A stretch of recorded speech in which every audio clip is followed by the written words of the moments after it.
Good evening and welcome to the Super League Season 2.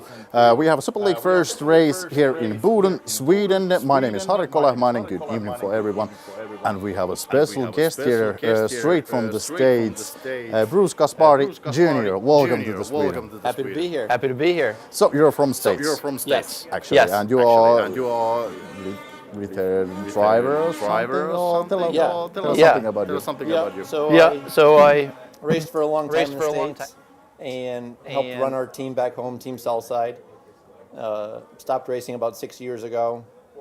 Got the unique opportunity to come over here and do some wrenching, and then it snowballed into racing and now announcing. And you have some connections to the Finland and also to the Sweden. Yeah, we've had about 19 drivers come over to the States and race for us over the years from all over Scandinavia. Mikko Osmo, Pieti Puhaka, Emil Hansen, who's here tonight, Victor Hurt and Oscar Norum, and the list just goes on. But just a lot of phenomenal drivers that we've had the opportunity to have over to stateside and work with personally. And this is the first time in studio for you? Yes. In this side of camera? Yeah, it's a little different. What do you think? I'll let you know at the end of the night. Are you excited? Oh yeah, of course. Super. There's some practices going on and also qualifications on the track right now. But first of all, let's see some clips from the season 22, the first season, and let's go straight to the Himos.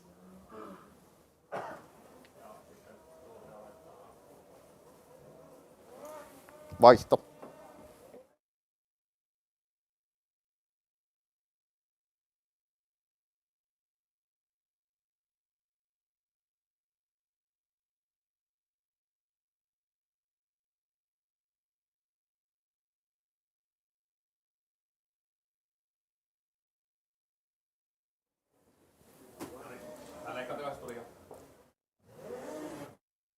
And now we're going back to the studio. Did you see those videos about the last season? Yeah. I mean, it's Aki and Narsa are overseas now. Yep. So it'll be interesting to see who can step up and be on the podium this year. Did you see the finals? That was epic Amazing finals. racing. Yeah. I think we're going to see a lot of that this weekend too. I got a chance to get out on the track earlier, and it's an awesome track. What do you think about the track? You have the few laps over there. Yeah, it's going to be a lot of fun. You know, the multiple rhythm sections, the big air on the front stretch, the Joker lane. It's going to be a ton of fun for the racers and the fans at home. It's like a minus 20 Celsius on the outside right now. What do you think about? Is it icy the track or something? No, not nearly as icy as I thought it was going to be. You know, they've been tilling it with the groomer and working it all day long. So when I got out there, it was hard, but it was still that top, as you would say, meter of snow was still soft. So it'll make for some good racing. Hopefully the snow dust keeps to a minimum tonight so we can see the action. What do you think about the rhythm section? Is it bad? No? It's gonna get treacherous, I think. Okay. It's fast. So it's the guy's sled's definitely gonna have to be set up for it, because that's gonna make all the difference, because everybody in that field tonight's gonna be fast. You're gonna need the edge of having that good setup. We were talking about those big jumps and the finish line and the back line. What were they? They're big. They're really big. It's with the Dominator tonight, nobody's got much to lose. So it'll be really interesting to see if they're tripling it. If somebody goes for the quad tonight, it's definitely ramped up enough where they could do it if they want to. What do you think about the last big jump? It's almost like a jumping in the dark. Was it so dark? No. No. They added lights out there this year. It was definitely better than what I had seen from the videos and things last year. Yeah. So I don't think visibility should be as much of an issue on the back portion of the track as it was last year. Let's talk about drivers. We have a few drivers in this season that we want to follow, and you made a list. You have your own Kaspari list. Let's talk about drivers in the pro class. Elias Bacher or the wildcard Aleksi Rehu is over there. Emil Hansson is over there, but Gustav Solsten is over there. What do you think? Yeah, I mean, there's so much talent here. Gustav, he's been splitting time between here and the States for Green Mountain, so it'll be interesting to see if he's got enough rest this week, how comfortable he is. he's really fast when he's on his game, so we'll be interesting to see if he's on his game tonight. He had some bad luck a couple weeks ago at the Arctic Cat Cup, got knocked out in the semifinal. So, but he definitely, the speed and talent is certainly there. What do you think about Mika Lammi? He was amazingly fast last weekend. He came out of nowhere on Sunday. I mean, Saturday he had an okay day qualifying at the Arctic Cat Cup, and then Sunday just found another gear, got out good, and just stayed out in that clean air because snow dust was a really big problem at the Arctic Cat Cup, especially through that rhythm section. So, no, he looked fantastic there. He finished on the podium again last weekend up in Finland. So, yeah, no, I really expect him to be up front battling for the lead. How about Elias Paher? He's going straight from Austria. Yeah, it's pretty cool to see somebody from Central Europe here with us. It's going to be exciting to see what kind of talent they have down there, and I'm definitely excited to see what he can do. Any wildcards? Emil Hansson? Yeah, Emil, I mean, I know him really well. He lived with me for 3 months way back and won a championship for us in the States. Fantastic guy off the track, fantastic racer on the track. He had some tough luck at the Arctic Cat Cup, but he definitely has a lot of speed. If he can get out good and get out through that first turn clean, he's going to be a hard guy to beat this weekend, especially in his hometown. Pro Light class is just finishing their practicing and qualifying. Let's see about few drivers from there. Tore Gustafsson. Yeah, Tore. I mean, I don't know him personally, but he's spent time over in the States. I've seen him. He was with, I believe he was with the Woody's team over there, and obviously he's a fast guy. He's on an Arctic Cat. Not a lot of support over here, it seems like, for Arctic Cat. So it's really good to see somebody being able to perform on that machine here, for sure. There's a few names also. This one is tricky for you because you're from the States. They're all tricky for me. We'll be laughing about it the whole weekend. Vidar Norenberg, what do you think about that guy? Yeah, he had a good weekend at Arctic Cat Cup. He finished on the box in the Pro Stock class. I'm pretty sure he got the whole shot in the final at Arctic Cat Cup. Definitely looked good all weekend long there. Should be able to hopefully carry that momentum through this weekend. How about we talk about Jonathan Nilsson also this weekend? He could be the wild card on Pro Light. Yeah, no, it should be good. I mean, I got to talk to him a little while last night. He seemed excited for the start of the season. Should be really cool. He's excited to get out there and mix it up with everybody. And also we can see check some times from there. Let's see, we got group practice qualifying Group B, maybe number 868, Oskari Laamanen from Finland. Have you seen that one? I have not got a chance to see him yet. He's turning some good laps right now. He's a young gun. About a second off of Gunnarsson. So, it is only practice. So I don't put too much weight on what somebody does in practice because it all comes down to they got round 1 tonight, and then we've got the Dominator. So, I'm sure he's just feeling the track out right now because it is chilly out. That's for sure. It is. It's brisk. I have to say that Oskari Laamanen, we are talking about the young gun. They're saying that he's a young gun. He's a freaky fast driver, and also he is a Finnish champion from the past years and past class. So I'm waiting Oskari Laamanen is gonna succeed in this competition. There's a short track, and he's a fast driver, young gun. Yeah. And also, I think if we're talking about the last weekend, they have a Finnish championship round 1 in Rovaniemi. So Riku Lauhalooma was freaky fast guy. He's driving like 4 years now or something. He was a fast guy, but he had a super bad luck. Yeah, he had some bad luck at the Arctic Cat Cup. He jump started the final, had to go back row. Yep. So that was definitely a bummer for him. In that track, you weren't going to come from the back row and do much. So hopefully, he had a good weekend last weekend in Finland. Hopefully he can keep that going this weekend here in Boden. Hopefully, because he's a fast guy. So I'm hoping for Riku Lauhalooma to have a succeed in this round. When I think about ladies are training and they have a practice now and also qualification right now. So how about ladies? Wilma Johnson, maybe? Yeah, she looked really good at the Arctic Cat Cup. Had some really crappy luck in the final, Yeah. but she looked really fast all weekend long. She has that Polaris working really well. I know she went and redeemed herself in Finland this past weekend and got on the podium. She's super excited to be up here. This isn't too far from her home, so I'm sure she wants to put on a good show and get on the podium. And there's some few names on the ladies. Hilda, Thea, Davina. What do you think about those? Hilda, she looked really good in Arctic Cat Cup. She won both rounds of qualifying, but then came up just a little short in the final, and Thea took the win there. That is going to be I think that's going to be a great battle all weekend long here between the two of them for that top spot.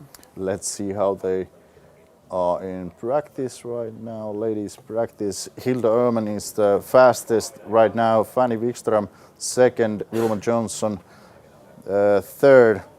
This is only practice time. Right. So what do you think about this? You know, Hilda being on the top does not surprise me at all. Wilma being third, Davina being fourth. Not big surprises there. Fanny Wikström is a surprise. She Why? She wasn't at Arctic Cat Cup. She did not race in Finland last weekend. I don't think she raced much or at all last year. So to see her just show up and be sitting second right now on the timing chart's pretty impressive. Is there any wild cards? What do you think? Some Finnish drivers maybe? For the Finnish audience? Yeah, I mean, the great thing about racing is it's any given day. Yeah. Anybody can show up and have a good day, anybody can show up and have a bad day. So, no, it's nice to see a full field of girls out there, and should be a lot of good racing. Let's see some Group A from the qualification in Pro Light also. The fastest guy, Pontus Lundström.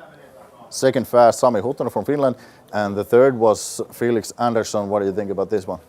Pontus, I know he's teamed up and working with Gustav Solsten. Yeah. They're running on that same team together. I think that was the YPV team, racing team, for the team challenge. So obviously he's got a lot of talent if he's working with Gustav. So no, it looks good, but it's a pretty tight there. You're looking at 2/10 between him and Sammy in second. So yeah. That's not a lot. It is from the qualifications. Yeah. Is there any names that you want to say maybe wild card? I have you. Yeah, I mean Sammy. Sammy could definitely be a wild card. Yep.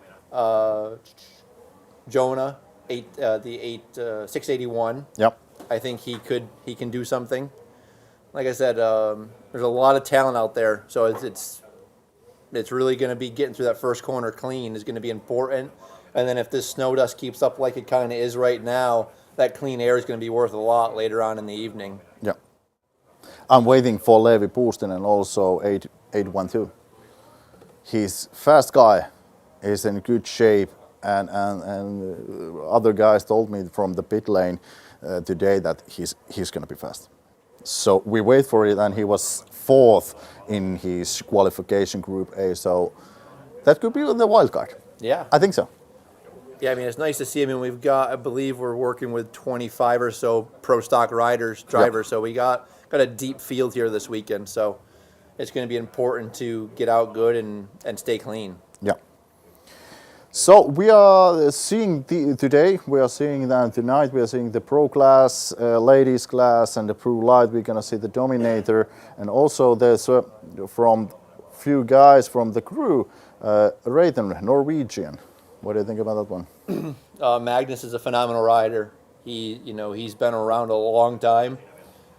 He definitely knows how to win. He got on the box 2 weeks ago at the Arctic Cat Cup. He is no stranger to winning races. So him being here, he can win at any given point. Also, Mikael, our groomer master, he wants to point some Pro Light drivers like Pontus Lundström and also Joni Komulainen. Have you seen that? He had a few races last season in States also. That's right. Yeah, no, I mean, anytime they can go over to the States and mix it up with us, especially at the Nationals, yep. It only seems to elevate these guys when they come home.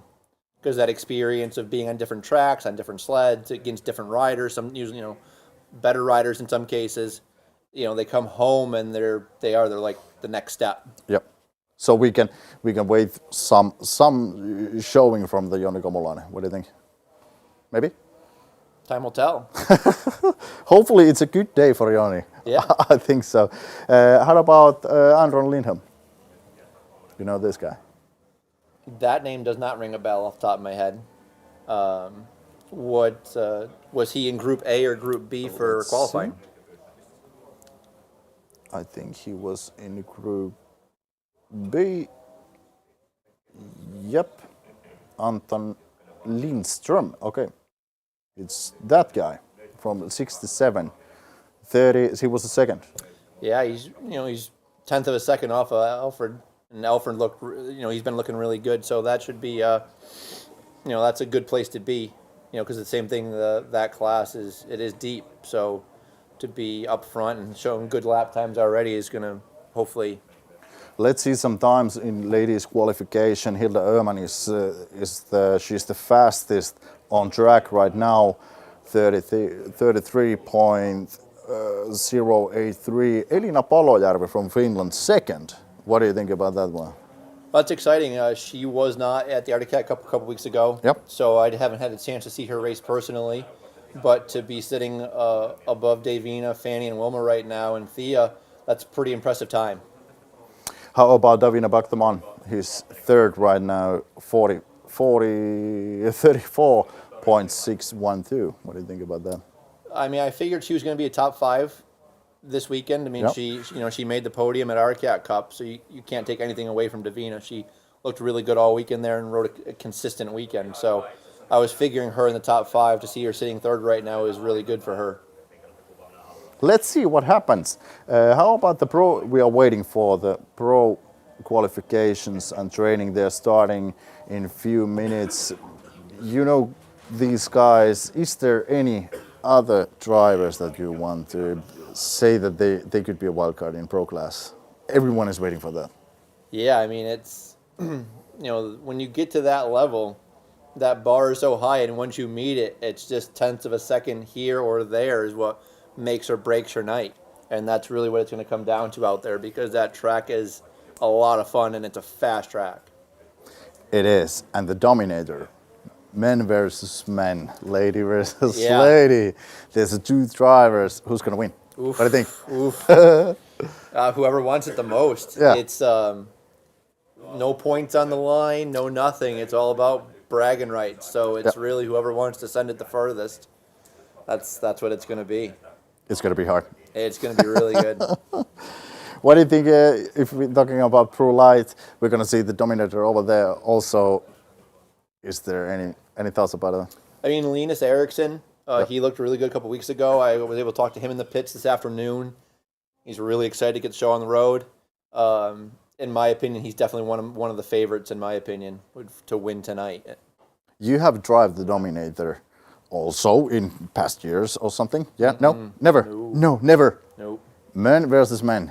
Yeah, it's tough because it's not having You have 2 rounds. Yeah, not having a championship on the line or any points. It's a whole different ball game. Okay. Is there any tips for drivers? Oof. I mean, really, it's just remember you still have 2 more days of racing after tonight. Yeah. So make sure you keep your sled in one piece and yourself in one piece. Yeah. That's the thing. But no, I'm sure they're going to put on a really good show for us. What's in your mindset if we are imagine that you was going to drive a Dominator? Is it that you don't give 100% because there's also second day? Yeah, or is it's it that really you tough, have full attack or something? Like I'm sure a lot of the fans at home were watching the Dominator at Fargo last month for the opening round on ISOC, and they saw Emil Haar just send it, going for the quad, and didn't make it. But there's $10,000 on the line, and he's got a spare sled in the trailer, so why not? In this case, these guys might not have a spare sled in the trailer waiting for them. So it's risk reward. Yeah. That's what it comes down to. So, and there's definitely a lot of risk out there between tripling into the rhythm section, the tripling or quadding out in the back section, tripling the finish line jump. There's definitely a lot of big air here. So Just depends on how much they want to risk. You've been driving a lot in the States. Yeah. If we increase this track and the tracks in States, what are the differences? You guys have a lot of flat corners. Okay. A lot of flat corners with not a lot of berm, if any berm. Yeah. We're back and no studs. We back home usually have a lot of nice, dished out bowl turns, a lot of berm there. That's probably the biggest difference in trying to get used to your guys' tracks is back home, it's important to lean in the corner to try to keep your corner speed up, but you can kind of use that berm. Here, there's nothing. Yeah. So it's literally you hanging off the inside of the sled, getting your knee as low as you can, and trying to stay in the throttle, keep that inside ski from picking up and wanting the high side. So that's a big difference here, and we've seen it a lot over the years. When Elias went over, Johan Lidman, those guys just had such corner speed. When the Nationals would go to a track that had flat turns, Yeah. they would just shine because it's like that's what they were born racing. Yeah. So no, that makes a big difference. But not having studs here is definitely a learning curve too. Traction off the line. Once the inside of the turn start getting blown out and you get down to that hard icy surface at the bottom, Yep. Now the sled wants to slide on you.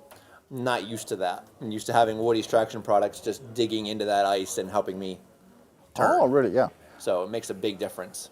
And everything is bigger in States. What do you think about the jumps? I mean, these jumps are pretty big tonight. Okay. I gotta say, that triple on the back stretch, the giant table on the front stretch, the finish line jump. There's a lot of big air here, so I don't see a lot of difference between this and a national. You get some really big jumps here. What do you think about that rhythm section over there? Is it big, easy? Is it easy? Or is Right it hard? now it is. Right now it's Yeah. easy because the lips are nice and fresh. So we'll see how much time they're able to maintain that tonight and keep those lips good, so that Yep. guys can get that rhythm and not be just pounding through them. So it all comes down to how much groom time we have in between things on the schedule. Not much, because Yeah. the schedule is so tight, and I think the Dominators finals could be so different. The track is Right. totally different. Yeah, So- so that will definitely, if the track's going to change that much this evening, the guys are going to have to be chasing that with clickers on the suspension.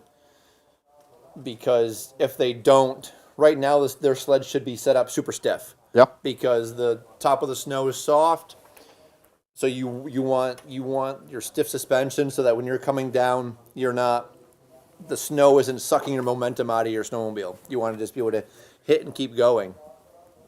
If the track starts getting choppy and beat up, they're going to have to soften those clickers up and maybe even slow the rebound down a little bit so that the sled is soaking up some of that jarring stuff, so it doesn't want to rip the bars out of your hands.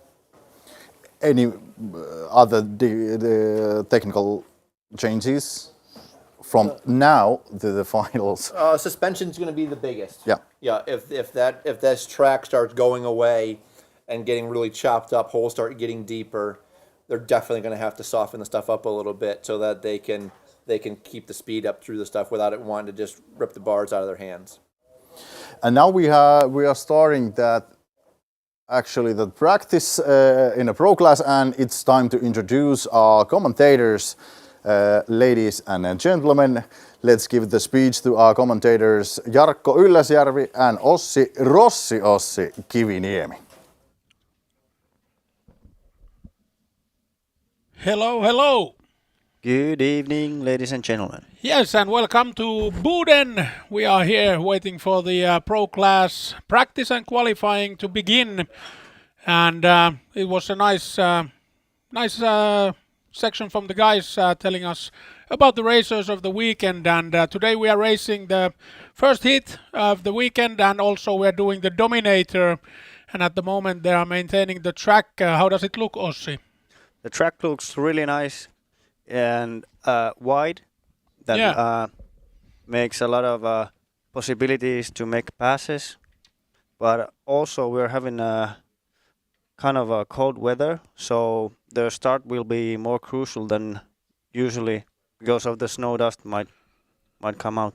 Yeah, it's going to be interesting, but the track will give you a lot of options and different lines, so you can go and overtake. And it seems like they are throwing some salt on the whoop section. How does that affect the snow? Well, it should make it a little bit softer. Yeah. Hope so. Yeah, let's hope that the track, at least that it looks like in very good condition at the moment. And like Bruce said, that he went driving around for a few laps today, and it was in quite a good condition, as always, from Mikael and his crew. Yeah, the groomer guy has been doing a very good job. Yeah, yeah. And you will be able to see today and tomorrow that the track will provide a lot of different lines, inside the line, outside the line, and there will be a lot of big, nice jumps also for the audience. And I think that there are also a few racers that are especially waiting for the big jumps. Yeah, I think so too.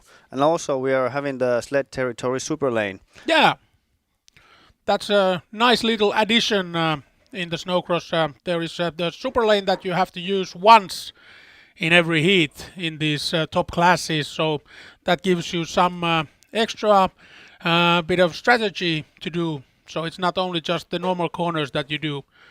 And here we have some of the racers. Here we have number 10 from Finland, Miika Lammi. He did very good this early season. He started with the win in Östersund in the Arctic Cup. Yep. And last weekend in Finland in the Finnish Championship Series, race number 1, he ended up on the podium number 2nd. Yes. Number 2. He's a relentless racer. Yeah. And representing the younger generation of Finnish riders. And I think we're going to see him racing, giving his full potential right today. I wouldn't be surprised at all that he would be on the box this weekend. Really likes to ride strong and likes to ride big. Yeah. And yeah.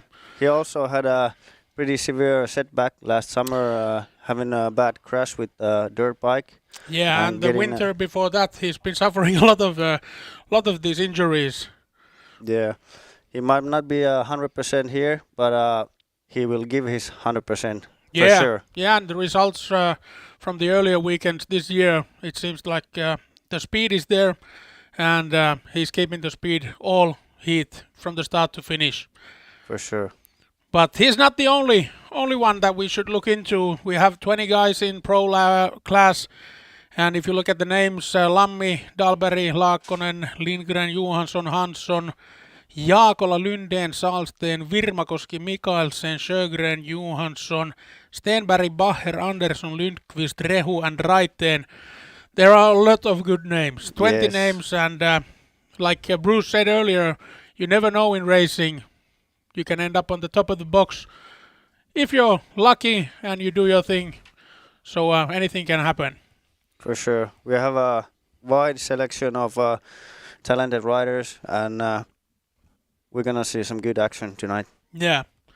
And we will begin with the practice and qualifying. First we do 4 minutes of practice. We let the racers get to know the track, and after that we start the qualifying clock, and that's 10 minutes. So you try to put in the fast lap, and that will also help you on your way to the heats. And the schedule of today, we start with the Super League Snowcross, heat number 1, and then we move on to the Dominator, which is a really nice addition to racing, I would say. It's 2, 3, 4 sleds at the track on the same time. And yeah, it's dynamic, it's fast, and the audience will love it, I'm sure. For sure. But if you have to take some names, like we said, Lammi there, he's one of the top contenders. Yeah, yes.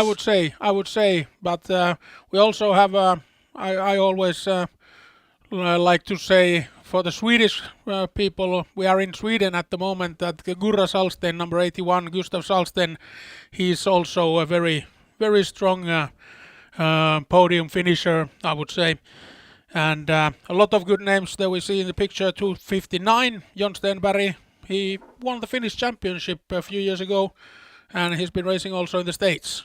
Yes, he was racing for One Racing Skidoo during the Pro Open days. Yeah. He's one of the one of the racers with the most experience. Yeah.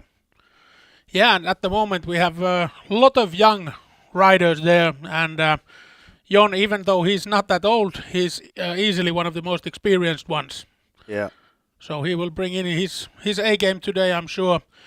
And as an experienced racer, he's there on the top of the jump, looking at the track, reading the track. And you've been racing as well and doing mechanic works for the racers. How much does it affect that you read the track before you go? Well, I think it's really important to see what's on the track. Where is the line? Where is the lines? Where you can make passes? What are the places you have to avoid? And also if there's ice edges or whatever, and you don't want to hit them.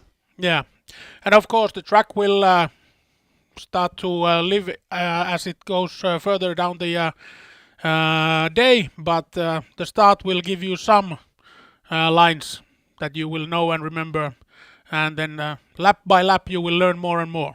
Yeah, and that's the pro for the more experienced riders. They might have the data from earlier years or what kind of how the track's gonna end up. Yeah, if some parts are wearing out faster than the others, and if there's probability for ice in some parts and things like that. But yeah, you will see. Usually the most experienced riders are first on the track, walking the track, and they are last out. Yeah, they're taking all the info they can. Yeah, wherever you can have the edge for the competition, you will take it. Yeah, exactly. And here we have some fans on the stands, and it's nice cold weather and seems like a nice cold drink as well. Yeah, cheers. Cheers, why not, why not? It's nice weather here in Boden. It's I'd say about 15-20 minus degrees, and it was a little bit windy as you see from the flag in the picture. Yeah, but also we have a nice stadium here around the track, so there's only a couple corners that are windy. Yeah, but that also affects with the snow dust, so the visibility will be a bit affected by the snow dust, but we will see how it goes when the sleds are on the track. And they are preparing there for the start, and there's some sort of warm-up going on with Linus Dahlberg there, number 23, dancing on the Oneva Group start line. And number 10, Mika Lammi, is there with his father. I think Kimmo was there, and they are eagerly waiting to get on the track. Yeah, he's already on the pole position. Yeah. And here we have all the people also warming up. And I think that when the race starts, there will be no extra warming up needed. The racers will take care that also the audience and the people working the track will be well warmed up. Do you see the red dot? The red dot, yes. On Jonas' gloves. Yeah, that's the heater glove. Yeah. Yeah. Keeping the throttle thumb warm. Yeah. That's a good extra. Yeah. And you take the extra edge, like you said, whenever possible. Yeah, you don't want to start the race with frozen hands. Yeah. Yeah, and these race machines, they don't have the heaters. Yeah, some they have, some they don't. Oh, some they have. Some people want to take the cork off the bar and or leave the heaters on. But then nowadays, when the handlebars are mostly made of aluminum, so the bar is stealing all the power from the heaters. Some people, if they're invested to titanium handlebar, that it's more costly, more pricey, but it doesn't steal the heat from the hand warmers. Yeah. But no seat warmers. No. They're not there for sitting. No. All the extra weight is unwanted. Yeah, exactly. I have a seat warmer in my new snowmobile, so that's why I wanted to ask. I never would have known that I would need one, but now that I have it, I'm never going to have a snowmobile without a seat warmer. That's the Lynx luxury model. Yeah, the GLX, the Jubileum model. It was 40 years ago when they brought out the first GLX 5900, and it's a legendary sled, and now they brought the modern version out of it, and yeah, it's a really nice sled. 900R turbo 4-stroke, 180 horsepower, wide track, but it doesn't feel like a wide track. Yeah. So yeah. You might want to save that to future. Yeah, why not? Why not? It could be a That's a sled collector's item. Yeah. That's not the sled that's on everybody's garage. Yeah, I have to pre-order it last spring, and now if you walk into a BRP dealer, you won't be able to buy it if the dealer hasn't bought any extras. Yeah. So yeah, a nice sled for an old guy like me. You're not that old. Yeah. Well, we'll discuss about that later. It's like a weather, like actual like 30 plus. Yeah, but it feels you feel like 70 plus. Yeah, that's how it feels some mornings. Yeah. Here we have the racers on the jump, taking a look at the track. We are still waiting for something. There are no groomers on the track or anything, so we will see what's going on at the moment. But at this point, I would like to welcome all the people that are watching the live stream from all over the world, I would guess. But at least Finland, Sweden, Norway, probably Austria, USA, Canada. We'll see if we have some more exotic countries also. Why not? Yeah. Finnish people are having their holidays in Yeah, please Asia. comment on the live chat. Yeah. So we can see how widely Snowcross is being followed at the moment. But yeah, it would be nice to sit under a palm tree with the cold pina colada and look at the live stream also. Yeah, there people are freezing there. Yeah. But now they're starting the snowmobiles, and Yeah. I assume that pretty soon they're on the track. Yeah, I would say so. Onova Group start. All the sleds are there. And any minute now, they will be on the track. And 4 minutes of practice at first, and then 10 minutes of qualification. And yeah, let's see how it goes.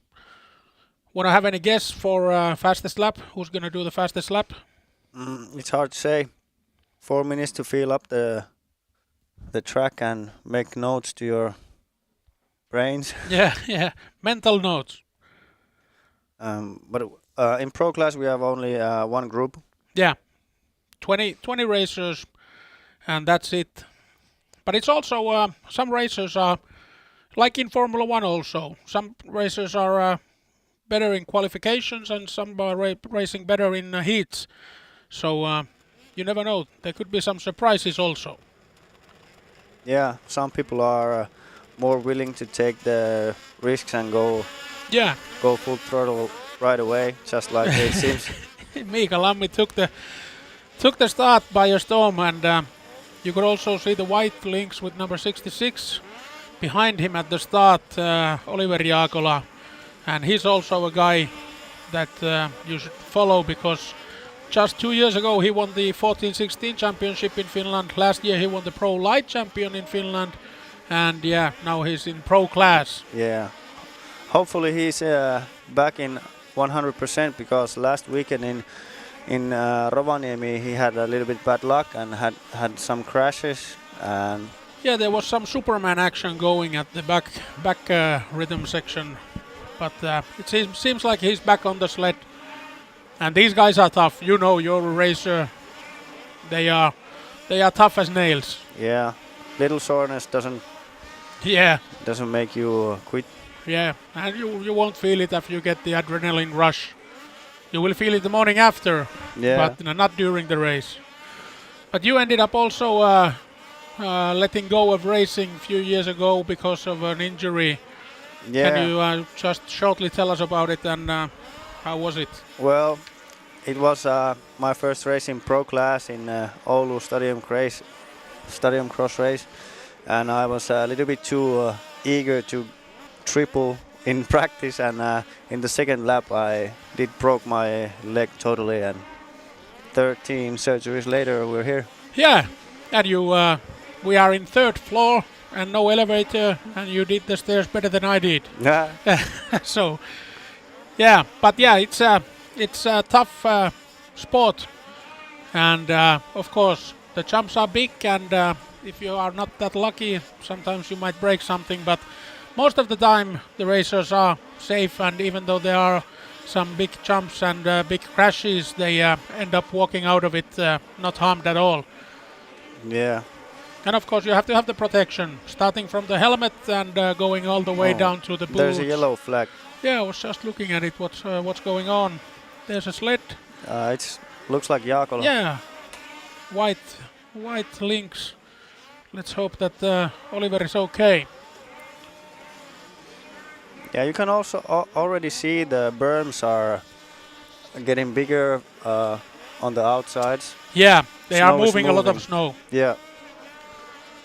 So yeah, like Bruce said earlier, that the tracks in Northern America, they have more berms, and here we have more flattened out curves and turns that now they are starting to take shape, and you can lean on them and get some corner speed also. Yeah. Those 600cc machines are moving the snow, but they have the power and 3.5 meter long track. Yeah. Yeah, and it's really nice to see the jumps. We just had the view from behind going to the loco.com triple jump, and they are jumping high. Yeah. And about the sled itself, they are 600 cc's, 2-stroke, and basically stock class or stock sleds. Yeah, mostly stock. The number of exhaust pipes are not allowed to. You're not allowed to change the exhaust pipes, but you are able to. You're allowed to change the cylinder head and use race fuel, but unleaded fuel. Unleaded, yeah, exactly. So we are getting more environmentally friendly also in this sport.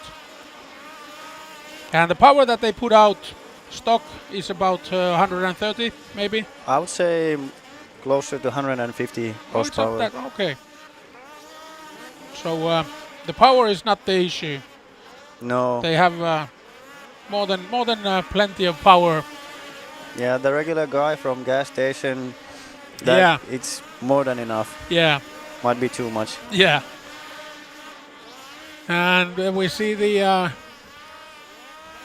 flag, and we are moving on to the qualifying 10 minutes. So now it's on. The practice is over, and now it's time to put in the fast lap, and I would say soon as possible before the track gets any worse. Yeah.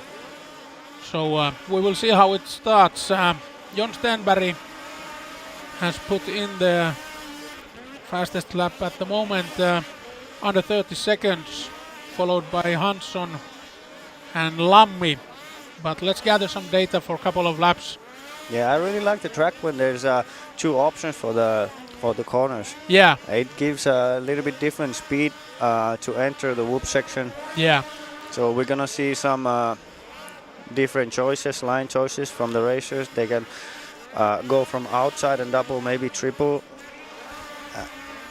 And from the inside, it's a little bit shorter distance, but you don't get enough speed to triple. Yeah, the inside lane has the whoops there, so you don't get the same speed as the outside line does. But I really like the finish line straight when you come out of the Euro wagon curve and you come into this big jump, and then you go to the Evo Hall finish line. There you can see some really big jumps. Oh, and there's Aleksi Rehu on the side of the track. Alex is also a very talented guy with the snowmobile, whether it's watercross, whether it's FSX or snowcross, he does it all. Yeah, it's good to have some different variations of the sport. Yeah. And you know, if a guy can backflip a snowmobile, he will probably also be able to handle it on the track quite good. Yeah. And we have some times here, we have Emil Hansson, number 61, being the fastest racer at the moment, 29.054, and only 1/10 of a second behind is 259 Jon Stenberg that we discussed earlier, and then the young guy Gustav Salsten, number 81, 3/10 of a second behind Hansson. There's very little differences in top 3. Yeah, and if you look at the top 5, they are all within 1 second, and top 3 is within 3/10 of a second. So that's already sending us a message about the quality and the really tight racing that we're going to see this weekend. Yeah, it would be interesting to see if they had the same lane, same driving lines compared to each other. Yeah, but then you would have to have a very narrow track to have only one line. Yeah. So I prefer this one. But let's see how it goes. Lammi, number 10, 5th at the moment. And Rehu, who was stumbling a little bit, is on 7th place at the moment. And there we have Bacher, who we were following earlier, and the guys were following him in the studio. He's on the 14th place at the moment, and someone is down. Let's see what happened. Something happened.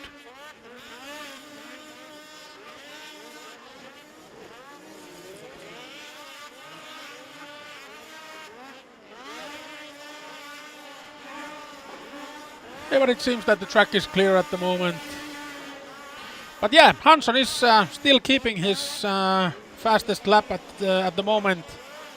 Number 61, Emil Hansson, and yeah, Emil is an experienced racer, and like Bruce said earlier, he's been in the States as well and won the championship for them. And then we have Linus Dahlberg, number 23. He's 11th at the moment.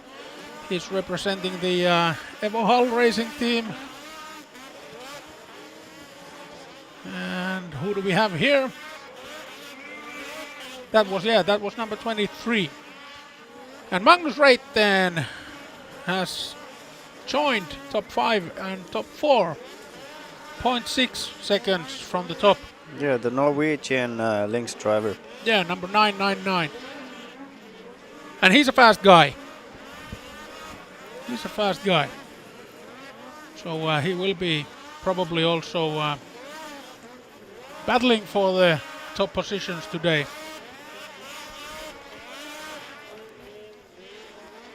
And there you can see nice action on the track.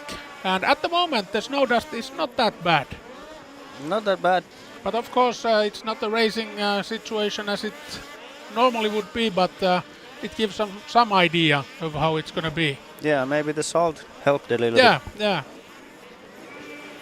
And we still have 4 minutes left of the qualifying in Pro Class, and it's still Emil Hansson, number 61, being the fastest. But Jon Stenberg has tightened the difference. It's only 0.04 of a second in my data that we have here. Yeah, the later we go with the qualifying, the harder it makes to. Harder it gets to, the better your time.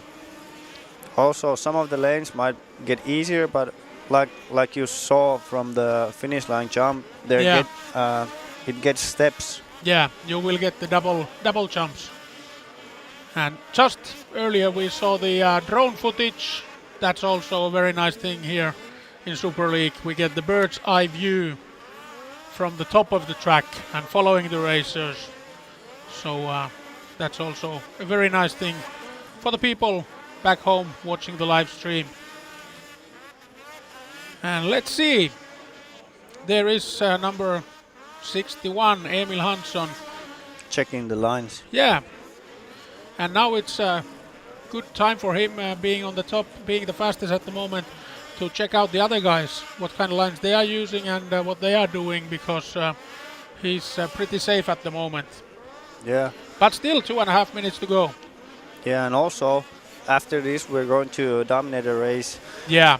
You want to see if they're getting any special lines? Somebody seeing something you don't? Yeah. There was a jump that didn't go as planned, and it was not sure who it was, but he will probably choose a different approach next time.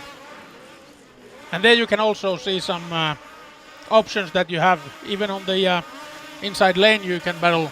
Yeah, that was a nice corner from Johansson. Oh, Hansson.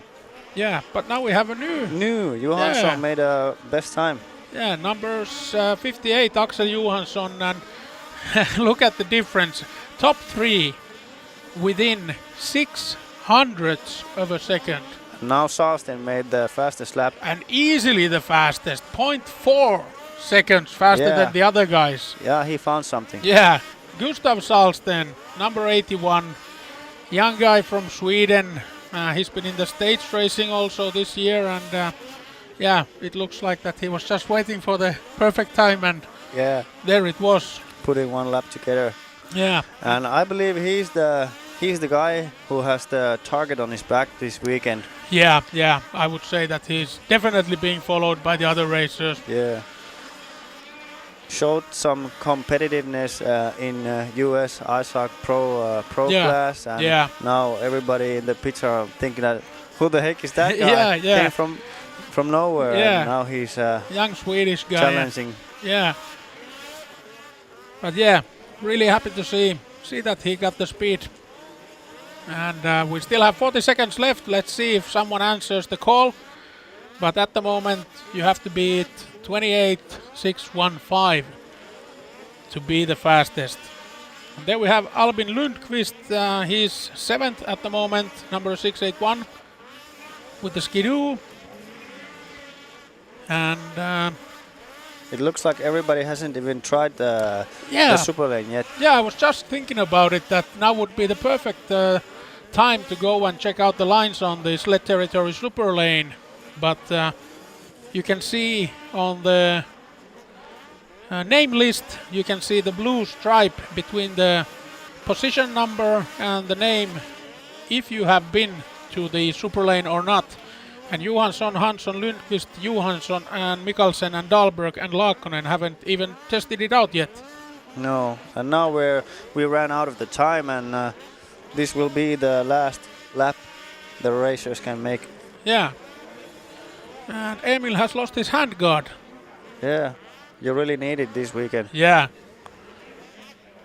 Emil Hansson, number 61, he ended up being the 3rd fastest.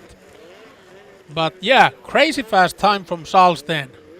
Yeah. 3 guys are within 600ths of a second, 0.06 seconds. Tight competition. Yeah, but they are all almost half a second behind Salsten at the moment. So that gives us a nice starting setting for this weekend. And the qualifyings are done. So the official results are Salsten, Johansson, Hansson, Stenberg, Reiten, Lammi, Lundqvist, Andersson, Rehu, Johansson. That's the top 10. And back home, if you want to look at the real-time results and times, all you have to do is download Speed Hive app on your phone. So it's easy to take a look at the times and the results. Just type Snowcross Super League Boden. Yeah, and you will find the race. And there we have the pro qualifying results, the top 10 like I said, and then Lunden, Mikkelsen, Dahlberg, Lindgren and Sjögren. 15 guys, 2.8 seconds. Yeah, it's a nice pack. Nice pack. Yeah. And more nice stuff coming up. Yeah. Because we're going now to the Dominator. Yeah, the Dominator, that will be the main event of tonight, and it's gonna be an interesting night, because in Dominator there won't be that many sleds on the track, and they are short heats, only 2 laps other than the final, which is 3 laps, but we start with 4 sleds on the track at a time. The winner goes to semifinals. If you finish second, you will end up in the last chance quarterfinal. And if you're third or fourth, you're out. That's You're it. out. That's End of the day. Yeah, eliminator round. We only want the best of the best. That's why we are here. Yeah. So start will be crucial. Yeah, it will be. Only 2 laps to go, and you have to go really fast from the beginning. But now, let's go and look at some commercials, and then we go back to the studio with Harry and Bruce. We'll be back in a bit.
Harri Loukata moi! Nyt Loukata kaikki Can-Am, Outlander, Maverick ja Traxxter-uutuudet talven rientoihin. Ja meiltä tietenkin kaikki Skidu ja Lynx-uutuudet suoraan lattialta. Lähde koko perheen kanssa kelkkailemaan tää mönkiä safarille tai tee vaikka pihahommat helpommin, sillä meiltä löytyy siihen lääkkeet. Tule tutustumaan uutuuksiin verkossa, Kauhajoella, Tervajoella, Närpiössä ja nyt myöskin Tampereella.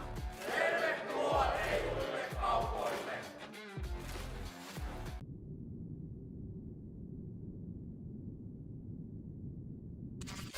Titta!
Mad Grog Juiced Energy.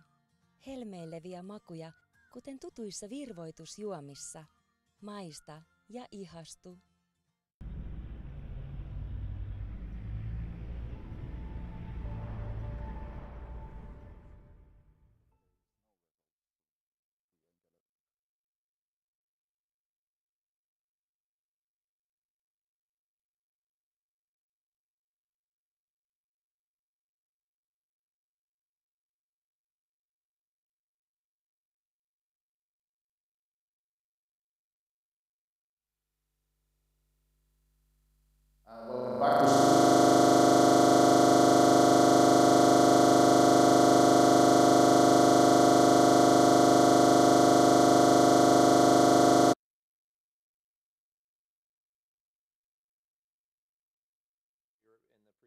Raceday. He was going to be one of those guys, and sure enough, he's at the top of the board by 4/10, which is a pretty good margin with the amount of talent that's out there.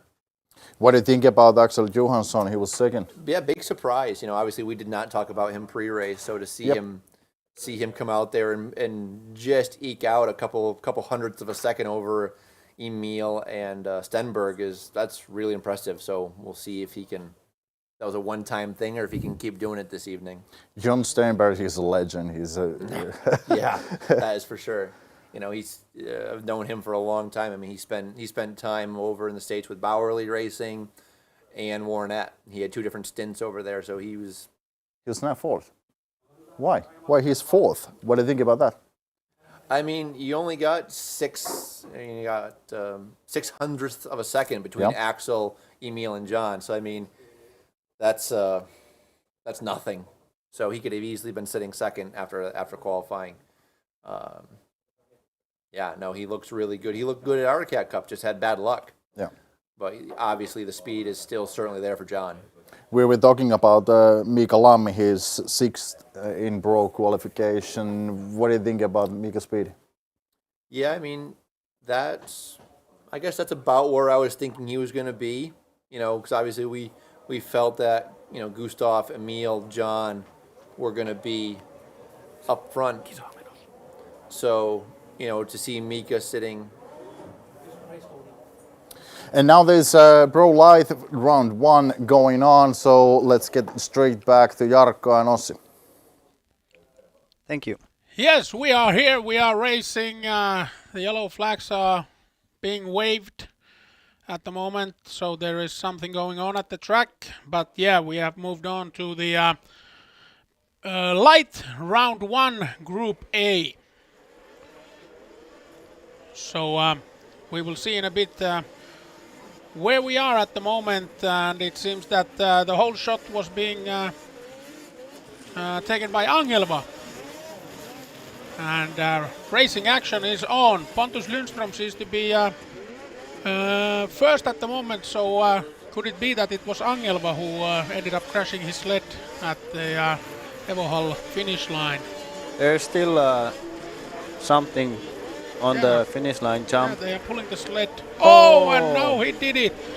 He flipped his sled almost. 56, Linus Åberg. He was on 2nd place. But he's back. He's back on the track, and he's really fast at the moment. But now we can look at also the strategies that the racers have, because you have 6 laps and you have to do the sled territory super lane once. And all besides top 3 have done it already, so we will see how that will affect Lundström, Åberg and Andersson in their racing. Now there's on the sled territory super lane. Åberg did it, yeah. He's coming out of there, coming towards the Loco.com triple on the whoop section. And he ended up dropping back on the 3rd place. He was 2nd. But now he has the upper hand against Andersson. There you go. Andersson on the super lane. And now we will see how it will go. Lundström is still leading the pack. Lundström did the super lane and he's still leading it. And we will see how it goes. It will be tight, but Lundström will probably take the heat, being several seconds ahead of the other racers. But behind him, Åberg and Andersson, there is still a fight going on. And Jani Ylipahkala making some moves. Yeah, climbing up the ladder. From 7th to 5th place. Yeah, that's good to see. But we are getting out the checkered flag for the winner. And let's see where he is. Number 711. Pontus Lundström should be coming to the finish line any second now. Åberg find a nice line before the whoop section. Yeah. He's kind of scrubbing from the tip of the jump. Yeah. And there was the winner with the checkered flag coming in. And number 711, Pontus Lundström, ended up taking the first heat in light round 1 and Group A. We still have Group B coming up. Second place Linus Åberg and third place Felix Andersson. And behind him Persson, Ylipahkala, Kangasmaa, Angelva. Oh, and it seems like it was Karjalainen who crashed on the first lap right after the start. He didn't go over the finish line, so we don't see him on the results on the screen. Okay. I would guess. Yeah. Lundström really made a statement. Almost 8 seconds Yeah, it's 6 laps. in 6 laps. Yeah. It's more than 1 second in a lap. Yeah, yeah. So that shows you the speed, and there you can see Joona Karjalainen's sled with some of the covers off, showing the muffler.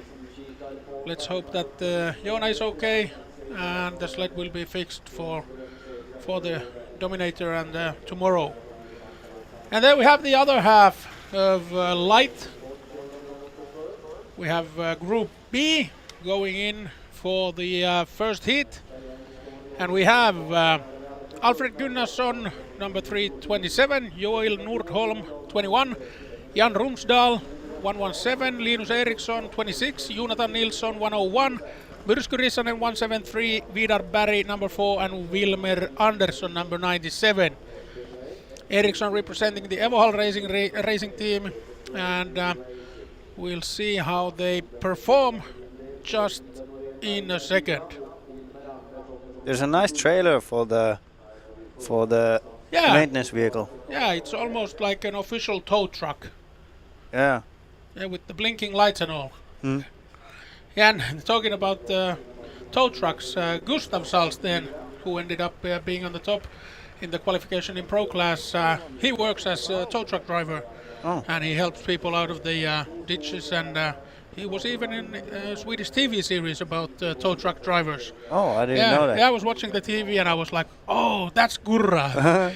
Sent him a message that, what's going on? Yeah, I'm a TV celebrity now. Mm-hmm.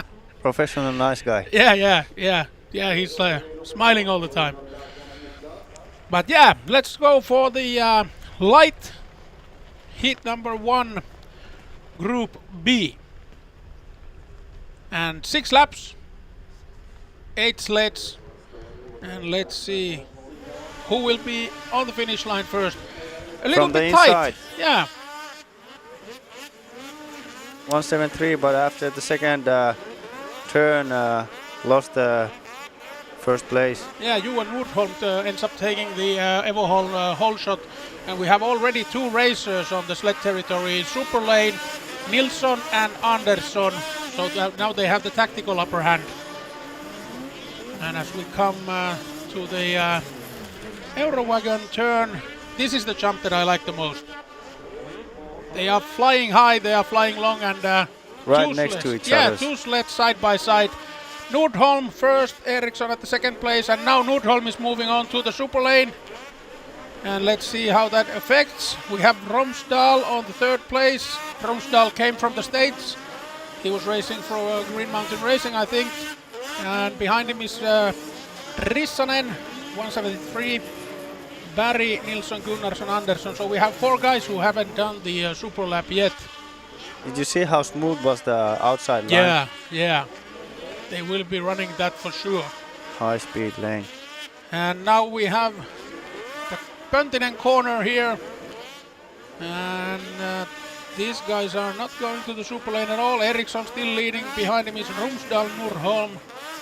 And now we have some traffic on the sled territory super lane. And let's see. This is very interesting to see how the guys are making the tactic for the race. And it's some really nice jumps on the finish straight. It's gonna be a tight battle with the first 2 guys. Yeah, Neither now we of have a them move. Romsdahl going to sled territory super lane.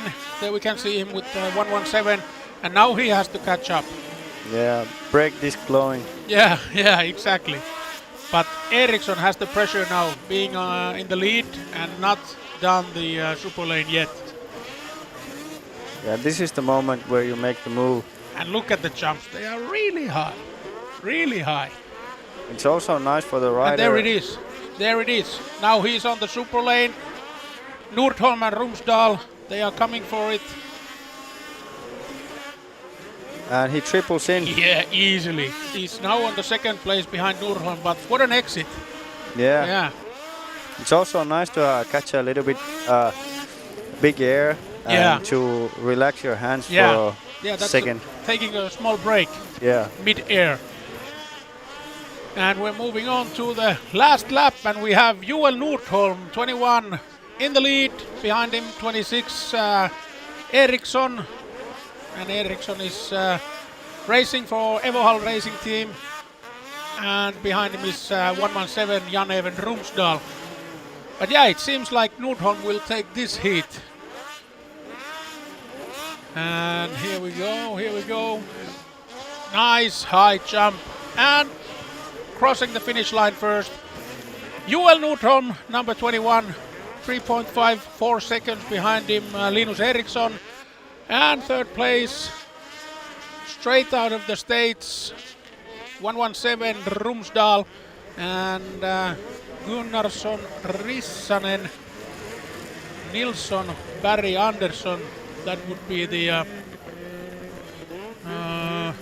order that they come over the finish line. But yeah, Nordholm first, Eriksson second, Rumsdal third. And there you could really see the tactics playing out concerning the sled territory super lane.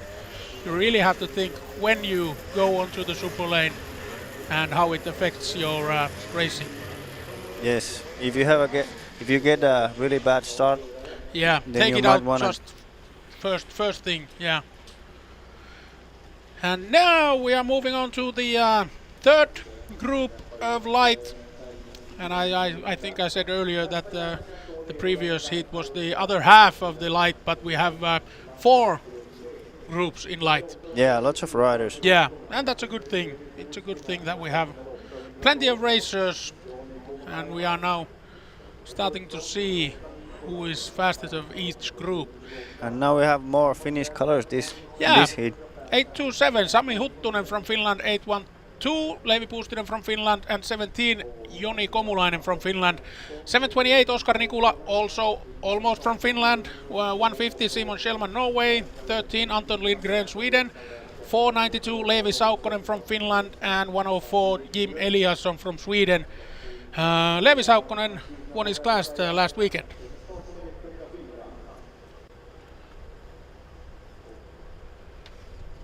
And we are ready. Not Saukkonen, I'm sorry I said. It was Puustinen. But Leevi, yeah. Oh. Kaima, yeah. Same name. Same but different. But yeah, let's give that win for Saukkonen as well. And here we go! Group Sami C. Huttunen getting a good jump from the start. Yeah. And Sami has always been a good starter, and he gets the Evohall hole shot. And now we can see some traffic on the sled territory super lane. We have 3 racers taking it, and from the back of the pack, as you said, it's a good tactic to go straight to the super lane if you're not successful on the start. And we have Huttunen and Puustinen fighting for the first place at the moment. Yeah. Greetings to Aki Pihlaja that borrowed the clutch for Sami for this race. Yeah, Aki is not needing it at the moment. He had some bad luck and he injured his ankle racing in the ISOC series, but there is still some hope that he will be racing this spring. Hopefully. Yeah, in the last races of ISOC. Sami is riding good. Yeah, and he's followed by Puustinen, 0.7 seconds between them. And then we have a young guy, Oskar Nikula, on the third place, 728. He's been racing in the States as well this year. And Simon Schellman. We have some big jumps. Big hit to the front. Yeah. And you have to make sure that your shocks are on the spot. And it seems like, was it Schellman who took the super lane now? Looks like Huttunen lost his snow flap. Was it because of the impact of the landing, or I don't know. was there some contact between the racers? But now we have only 3 guys who haven't done the super lap, and 2 of those are in top 2, Huttunen and Puustinen. And it will be interesting who will make the first move. And here they are, side by side almost. Let's see. Nikula and Komulainen battling there. Yeah, it's third and fourth place, and now we have Puustinen doing the super lap. Huttunen is the only one that hasn't taken the sled territory super lane yet, so within next 2 laps he's gonna he has to do it. Yeah, but now he just has to get some air between him and Puustinen. It's 5 seconds at the moment, so I bet he's working on the clean track to do that. Yes, now we're gonna see how much it takes compared to the normal lap. Yeah, not bad. No. And it seems like Sami did it perfectly. That's also good to see that when the outside is so much smoother, you don't lose that much energy. Yeah, and it seems like it's about 4 seconds that you lose when you choose the super lane. The difference was 5 seconds, and then it was 1 second after that, so about 4 seconds. And Sami is now going towards the Eurowagon turn on the end, and after that they start going for the finish line. It's the last lap, and it will be number 827 from Finland, Sami Huttunen, who will take the win of this heat. Nice. And Good also job. Finnish guy on the second place, Puustinen, and on the third place, Nikula, and Komulainen climbed up to the fourth place. Puustinen, he took the win last weekend, and Huttunen, Puustinen, Nikula top 3, and Komulainen, Shellman, Lindgren, Saukkonen, Eliasson. Something happened with Eliasson. It showed +5 laps. I didn't catch that, but we will see if we get more info of that. Then we have still one more group to go, and we are done with the first heat of light class. Final group before the Dominators. No. Before that, we go to ladies and pro, of course. Excuse me. Yeah. You are excited about the Dominator. Yeah. So am I. Can't wait. Yeah, so am I. But I really like to see also these heat races when there is more sleds on the track. Yeah, and the track is really nice, so it will be track is changing a lot yeah during these heat races. And here we have Group D for light. Number 67, Anton Lindström from Sweden. 868 from Finland, Oskari Laamanen. Number 11, Riku Lauhaloma from Finland. 16, Ulle Sahlström from Sweden. 106, Tur Rasmus from Norway. 145, Jesse Hottinen from Finland. 177, Børge Hagberg from Norway. And 54, Andreas Isaksson from Sweden. And at least number 106, Tur David Rasmus from Norway. He's been racing in the States as well this winter. A lot of Scandinavian racers have been across the pond. Yeah, it's like a Scandinavian invasion. Scandinavian invasion, yeah. Mm-hmm. Yeah, we were talking about that with Bruce, that we're gonna come and take over. We've done it before, and we will do it again. The challenge is out there. But yeah, let's see. Oh, there we have a red flag. And you will get some very strict... yeah, number 11, Lynx rider Riku Lauhaloma has to go to the back row. Yeah. No moving. Yeah, and nothing special about that. You mess up, you suffer the consequences. That's it.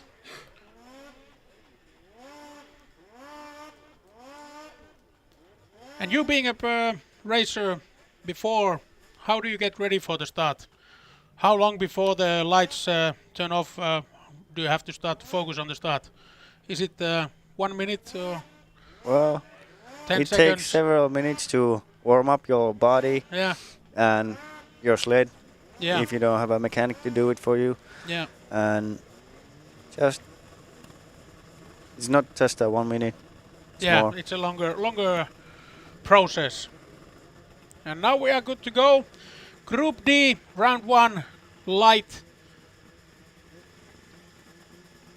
And ready to go. Still waiting. And we are good to go. And it's Lamanen who takes the hole shot number 868 from Finland with a lynx. And we call him the young gun. Followed by 3 yellow skidoos. Yeah, there's Ulle Salström, number 16, and Tur David Rasmus with 106. And nice big jumps coming on the outside line. Yeah, this is going to be a good heat. And we already have some action concerning the second place. The guys are battling over it, coming side by side. Really tight. And now we have a really good fight going on with Rasmus, Salström and Lindström. 3 guys behind Lamanen. And I think Hagberg took the sled territory super lane first. Yeah. And Lamanen must be enjoying the situation. He's running the first place and he has 3 guys trying to catch him, but they are also battling against each other. That's a great battle. Yeah. And now they're all in the same corner. Lamanen did something wrong, maybe a small mistake. Yeah, a little mistake might cost a lot. Yeah. And let's see who is going there. I think it was it Lindström who took the sled territory super lane first. Yeah. Lamanen still able to keep the first place. Yeah, but it was close. Close, 0.17 really close. seconds at the finish line. Now it's 0.8 seconds, so he's kicking up the speed. But yeah, nice to see young guys battling it out really, really hard at the moment. We have 4 laps right about now. So we have 2 laps to go, and now top 3 has to also start considering the option for the sled territory super lane, but not yet. It's it's Rasmus fighting for the first place, and he's out. Lamanen fights back, and last 2 laps is going to be very interesting. Lamanen, Salström, Rasmus, and Hottinen is one of the 4 guys who hasn't done the super lane yet. And it's Tur David Rasmus Now on the first Lamanen place. lost the first place because taking the outside outwise. Yeah. Inside was faster this time. Yeah. But now we also have to see what is the tactic. Now is Lamanen on the sled territory super lane. And they are moving on to the Loco.com triple. And if you could see Rasmus, he came out of the corner right onto the outer lane on this whoop section. So that must be the fastest lane at the moment, or the fastest line. Yeah, but Rasmus and Salström are yet not taking the sled territory super lane. So now Rasmus has to make the time in the front. To be able to do it, and that was a hard landing. Lindström landed sideways. Yeah. And in the earlier heats we saw that it was about 4 seconds that the super lane took. And now they only have 2 seconds between Rasmus and Lindström. And Salström has been overtaking Lamanen because Lamanen is on the 4th place at the moment. But there we have the winner. And it is Tur David Rasmus. He didn't take the lane. Super lane. He forgot it, and Salström forgot it also.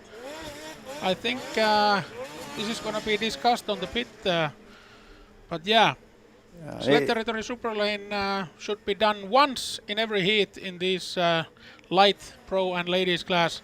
So I bet the jury will have a decision on their hand. And there is a penalty for not going to the super lane, which is on the papers. I will find it up and look it up in a bit. But yeah, the results at the moment of Group D are here. Rasmus, Lindström, Salström, top 3. Lamanen, Hagberg, Lauhaloma, Isaksson and Hottinen. But there will be some major changes coming up on the results. And something happened to Hottinen. He was 5 laps down. Yeah, he was on the last place. And then we have the first half of ladies class, round 1, Group A, and number 96 from Sweden, Hilda Öhman, 755 from Sweden, Davina Bakteman, 21 from Sweden, Vilma Jonsson, 171 from Finland, Venla Kauasaari, 373 from Finland, Nanna Peteri, 237 from Norway, Pernille Andersen, 31 from Sweden, Tilda Persson, and number 7 from Sweden, Tilde Karelius.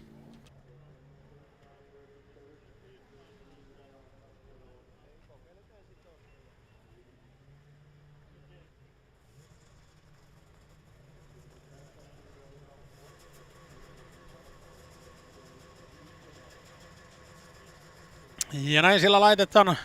Oh. It came out of nowhere.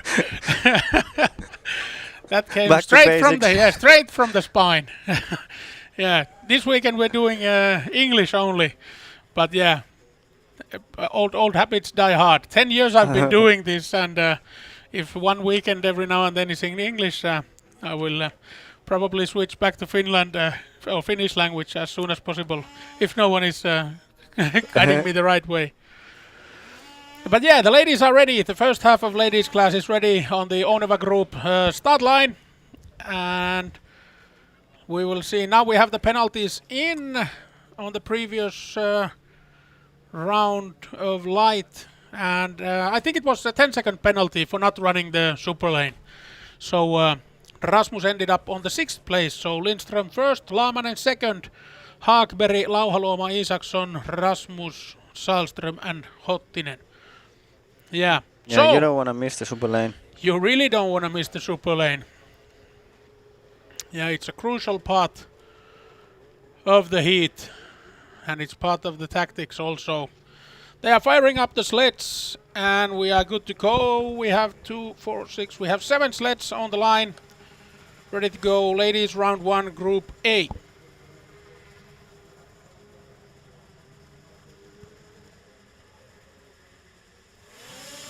And here we go. And let's see who takes the, was it Hilda? I think, yeah, Hilda Öhman takes the sweep hole shot, followed by Bakteman, Kauasaari, Karelius, Persson, Jonsson. And there we have 2 sleds on the start, or on the start line before the finish line. They have had a small crash, I think. The yellow flags are going. Öhman already pulled a pretty nice gap. Yeah, yeah. She took a really good start here. We will see what is the situation on the straight line. Yeah, it was 2 sleds there. I think it was Petteri and Andersson. And we'll see how it goes. But yeah, it's number 96. Hilda Öhman leading the pack. And behind her is Bakteman, Kauasaari and Persson. Jonsson and Karelius took the sled territory super lane. And behind them is Petteri, and I think Andersen should be there. But let's see if she's back to the pits or if she's still racing.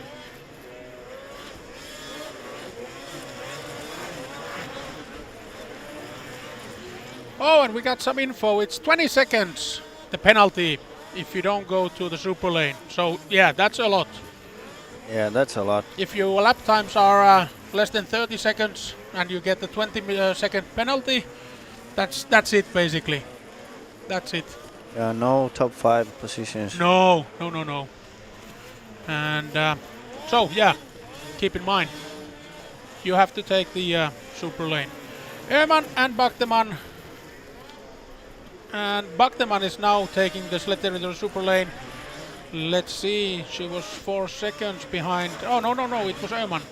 And Bakteman was 4 seconds behind Öhman, and there she is. And they have taken the same tactics, so Bakteman is holding on to the second place. Let's see how it goes with Jonsson.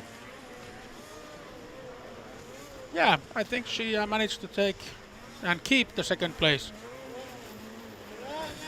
Here we have Hilda Öhman, 96, and yeah, talented racer, and as you can see, very fast racer as well. And the family name gives you some idea of the people that are behind her. Yeah, fast blood flowing. Yeah. Do you see how sharp the berm has got already? Yeah, it was a lot flatter before. And you can really start leaning on it and get some corner speed out of that. Then we have Davina Bakteman, number 755, running the second place at the moment in ladies class round 1, Group A. And then we have the finish line getting ready for our winner. And the winner is number 96. And with a pretty nice margin, 5.6 seconds about at the moment, and no risks, just making sure that she crosses the finish line. And here she comes, the winner, number 96, Hilda Öhman. And after Öhman, on the second place, it's Davina Bakteman, number 21 Jonsson on the third place, and 171 Kauvosaari on the fourth place. And behind Kauvosaari we have Persson, Karelius and Peteri. 6.5 seconds Öhman managed to grow the gap, so she is fast, about 1 second for a lap. Yeah. We'll see if anybody of the girls from Group B are able to beat her. Yeah, and if you look at the total time, it was 3:36, I think. Here we have 3:41, but yeah, let's see. Yeah, her best time was 1 second faster than Baktemans, yeah, 34.7. So let's see. We'll bring out the Group B of ladies class, and let's see who's answering the call.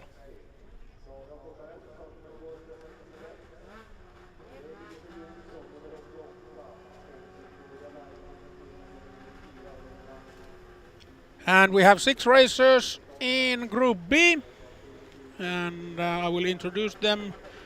Number 41 from Finland, Elina Palojärvi. 821 from Sweden, Fanny Wikström. 14 from Sweden, Thea Arnesson. Number 60 from Sweden, Ida Rosell. 266 from Finland, Saga Forsell. 88 from Sweden, Elisa Jonsson. And 497 from Finland, Victoria Laine. And we'll see how it goes. We have some fast ladies in this group as well.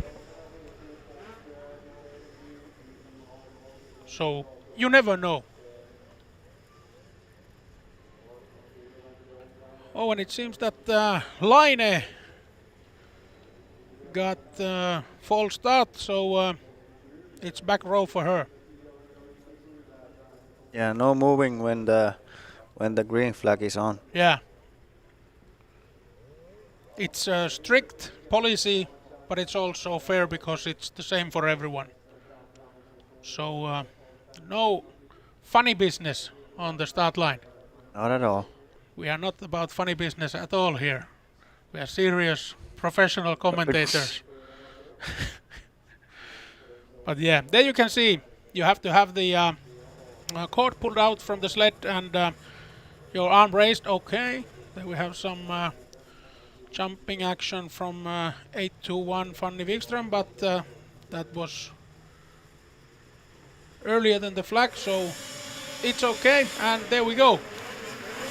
Extra yeah. hole shot. Yeah, sweep hole shot for Fanny Wikström, number 821. And Finnish rider Saga Forsell right behind her. And also talking about strong family names earlier with Öhman.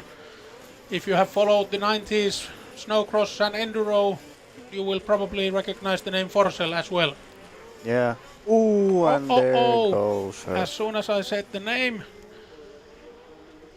But she didn't do it like his father did usually for the cameras. He used to jump and wave for the cameras. Tuomo Forsell. No, bad luck for Forsell. Yeah, but she will fight back, that's for sure. Luckily, she didn't get hurt. Yeah, she jumped up. Small tip over. There we also have some yellow flags. Yeah, action going on. Let's see what's the situation.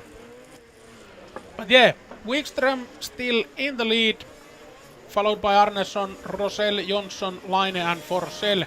And Forsell has jumped to the 4th place at the moment. And Laine is the first one to take the super lane, and here comes Wikström for the sled territory super lane. So being in the lead and taking the super lane, yeah, and she manages to do it just fine.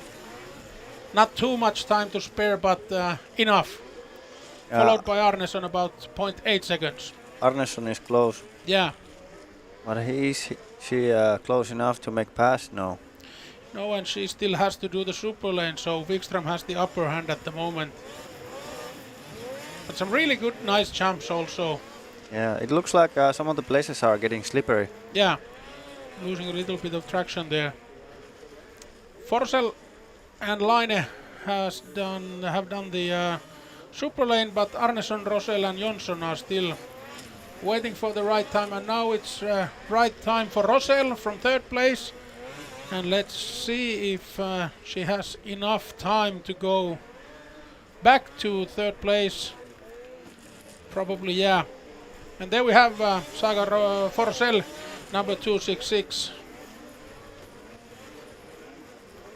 She had an unlucky crash earlier, but like I said, she will probably fight back as much as possible. Jonsson is on the 6th place. Something has probably happened with her, and Elina Palojärvi, who was on the starting list, is not on the track. So I don't know what is the situation with Elina, but she's also a fast racer. So too bad that she's not racing at the moment. And there we have some small contact also. Let's see, was it lap traffic or... Yeah, Jonsson and... Yeah, Jonsson is climbing back up.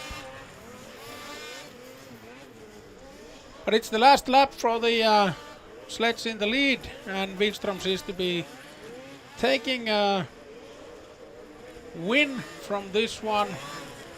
Number 8-1. And there we have the checkered flag for the winner, Fanny Wikström. And about the lap time that we talked about earlier, 34.3. So yeah, the lap times are about the same. Arneson on the 2nd place, Rosell 3rd, Forsell 4th. Oh, that's really unlucky. Victoria Laine fell off the sled. She was on the 5th place, and now she will end up on the 6th place. Ladies class, round 1, Group B. And look at them. And that was after the finish line. Look at that. That's really some sportsmanship. Victoria is a young racer, and she managed to stomp the sled. And the other racer, Thea Arneson, I think, came and helped to start the sled. Yeah, really nice. Yeah, respect. But that's how it is. After the checkered flag, the fight is over, and then you're back to friends. Yeah. Fanny Wikström, Thea Arneson, Ida Rosell, Saga Forsell, Elise Jonsson and Victoria Laine. Results of the round 1 Group B of ladies class.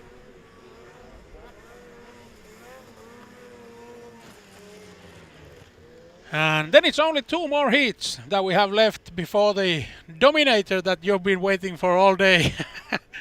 Finally. But you've been waiting for this as well. Pro Class, Round 1, Group A, here in Boden. Energy Arena, Snowcross Super League, Race 1, Season 2. And let's go for the introductions. Number 81, from Sweden, Gustav Salsten. 61, from Sweden, Emil Hansson. 999, from Norway, Magnus Reiten. 681, Sweden, Albin Lundqvist. 911 from Finland, Aleksi Rehu. 77 from Norway, Robert Lundén. 23 from Sweden, Linus Dahlberg. 137 from Norway, Ole Herman Sjögren.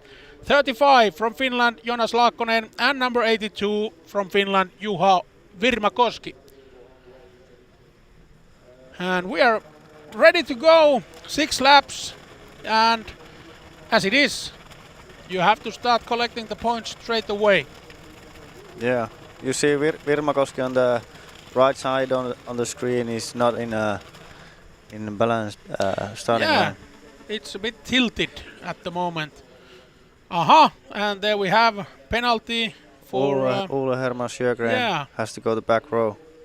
And now there would be plenty of room for Virmakoski to also to be on a level playing ground. Yeah. But yeah, it's a tough spot. But I think that he will manage just fine. Yeah, especially if he's able to pick the inside Yeah, from the back row. yeah. Then he could be able to block the traffic in the inside lane. But So we'll now see. they're moving him Yeah. a little bit towards the middle. We'll see how it goes. Pro class. This is for many people the first heat that they've been waiting for. Pro class being the top class, and now we are. Aha! We have a jump start. Another one. Yeah. Like I said, it's strict, but it's fair because it's same for everyone. 681 Albin Lundqvist sent to the back row, and he's shaking his helmet. Not happy. Not happy at all. Yeah. Yeah, it's gonna. I think they're discussing with some capital letters. hand signals there. Yeah. But that's how it is. The tension is high. The emotions are high. And yeah. Yeah, but now Gustav Saas, their number 81, has plenty of room inside. So that's a good spot to take the start. We'll see how it goes. The flag is up. We are ready. Racers are ready. And the light goes off and we are good to go. And look at this. It's Gustav Salsten. And really good start for this man. Number 81, Gustav Salsten. Sweep hole shot. Undeniable hole Yeah. shot. And look at the stretch. Pulling 20 the gap meters. already. Yeah. 0.8 seconds on the Doubling, first doubling. corner. Rehu on the third place. Yeah, on the second place even. Fighting for the fighting with Reiten, and now it's very, very, very tight on the outer corner. But yeah, they managed to survive unharmed. But now it starts getting interesting. 3 seconds on the first lap. Look at Salsten go. That's fast. And now we have some Magnus sleds. Reiten challenging Rehu. Yeah, and we have also racers on the sled territory super lane, Lunden and Dalberg. And look at these jumps. It looks so easy. Magnus Reiten takes the second back. Yeah, they are really battling for the second place with Rehu. And Virmakoski on the fourth place, good to see also from Finland. Yeah, the unbalanced starting line didn't harm him at all. too much at all. Yeah. 3.7 seconds between Salsten and Reiten. And here we have Virmakoski with the red lights in the sled, and he's now on the 6th place. So Lundqvist and Lunden managed to take over him. But we are in midpoint of the race. Lundqvist charging hard. Yeah. Take the inside line.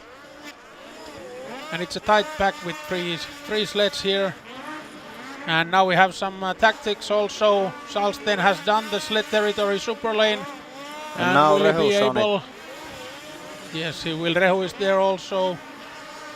It's going to be interesting with Reiten and Lundqvist because they are the only racers. Now it's Reiten second and Lundqvist on the 4th place. They have not done the super lane yet, but I gotta take my hat off for Salsten. Still keeping the first place. And it's a really tough competition at the moment with these names that we have on the list. And now we have, I think it's Lundqvist on the super lane, yeah. And there you can see Salsten. And tripling in. Yeah, with some crazy speed.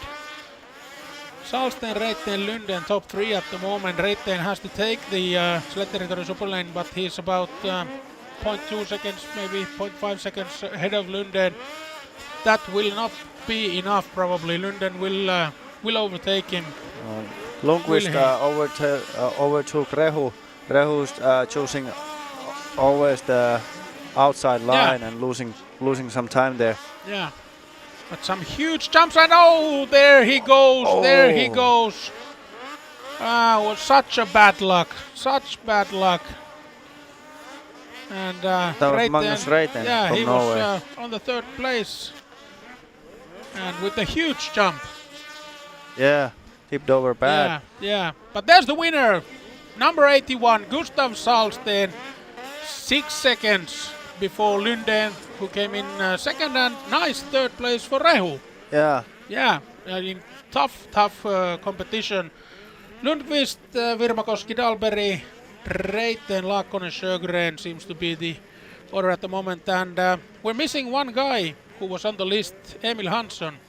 What could have happened? Hard to say. Yeah. But yeah, Gustav Salsten takes the win from round 1, Group A. Solid race. Solid race, yeah. Good start, fresh start. Perfect spot for the Sled Territory Super Lane. Didn't lose the first place at all. Takes the first place. Yeah. Didn't look back. Yeah. Looks easy checkers. when you know what to do. Yeah. Lunden, Rehu, and Lundqvist, Virmakoski, Dalberg, Reiten, Laakkonen, Sjögren. And then we have the second half of Pro Class for round 1, Group B. And let's go for the introduction in a second. They are all gathering under the Oneva Group start line. And the start is a little bit different. It's a bit of a... Like S shape. Yeah, S shape. It's left turn, right turn, left turn. And you really have to be on the top of the situation when you go into a tight corners like that right from the start. Might be collision on your right side or left side. Have to keep your eyes open. Yeah. Or the best and the easiest way is to do like Gustav did. Yeah. Just go and take the start and never look back. And here we have Group B. Number 58 from Sweden, Axel Johansson. 259 from Sweden, Jon Stenberg. Number 10 from Finland, Mika Lammi. 370 from Sweden, Mille Andersson. 179 from Sweden, Martin Johansson. 119 from Norway, Emil Mikkelsen. 36 from Sweden, Gustav Lindgren. 307 from Austria, Elias Bacher. And number 66 from Finland, Oliver Jaakola. And this weekend we have racers from 5 different countries.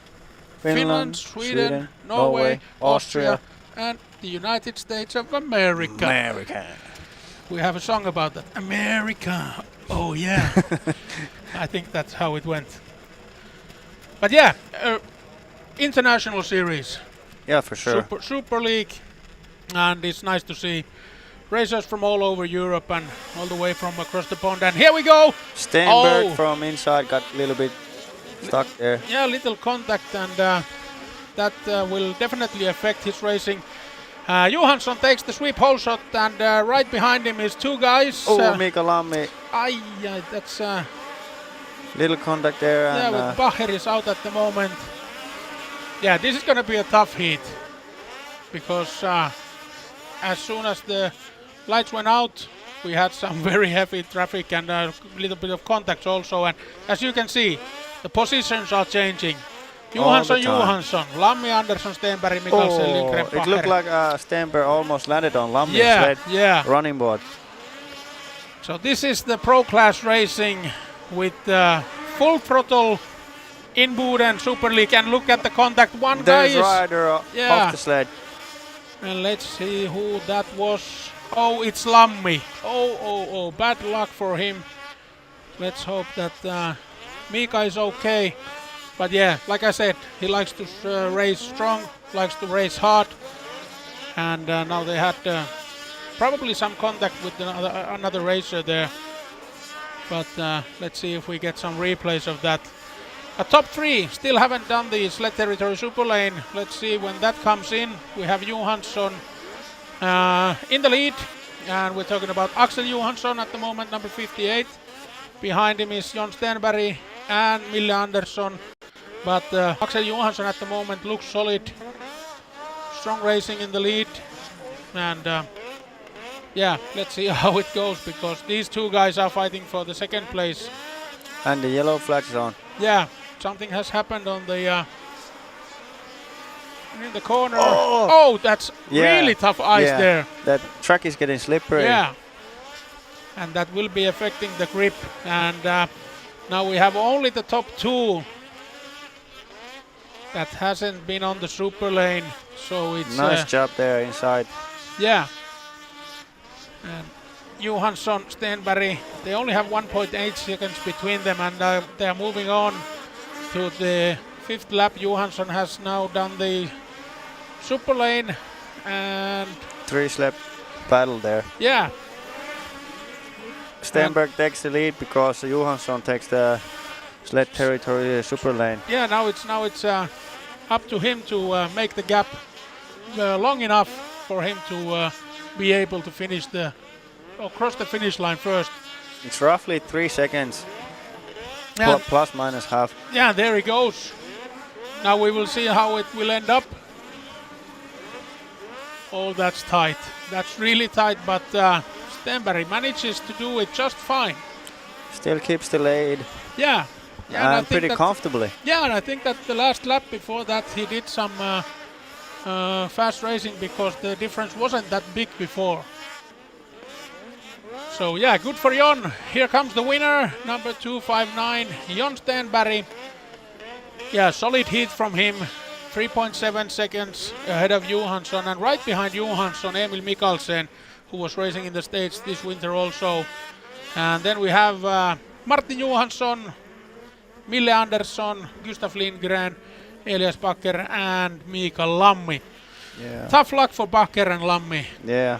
but we will be hearing from these guys, I'm sure. It looked like the experience played to Stenberg's pocket this Yeah, time. yeah. Younger guys were hassling here and there. Yeah, he managed to keep his calm and ended up crossing the finish line first. Stenberg, Johansson, Mikkelsen top 3. Johansson, Andersson, Lindgren, Bacher, Lammi.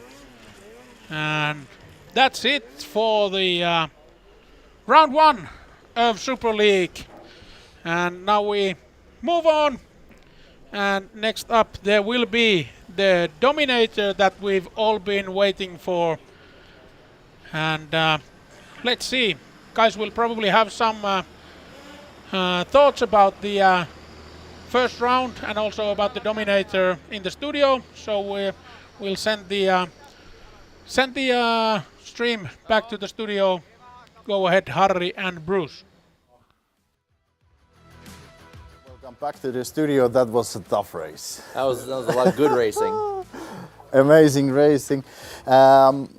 Let's talk about the track first and some rules and stuff, because there's a lot of differences than in the States. So what do you think about the whole shot line? It's a little bit different than we're getting used to. The start line? Yeah. Yeah, so here, the penalty is much more severe than it is back home.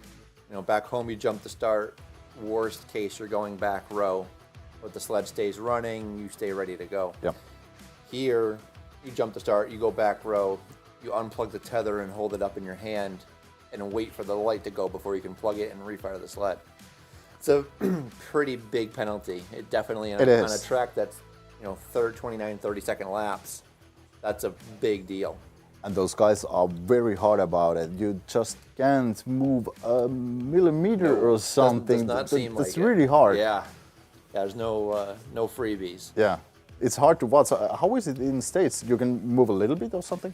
It all depends on the guy watching. Yeah. Some guys are nicer than others, per se. So sometimes they'll give you a little move. ISOC, they have a laser. You break the laser, then they stop things. And sometimes they'll just slide you back. Okay. Other times, they'll send you to the back row. So. But the engine could be still running if you're in the back row. Yeah, the engine's always still running. Okay. Yeah. There's the big difference. That's a big difference. That's a few seconds. There's a few lanes on the track. It's super icy right now.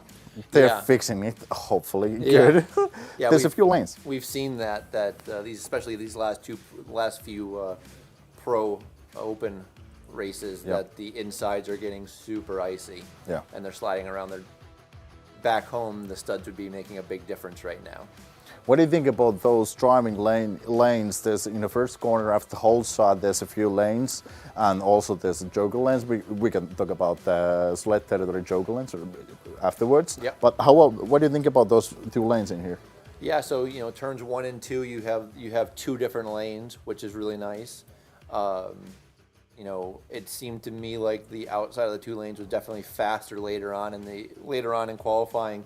because that inside was just getting so icy. Yeah. You just didn't have the traction or the control. And then down the far end of the track, turns 3 and 4, having 3 lanes to pick from. It's like a highway out there. You've got that long sweeper around the outside that's super smooth, which is, a lot of these guys like, because like we talked about in the pre-race, being able to get the knee down and just keep the power on, as opposed to the guys that aren't so good with that, taking one of those 2 inside lanes and just try to make the track as short as possible. Yeah. We saw few situations that they are crossing the lines, they're crossing the lanes. What do you think about that? It's a hard race.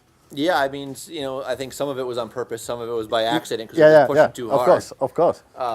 Yeah, no, it's, I've seen it a lot coming out of turn 2, where they're pushing way out wide into somebody who's coming out of the Joker lane, and I feel like before the end of the night, somebody's going to come together.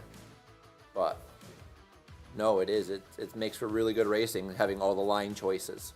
What do you think about the rhythm section? There's a huge jump before that one, or big jumps. Is it the best decision to make the big jump and go further, or is it the best decision to take the inside line and make that rhythm section? I mean, to me, it seems like the outside, hitting the big triple, and then using the outside sweeper through 3 and 4. That going by the lap times and who's been doing it, that seemed like the faster way around the track right now. And on the back of the track, there's also a huge jump and 2 inside lanes and 1 outside lane. What do you think about that? So that's what I was talking about. Yeah. So turns 1 and 2, it definitely seems obviously the faster way is to definitely triple the finish line. Yeah. But as the qualifiers have progressed, it definitely seemed like that outside lane was a little bit better just because you had better traction. Any more thoughts about the track? It's super icy. It's definitely super icy. The Joker lane definitely makes it exciting. It adds, like the guys were saying, between 4 and 5 seconds to the lap. So it can, definitely change things up. I think we'll see that a lot tomorrow in the finals when we've got 10 or 12 guys on the line, and they're using it. It's really going to mix the field up a lot more than it is tonight. So that's going to make for some really exciting racing. About the sled territory super lane, 20 seconds penalty if you don't use it. Is it hard? That's a big penalty. I mean, that's a lap, yeah. basically. It is. So, it's definitely really important that these guys make a mental note or a note on the bar pad to make sure they take it, because otherwise your race is over. What do you think? You're going to drive tomorrow. Yeah. How you can remember that one? I don't think I have to use it tomorrow. Actually, you don't. But if you imagine that situation, how you can remember that? It's tough. Yeah. I mean, it's not a normal thing per se. So it's not something everybody's just used to doing. Yeah. So it is. It's just another thing that these guys and girls are going to have to remember. And sometimes when you're in the heat of a battle or something, you forget. Things happen. That's why it's a super lane. Right, exactly. Let's go back to results of this first group. Let's see the Pro Light round, Group A.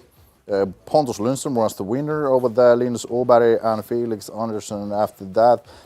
What do you think about the first round? Yeah, I mean, Lundström, we talked about him pre-race. We felt he was going to be fast tonight. He looked good in qualifying.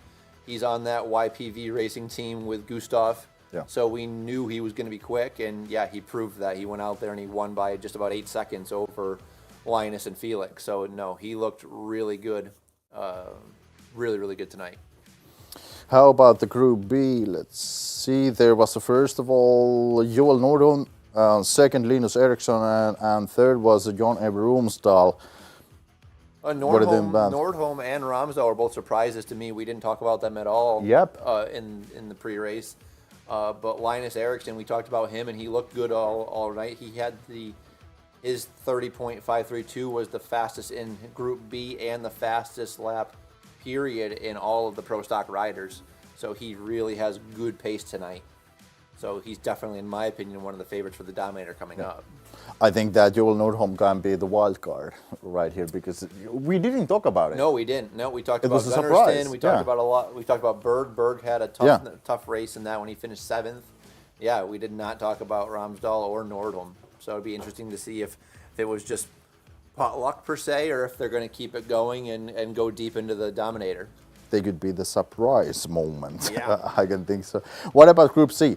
First, Sami Huttunen, and second, Leevi Puustinen, and third, Oskar Nikula. And Simon Schellman, we were talking about it, he was fifth. Joni Komolan was the fourth.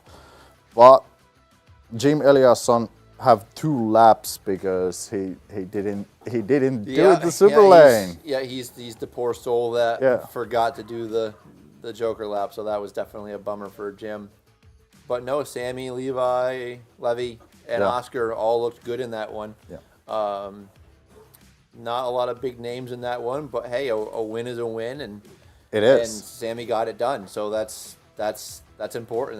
That's 10 points. Yeah, so it is, and that's the most important thing, that you're gonna want and got those points. Exactly. So we're gonna go to Group D. Ante Lundström, Oskari Laamanen, Borke Aberg, and Riku Lauhalom. That's the first 4th guys. What do you think about this one? Yeah, I mean, we had talked about Riku before the race. Yep. You know, so 4th is a bit of a surprise for us, I think. I think we thought he was going to be higher up. He got the full start. Right. Yeah, so to come from the back row and get 4th was impressive, but seems like a pattern because he false started at the Arctic Cat Cup 2 in the final there. So he's definitely got the itchy, tricky trigger finger. Yeah. So somebody's got to sit him down and calm him down a little bit. Yeah. But no, Lindstrom looked good. Borg looked good. Yeah, no, it's a lot of good racing out there. David Rasmus was the fastest guy in this Group D. What do you think about that one? He's 6th. Yeah, 6th on the list. That's I think he fell down. I think he was tied up in the first turn. Yeah. Which is something we didn't talk about is, we've had 8 heats of racing so far tonight, and we've had wrecks in the whole shot in 6 of them. Yeah. So I mean, getting with a track this size and this fast, it's really important to get through that first turn in one piece. Yep. Because if you don't, just like we said, race is over. Yeah. You're not gonna make that time up when everybody is just so close and so fast on this track right now. That's impossible to keep up with the guys. So we're going to the ladies group and Group A. Hilda Öhman, surprise. He's the first. No surprise there. Second one, Davina Bachmann, and third, Wilma Johnson. What do you think about this Group A? Yeah, I mean, Hilda, Omen. She's freaking fast. We knew she was going to be up front unless something happened, and she proved that point. She led flag to flag. Davina ran a great race. She was 2nd or 3rd, basically most of the race. Wilma got tangled up in the first turn and still ended up making her way up to 3rd. So that was, and set her fastest lap in the last lap of the race. So she definitely had the pace and endurance for all 6 laps, which was cool to see. And we have a surprise in Group B. Yeah. A huge surprise. Yeah. Came out of nowhere. And have the fastest lap in ladies group. Yeah, I mean, we talked about her before after the time qualifying, and we were surprised, like, wow, she's up there with Thea and Wilma and Hilda. So to go out there and just threw down a fantastic race, led the whole thing, fastest, 0.3 faster than Hilda, which was really impressive. It is. To not race at all last year and just come off the couch and show up here and be that quick is just super impressive. So, and then, Thea ran a great race in the runner-up spot, and Roselle in 3rd. The big question is why Alina didn't show up to the race. Yeah. Because she was. What happened? She was 2nd qualifier after the timed session. And if someone knows the news, what happened to Elina, and she didn't show up in the race, just email us or send us message or something that we can talk about it. But hopefully Elina is okay, that she can drive today also. Let's go to the pro class. That was a tough class. Yeah. And Group A, Gustav Solsten, first place, and the fastest guy. Shocker. He looked really, really good. He won by over 6 seconds. And he was a half second faster than everybody else in that race. I think he was the only guy on all the sheets to crack the 29-second lap. Yep. So that's that shows you that, you know, he is dialed in right now. He's fast. What about Robert Lunden? Second on Nice to see him round. bounce back. You know, he had a really tough go of it at the Arctic Cat Cup. He crashed 2 or 3 times there, just poor luck, and then he didn't seem to have the pace and the time qualifying. So it's nice to see him up in the top 3, where I kind of thought coming into the weekend he should be. So no, it's good to see him up there. In Pro Class, I had one wild card, and Yeah. it's 911 Alexei Reho. Yeah. He had a huge race. He had a tough race. He's playing hard. Yeah. He almost fell down the Raiden in first lap on the back corner and stuff. So he's playing hard, and he always do the big jumps. And he's a little bit calming down right now with the big jumps, because that ain't the good way to do it. What do you think about Alexei? Yeah, no, he looked really good out there. He really did. He set a good pace. His lap time wasn't the quickest, but he got out good, got out in clean air, and just held his place. And that's half the battle, is just getting out good and making the other guys pass you. Yeah. You know, that's more than half the battle, is making someone get around you. Yeah. Rather than trying to make your way up through. So, and he did it to perfection. What do you think about Emil Hansen? He didn't show up. Yeah, it's a bummer. What happened? I reached out, didn't hear anything back yet. So I'm intrigued to see why the number 61 wasn't on the starting line. Interested to see if he's going to make the Dominator as well. Yeah. That's coming up in probably an hour for him. So if it was a mechanical issue and they're trying to work through it or whatnot. Okay. And then Magnus Renton Yeah. running in the podium position, and he loses it in turn 4 and ends up off the sled. Yep. That's definitely a disappointment for him, because he was a solid lock for a top 3 finish in that qualifier. And he was in top 3 before he fell down from the sled. Is it because the truck is icy? What do you think? Or the bumps? Or the rhythm section? I don't know. I mean, the guys are just, like we talked about, they're pushing that limit. Yeah. And, you know, he was battling for that second, third place. He was getting pressure, and I know, it just made a small mistake, but a small mistake at that speed, you're going to end up off the sled. Yep. 9 times out of 10. Let's see the Group B right now. John Steinberg wins the battle. A legend. Yeah, that's not a huge surprise, I can say. But let's talk about Mika Lammi. He's in 8th position. He fell down. Yeah, definitely a bummer. He came out of turn 2 and just lost the sled. Yeah. You know, we talked about it pre-race, about him, you know, pushing the limits and trying to calm down and find that comfort zone, and whether he was just pushing too hard in those early laps or what. But yeah, 8th place is a tough first qualifier. Yeah. So, you know, I'm sure he's going to want to redeem himself in the Dominator later tonight for sure, but that's going to make the rest of his weekend definitely more difficult.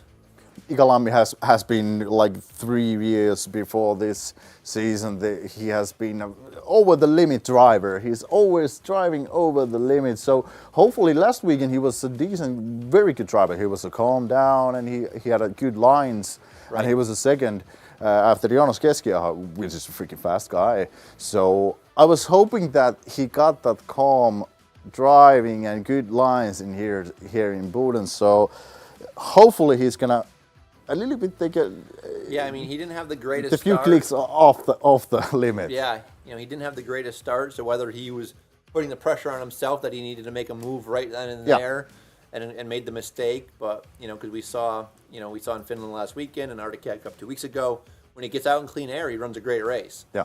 But, you know, it's when he doesn't get a good start like he just did, he needs to just take that breath and find a rhythm and start moving forward. You know, I think he was just too overeager to make something happen right away. Yeah. And it backfired. What do you think about Axel Johansson? He was the second, Emil Mikkelsen third, and fourth, Martin Johansson, which is driving in Loco.com in Finnish team. Yeah, I mean, Axel was a surprise to both of us after the time qualifying. Yep. He was really high up on the charts. I believe he was in the top 3 or 4. So to see him finish second behind Stenberg was impressive, for sure. Obviously, it wasn't a fluke in the qualifying, so now he definitely has the speed, so it'll be good to see what he can do in the Dominator coming up. Emil, same thing, looked good, looked consistent, you know, and I think Martin Johannesson just made a small mistake out there. I think he was sitting third, and just made a little mistake, and it cost him the spot. Yeah.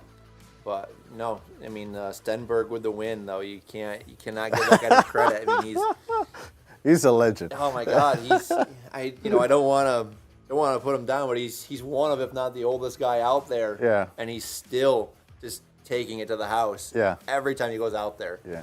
And he's just so much fun to watch. He's a crazy driver. It is. It's just, we talked a lot at the Arctic Cat a couple weeks ago, and he's still got it. And it's just really cool to see. I'm so happy to see him out here being successful still. What do you think? We're going to start Dominator in a few minutes. We're going to have a short break before that one. Who's going to be in the finals? What do you think? Is it John Stenberg? I definitely. Can he do it? Stenberg has the years of knowledge, and he's been in Dominators before. He's done it all. So, I don't think there's any way anybody can count him out of the final. Yeah. I just, I feel like he's going to be there, and it's just a matter of who the other guy is going to be. Yeah. Which, I mean, Gustav's been on it so far today. He was top qualifier. He won his qualifier. So, I definitely think we could definitely see a Stenberg versus Salston final. That could be epic. That would be a really good race. That really could good be race. epic because John Stenberg, he got nothing to lose. No. Nope. So that could be epic race. We see that one in a few minutes, and let's have a short break and let's get back to studio for the Dominators. Be there.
And we are back.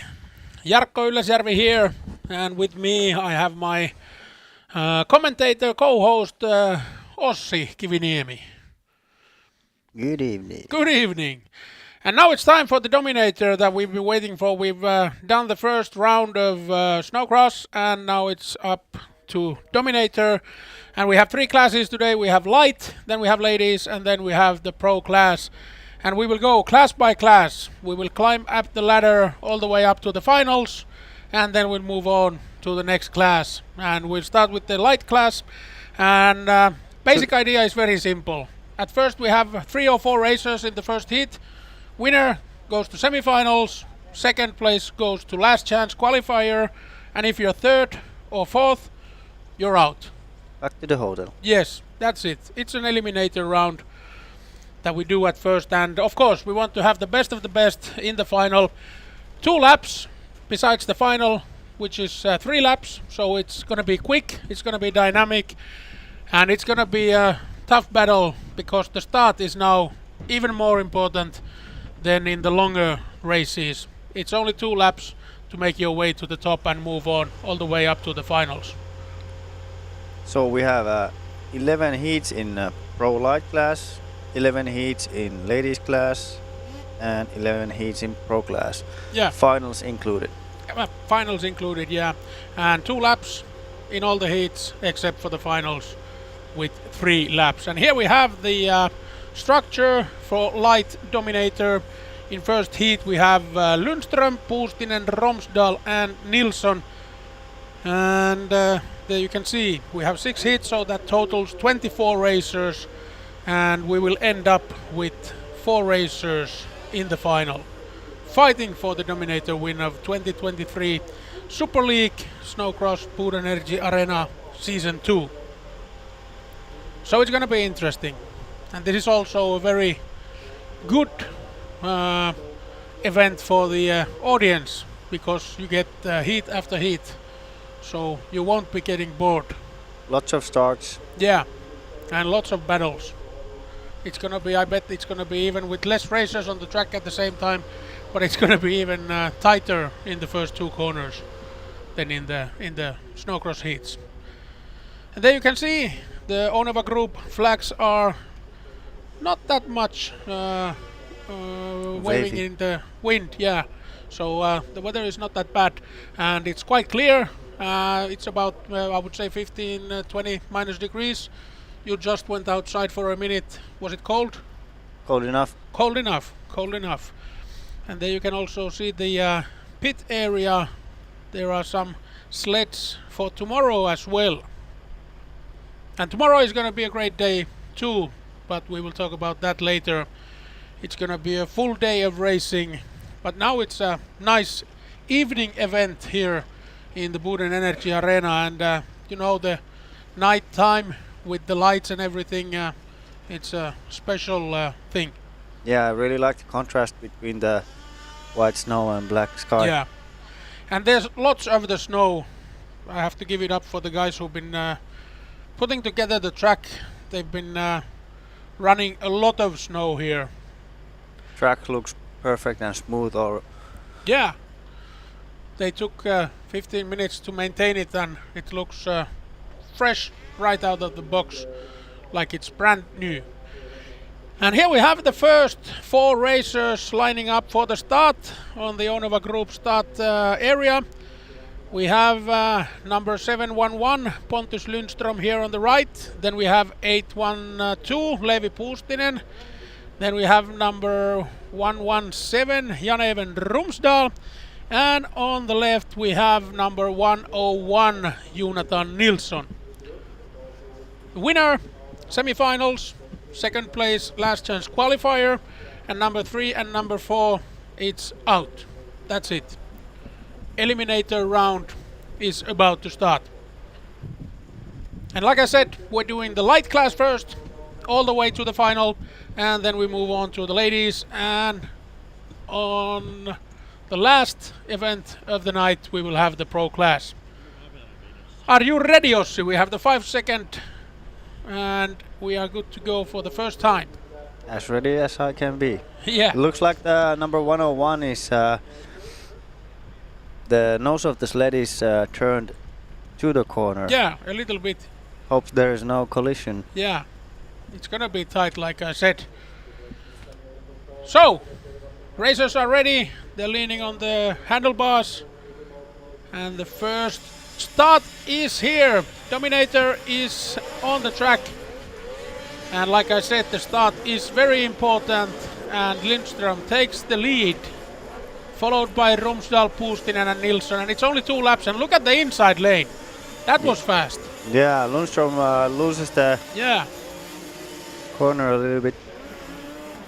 But then we have a really good battle between these 3 sleds. Nilsson is a little bit behind them, but you can see that these 3 sleds are almost side by side. And look at the inside lane, and that's really fast at the moment. And after first round, it's Lundström, Puustinen, and Rumsdahl. But this is gonna be tight. This is gonna be really tight, and Nilsson took a really big jump. Really big jump, being 4th at the moment, so he's gonna be kicked out if he's not climbing up, because we are moving towards the checkered flag, and it's only 2 guys who are moving on. Lots of room for only 4 sleds. Yeah, and here we come. First time on the checkered flags. Winner, Lundström, and Rumsdahl on the 2nd place, and huge air. Huge air. And nobody's taking the super lane this time.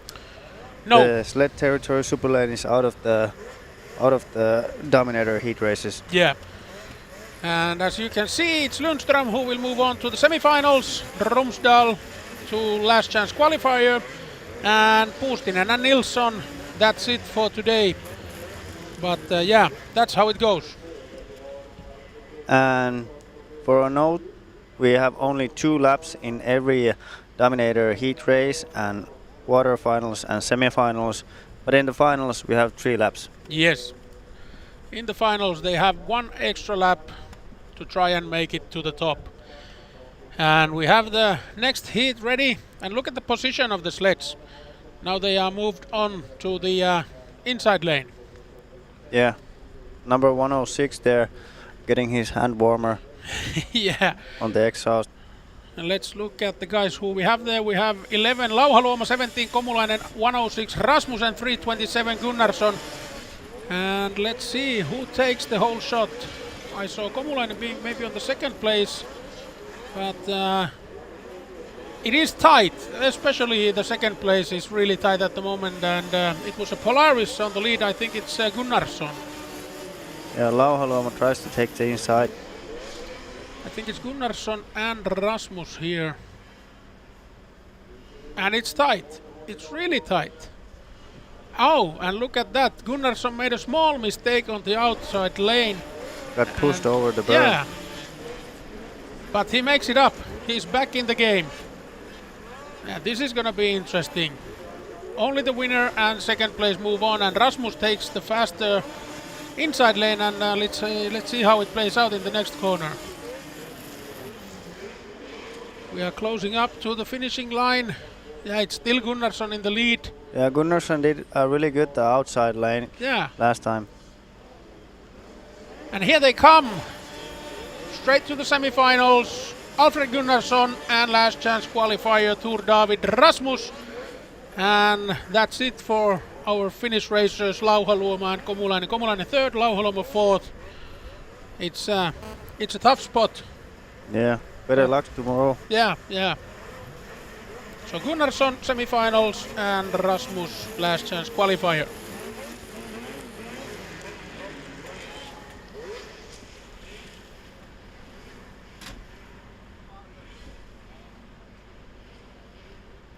And then we have 3 sleds on the starting line in Onova Group start area. And let's see. We should have 21 Joel Nordholm, 26 Linus Eriksson, 145 Jesse Hottinen, and 728 Oskar Nikula. But we are missing 1 sled with the headlights on. I cannot see anyone else but Nordholm, but we will find out shortly. And here they come. Yeah, it was Nikula on the 2nd place, I think. and Nordholm takes the lead. But this is going to be tough because it's only 3 racers, and now the second place changed already. And you know that if you're being on the third place, then that's it. And it's Nikula at the moment who is on the 3rd place, but yeah, huge jumps. Yeah, Nikola tried to jump low from the starting finish line jump, and Eriksson was able to make some time there, jumping a little bit further. Yeah, but that's how the tactics are playing out. You have to be on top of what you're doing, and guys are battling out for the 1st place. Yeah, Eriksson is really pushing. Yeah, and this could also be good for Nikula, because if these guys are battling themselves out, then Nikula could come and take the win. But it's still tight all the way to the finish line. I think that Nordholm took the inside. Yeah, Nordholm went outside, but switch it to the inside. Yeah, and that worked out just fine. Eriksson gets the win and gets to go to the semi-finals. Nordholm 2nd place, last chance qualifier. And for Nikula, it's not looking so good. But yeah, tomorrow is a new day. And Jesse Hottinen was not on the starting line, so he's probably out for the day. Yeah, Hottinen didn't finish his heat race, so. Yeah, there must have been something hopefully wrong with the sled, so they can repair it overnight and put the mechanics to work. And here we have the next start. Sami Huttunen on the inside, number 827 with links, and 681. That's Joona Karjalainen from Loukko team. Then we have Dennis Kangasmaa with 440 and 268 Juuso Ylipahkala. Okay, Huttunen got the penalty for a false start. So that's it for him. This makes it really tough for him to start from the back row in a four-sled contest. He won his heat in Snowcross earlier today, but now it's gonna be tough to climb to the top from the back row. But everything is possible. We'll see how it goes. 681 Karjalainen, 440 Kangasmaa, 268 Ylipahkala, and from the back row 827 Huttunen.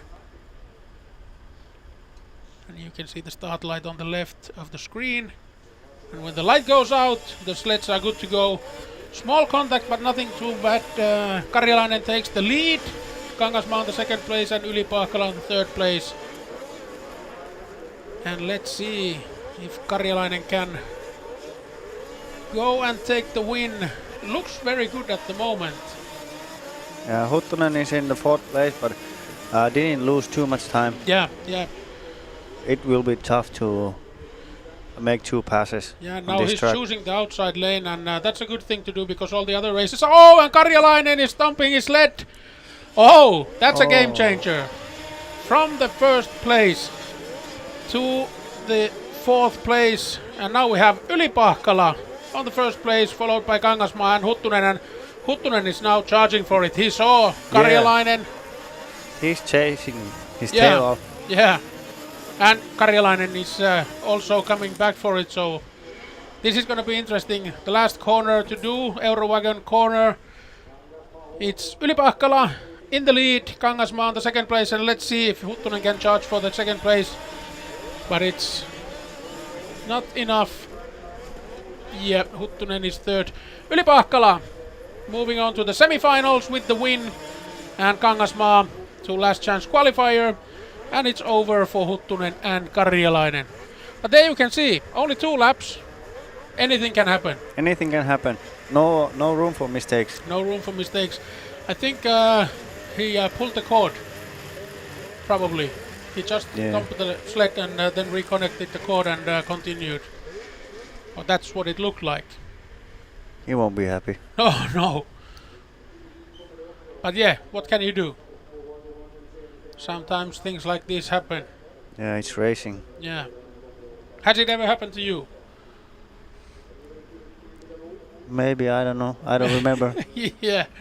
It's been so many years that I raced last time. Yeah. And the next racers are lining up on the start line.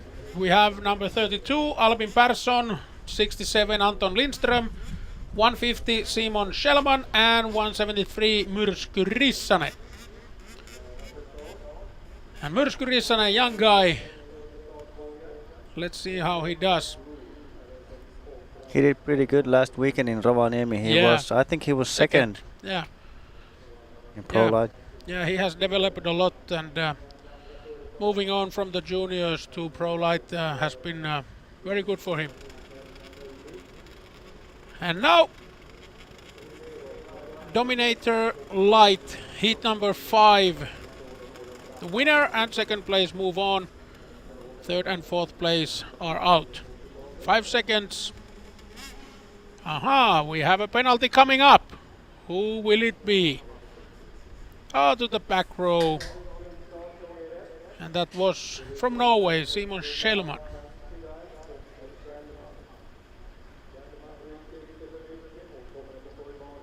That gives a little bit more room between Persson and Rissanen. So now Rissanen can charge even tighter from the position he has now. And we're good to go again. 15 seconds.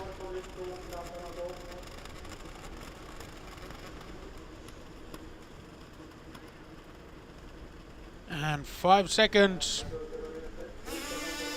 And we are racing, and it was tight. They were leaning, but Persson takes the whole shot and takes the lead. And second place, we have a really tough competition going on between Rissanen and Lindström. Rissanen on the inside, keeps the second place for a while. They're going side to side. Yeah, and Schellman didn't start his sled too fast. He's 9.4 seconds behind him. And look at Rissanen making a move, leaning with Lindström, and Lindström takes the revenge. And now we have a really tough battle going on for the second place. Let's just hope that the guys keep the sleds in one piece. And here we go. Lindström takes the second place. Now it's up for Rissanen to make up the loss on that corner, but no, there they go. They go really fast. And at the moment, Lindström is charging towards Persson also. Hitting the triple a little bit too long, but it was really close that he didn't tip his lead, and he takes the lead. That's tight. That's really tight. Lindström on the inside, and from third place to the first place. Lindström, and really sideways Persson. That was a nice heat. Semi-finals, Anton Lindström with a really nice performance. Yes, there. Charging hard. Yeah, charging really hard. Albin Persson second place, going to last chance qualifier, and for Rissanen and Schellman, that was it for tonight. The best Dominator hit so far. And we haven't even started. It was only heat number 5. Yes, this is the premium. Yeah. So it's gonna get even tougher after this. And heat number 6 is ready on the line. Let's just wait for the names to pop up. It's 13 Lindgren, 16 Sahlström, 37 Andersson, 868 Lamanen, and here we go. It looks like it's Sahlström and Lindgren. Lindgren takes the inside, and Sahlström, Lamanen, Lindgren, Andersson. That's the situation at the moment. Yeah, Lamanen got blocked in the first couple corners, but he rode the straightaway so smoothly that we're able to take the second place back. Yeah, he make it up real fast. And look at that inside driving. That's really nice line for Lamanen. Climbs up to second place after being taken over by Andersson in the beginning of the corner. And Sahlström about 2 seconds ahead of the pack. And now it's up for Lamanen to keep Lindgren and Andersson behind him. But they are coming side by side about a bit less than a second behind Lamanen. Looks like the inside line is a little bit faster. Yeah, at the moment at least. And they're cutting corners, trying to challenge Lamanen, but he holds up, and Salström takes the semi-final, and Lamanen moves on to the last chance qualifier. And then we have Andersson and Lindgren getting pushed out of the Dominator, but that was also a good heat. Yeah, Anything could have happened, even in the last lap, the last two corners. good racing. Last two corners. We have two corners. But yeah, you know what I mean. But in the starting line, there's the S shape. Is it one corner or? Yeah, it could be one longer corner with two turns. Yeah. But yeah, that was heat number 6, and we're moving on for the next heat. And but yeah, 6 heats. No, we are done with the eliminators. Or did I calculate correctly? Yes, I did. We are done with the eliminators, so we're moving on to last chance. We have 2 last chance heats, and only the winner of the last chance heat will move on to the semifinals. And here we can see it's going to be Romsdal, Rasmus, Nordholm in the first last chance heat, and the winner will join Lundström, Gunnarsson and Eriksson. And the second last chance qualifier heat will be between Kangasmaa, Persson and Lamanen, and the winner will join Yli-Pahkala, Lindström and Salström. And from those semifinals, the winner and second place will move on to the final.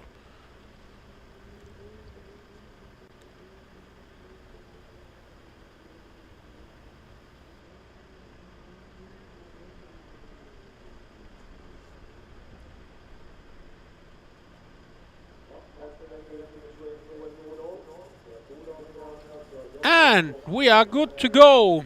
The first last chance heat will be 21 Joel Nordholm, 106 Tur David Rasmus, and 117 Jan-Even Romsdal.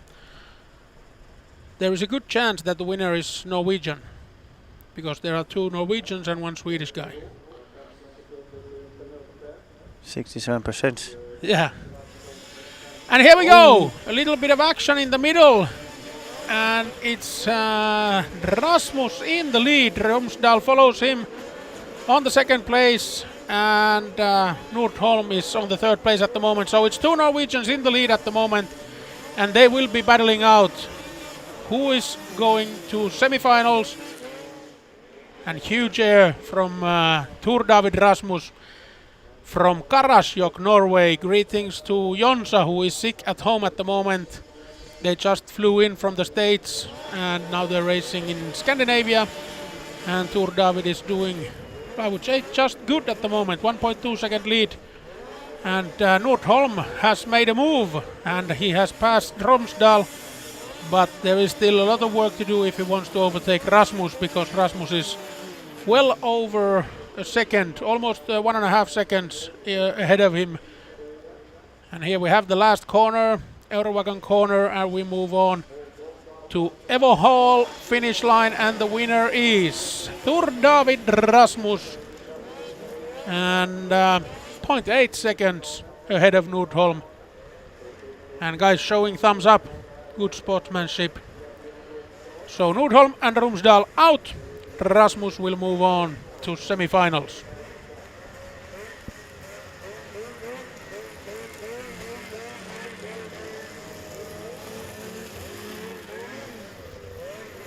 And next heat is a similar kind of last chance qualifier. These guys came in second in the eliminator round, so they will have to battle out who is going to the semifinals. Only one of these 3 guys will be going forward. 32 Albin Persson, 440 Dennis Kangasmaa, and 868 Oskari Lamanen. Lamanen on the left, Kangasmaa in the middle, and Persson on the right. Let's see if Lamanen tactic will pay off. He has left some gap between him and Kangasmaa. And the light goes off, and it looks like seems it to pay off. Yeah, seems to pay off for Oskari Lamanen. Sweep hole shot, riding his links in the front of the pack. Crane Hill Racing colors. And here we see 32 Albin Persson in the drone shot. But it's a good gap for Laamanen, but Persson came from 1.7 seconds to 0.8 seconds. So you still have to put in the work on the last lap. And here he comes with a huge jump. But loses the corner. Yeah, but that was something something to see. He was going all in. And the difference is 0.9 seconds, but now it's 2.2, 2.1. So I think Laamanen takes this one. But hats off for Persson. He really... Yeah, he's trying. Yeah, he took the chance and it almost paid off. But the winner is Oskari Laamanen, 8.68, and he will move on to the semifinals, and Persson and Kangasmaa are out. Yeah, solid race for Laamanen. Yeah, straight from the start and good tactics with the start, leaving some gap between him and Persson in the start, so it paid off. And now we have our semifinalists, top 8. We are not guessing anything yet, but as soon as we get to the finals, we have to put in our guess who is going to win. I've been very bad at guessing. Very bad. But yeah, Oneva Group start area is there, and well, let's look at the graphics. There we have the semifinals. 711 Lundström, 327 Gunnarsson, 26 Eriksson and 106 Rasmus. Winner and second place move on to final. And also the second semi-final, 268 Ylipahkala, 67 Lindström, 16 Sahlström and 868 Laamanen. Same thing, first and second place goes to the final. Yeah, it's gonna be a tough final. With the top 8, it could be any of those guys in top 4, and it would make a great final. And here we have the first semi-final lining up. We're waiting for the fourth sled. That's probably Rasmus, who won his last chance. He has some time to refuel the sled. Yeah, it looks like the middle guy here adjusted the hose shot device. Yeah. We'll see if that helps. Yeah, and they are waving it off, waiting for the fourth racer to arrive. And here he comes, 26 Linus Eriksson, 327 Alfred Gunnarsson, 711 Pontus Lundström and 106 Thor David Rasmus. 2 laps, winner and second place proceed to the final, third and fourth place move on to the singing choir? Yeah, race sausage section. You have to get the race sausage. Every time when there's an outdoor event, you have to get the race sausage. Buzz. Oh, there we go, and it was a jump false start from this rider, and that was it for him, I would say. Pretty much. Yeah, and it was Polaris 327 Alfred Gunnarsson, and yeah, he was on the edge, and yeah, back row, it ain't easy. Yeah. Everything and anything can happen, but it's not gonna be easy. They line him up again and send Gunnarsson to the back row. So it's 3 sleds in front row, Eriksson, Lundström and Rasmus. That makes it just a little bit easier for them, but still you have to be in top 2 to make it to the final.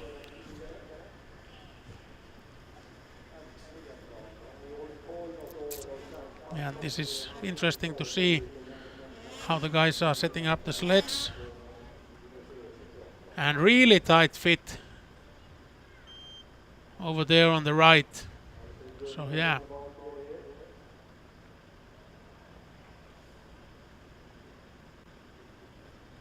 And when you take a false start, what's going on? The guys are they switching places? Something is going on.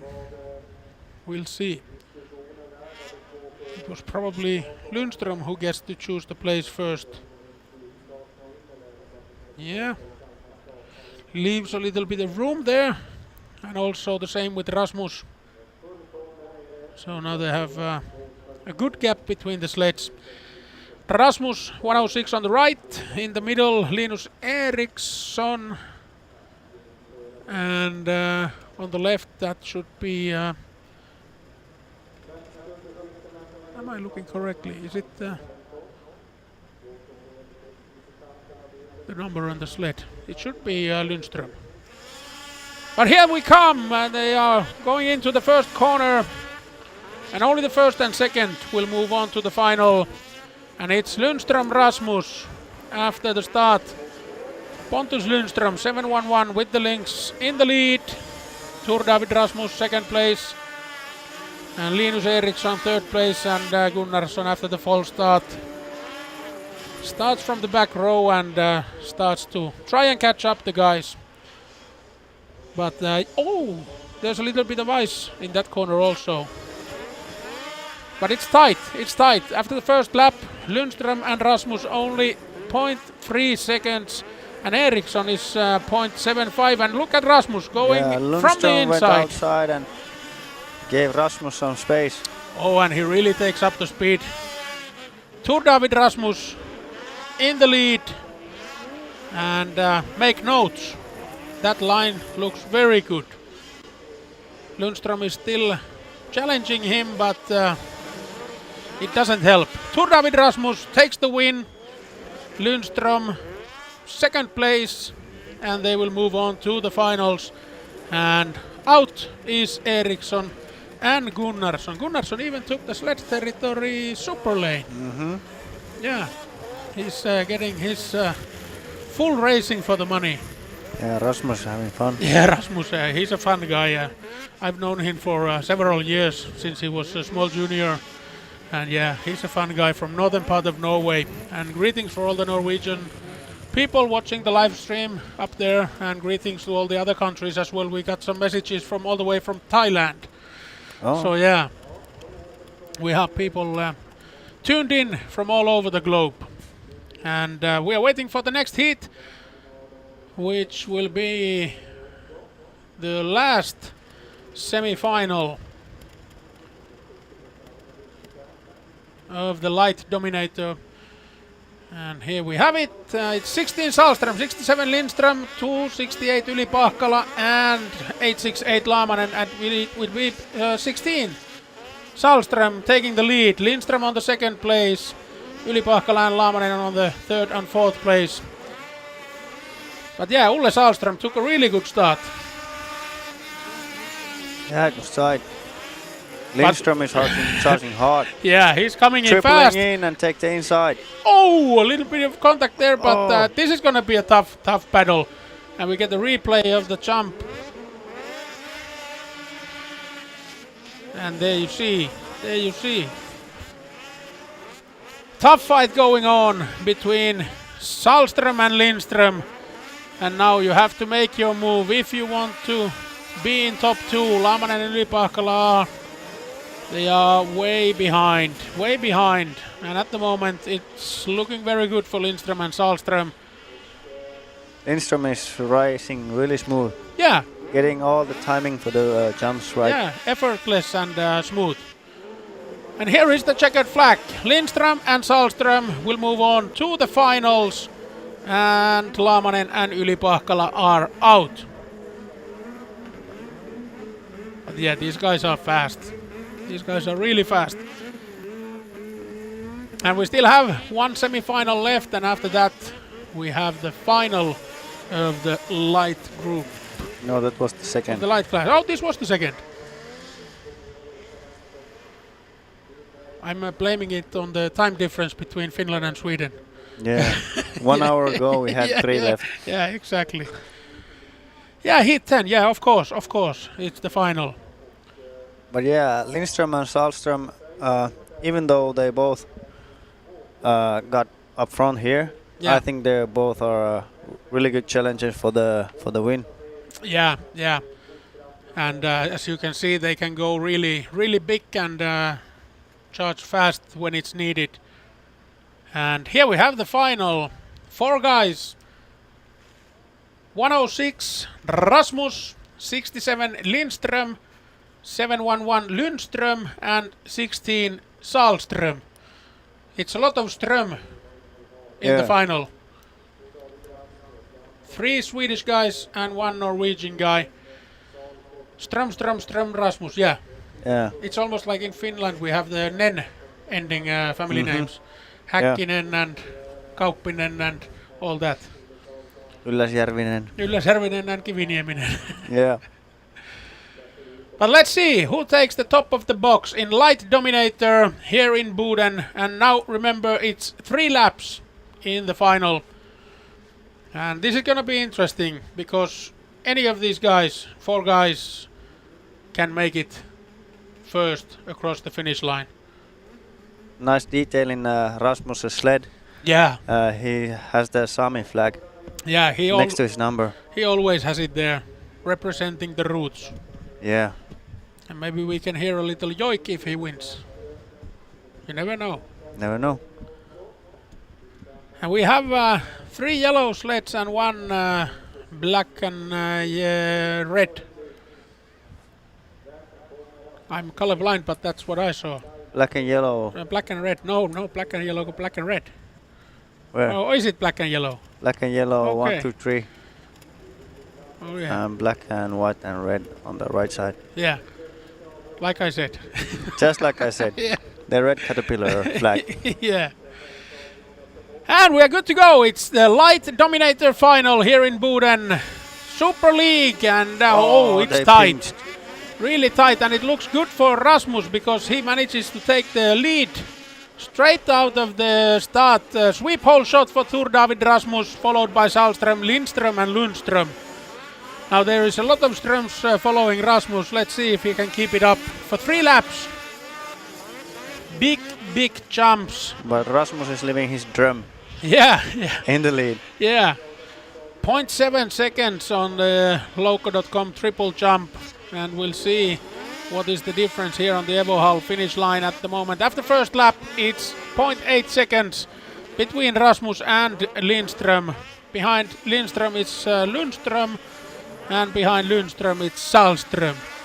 But looking good for Rasmus at the moment. Yeah, he's riding really good. Yeah. Solid, easy, looking effortless and no extra. But here you see right. Lindström, experienced racer, charging in for the overtake, and he's sneaking inside. Yeah. It's gonna be interesting.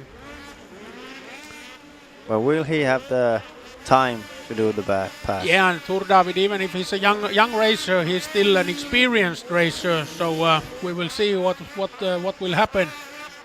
And here we come into the Eurowagon corner. A little bit of action on the inside, and there he goes, and he flips the sled, and Rasmus must be fuming now. Lindström pushes him from the rear. And here the guys come, and it seems like they have added 1 lap on the final. It's 4 laps. Oh, did he think that it was over? I don't know. I thought it was over. But it seems like it's 4 laps instead of 3, and Lundström takes the lead. Yeah. Well, that's interesting. Lindström flips Rasmus's sled over, and I think he thought that he won, but Lundström is now in the lead, going to the checkered flag, and we have the first winner of the night. Give it up for Anton Lindström. Second place, Pontus Lundström. Second place, Anton Lindström, and third place, Ulle Sahlsten and Sahlström. Yeah, now I'm still thinking about the situation between the guys in the corner, because it was very unlucky for Rasmus from the lead to flip the sled, and here we see the replays of the following lap. But this is motorsport. Anything can happen. And if you can see, the guys are steaming as well. They've been putting in the work, and we have the top 3 of light dominator final there. Pontus Lundström, Anton Lindström and Ulle Sahlström.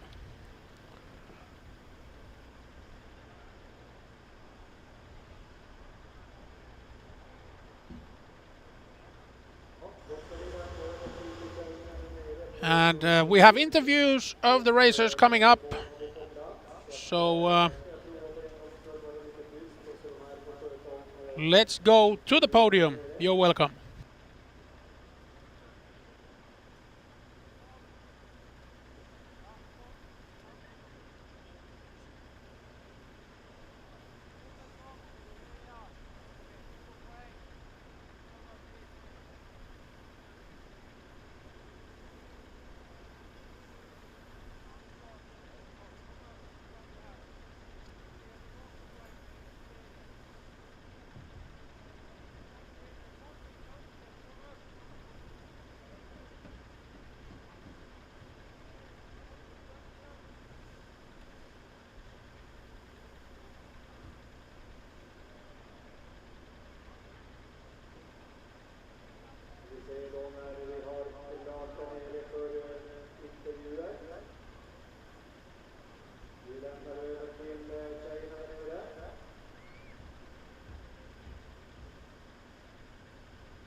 But it was fun.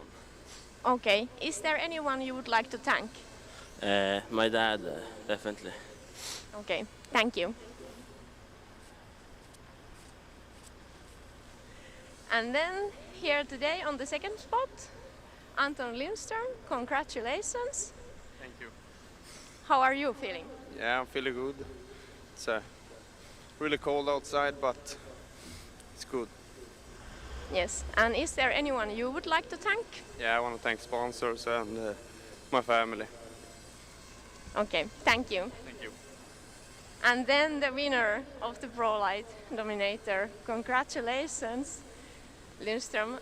How are you feeling? I'm feeling great. It's such a great feeling to be up here. Yeah, you looked strong out there. You made it look easy, was it? Absolutely not easy. I was running behind Anton and the other guy. When they smacked, then I could make the pass. Okay, and is there anyone you would like to thank? Yeah, first and foremost my mechanic Albin, my kids Gry and Malcolm who's visiting, my wife and everybody who supports me. Thank you.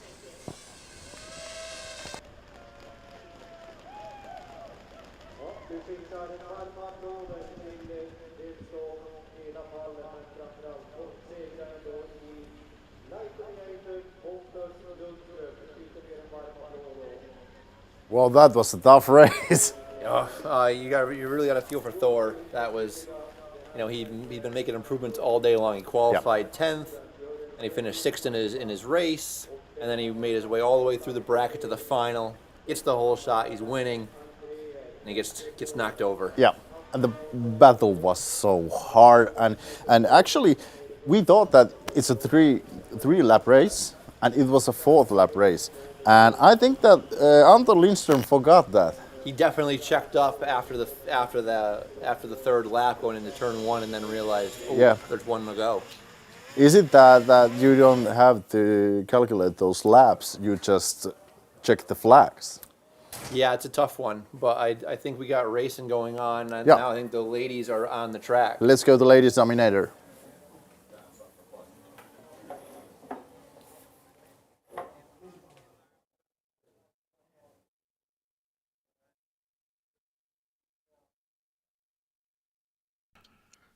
And we are racing. We have the ladies dominator started already. And look at this. We had Kauasari in the lead. And Öhman takes the lead. Yeah, she took the lead, but still I have to give it up for Kauasari for keeping Öhman behind her for a while even. Almost 2 laps. Yeah. And there is some problems now with Kauasari.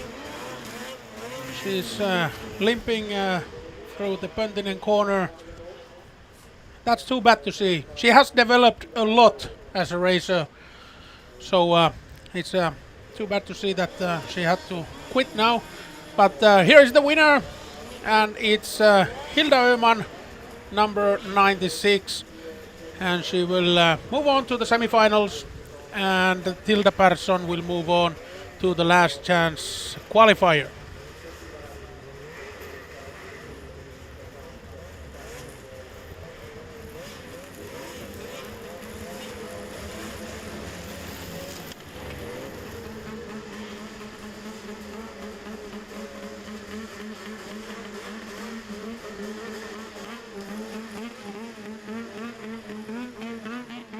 And here we have the racers coming in. How many sleds we have there? We have 5 sleds. Let's see what's going on. But it's going to be racing with Ladies Dominator heat number 2 in just a second. And it's the environment at the moment is really nice. With the dark skies, you can see the stars, and we have the huge lights that we have here at the Boden Energy Arena. So it's a perfect set for racing.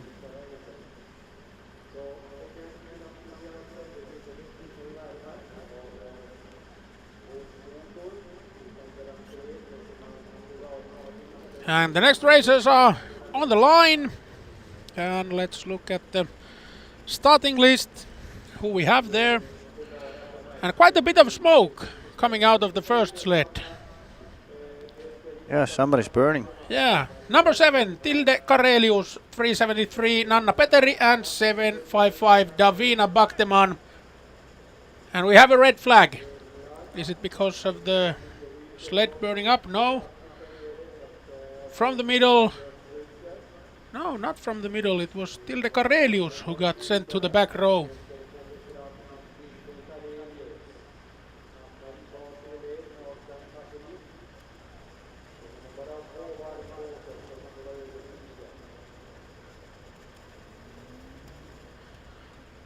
You are a mechanic also yourself. Where is that smoke coming from? Looks like from exhaust pipe. Yeah. Yeah, they're It's like heating the pipe. Back in the days in Formula 1, it was something is coming out of the end of the exhaust pipe. Yes, it's smoke. Burning fuel. Yeah. But yeah, here we go. Heat number 2, Ladies Dominator. And the sweep hole shot goes to Davina Bakteman.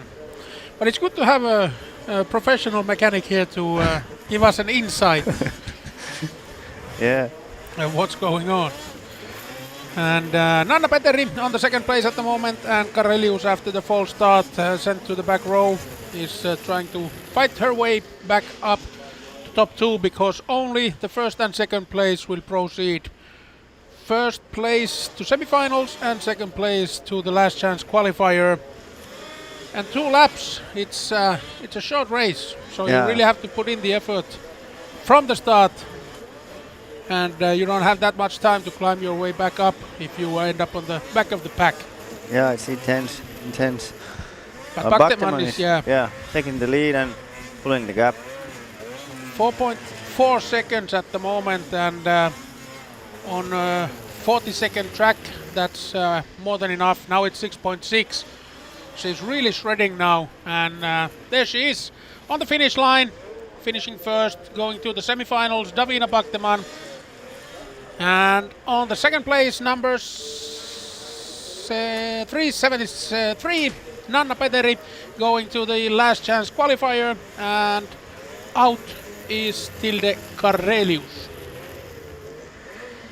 But yeah, you really have to be careful on the starting line, because even a small movement can send you to the back row, and especially in the Dominator. Yes, no freebies allowed. Yeah, but like I said earlier, it's strict, but it's same for everybody. So yes, no room for complaints. Yeah, everybody knows, no messing up. Yeah, exactly. Or you can complain, but I'm not sure if anybody's listening. Yeah. Any false starts back in your racing career? Yeah, I remember in Enontekiö 2014 I took false start in maybe twice. Yeah. twice in 2 heats. Okay, nervous Yeah. because of the home race. Nervous because Tomi Ahmasalo was on the line. But Yeah, that would make anybody nervous. But now we have only 2 racers, Vilma Jonsson and Pernille Andersen, and now they are fighting for the place in the semifinals. They won't be getting kicked out of the Dominator, but they will have to fight for the win and for the semifinal. Second place will obviously go to the last chance qualifier. And 2014, yeah, what that class? was semi-pro. Yeah, Yeah, we had a great weekend in Enontekiö Hetta. yeah, Emil Öhman was there giving us like a racing camp yeah, for 2 days yeah. Yeah, I remember and they had the teaching, camps teaching for us. a few years, I think. For several years they had the racing camp in Hetta. Yeah, Yeah, and on Sunday we had the race yeah. on the same track. That was nice. And we have Vilma Jonsson in the lead at the moment. Pernille Andersen is on the second place. And did you hear my almost perfect pronunciation of Pernille Andersen? Andersen, yeah. But at the moment it looks like Vilma Jonsson is gripping onto the semi-final. And at the moment a little bit over 3 seconds between them. So it will be very hard to catch up Vilma at the moment. But Pernille knows that this is enough for last chance qualifier spot. So no risks, just take it home to the finish line and that's enough. Yeah. And the last corner, the last jump. And here we have the winner, Vilma Jonsson on the Evo Hall finish line. She will move on to the semi-final, and Pernille Andersen going to the last chance qualifier.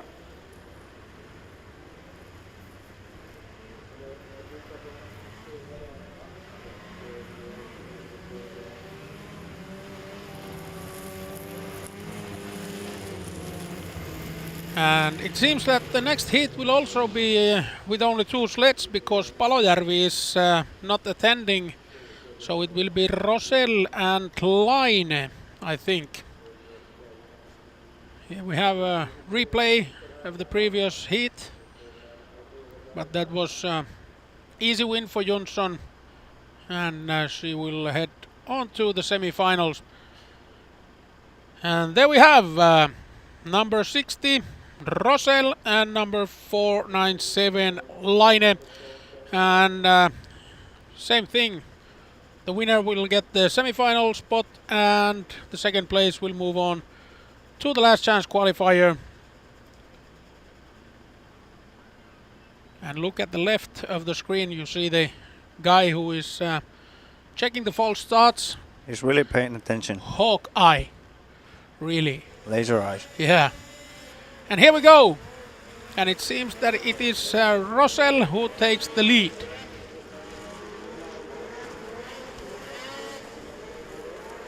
Sweep hole shot for Ida Rosell, number 60, and Victoria Laine, 497, is holding on to her last chance qualifier spot at the moment. Rosell gets a good start, and there's 1.3 second gap at the moment. So Rosell is moving a little bit faster at the moment than Laine, but Laine is doing very good. She also has developed a lot. Yeah, And she's trying a little bit different lines. Yeah, Try to go inside. and it's been fun because I've been doing this for 10 years. I've seen long development stories of the racers, all the way starting from the small juniors, racing the pro class top positions at the moment. So yeah, it's been real fun.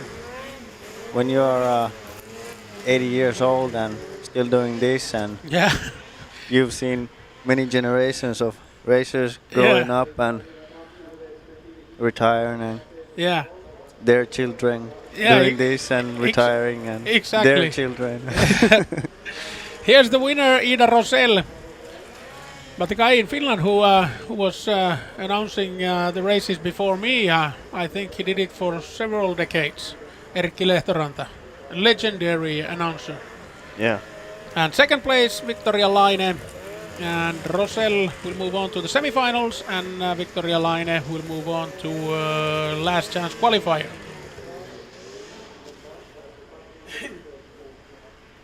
And 2 more eliminator heats left in the ladies class.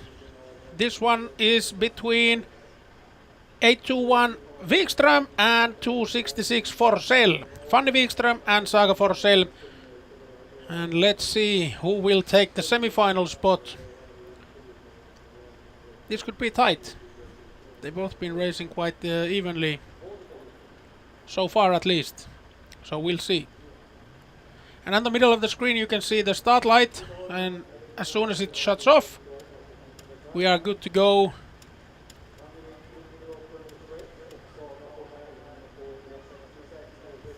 And we are good to go.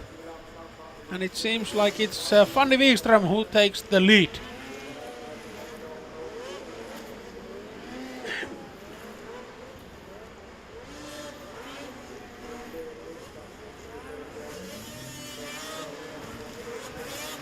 Fanny Wikström 8-1 in the lead. Saga Forsell 266.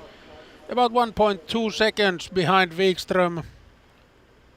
And here we can see some really cool drone footage of the corner, Eurowagon corner.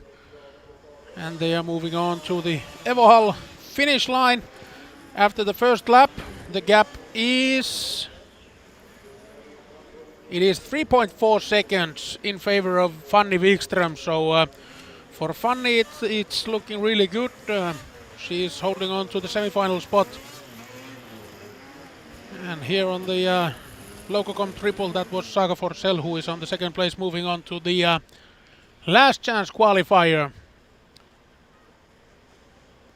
And we're taking out the checkered flag for the winner, and the winner is Fanny Wikström. Fanny will move on to the semi-final, and second place Saga Forsell, and Saga will move on to the last chance qualifier.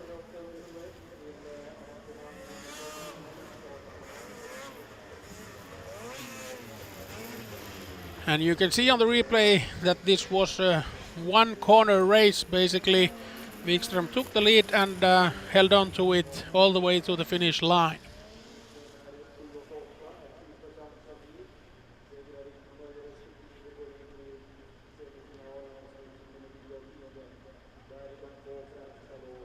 And we have one more heat left in the eliminator stage of Ladies Dominator.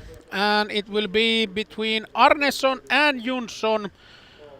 Arneson number 14 and 88 Jonsson. And we are good to go. Thea Arneson on the left, number 14, and Elise Jonsson on the right, number 88.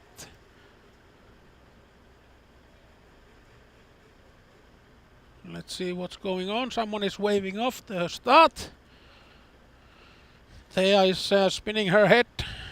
So is Elise also. And they are looking through the list. Maybe they thought that there should be a third sled on the start. But nope. My papers have only 2 sleds here.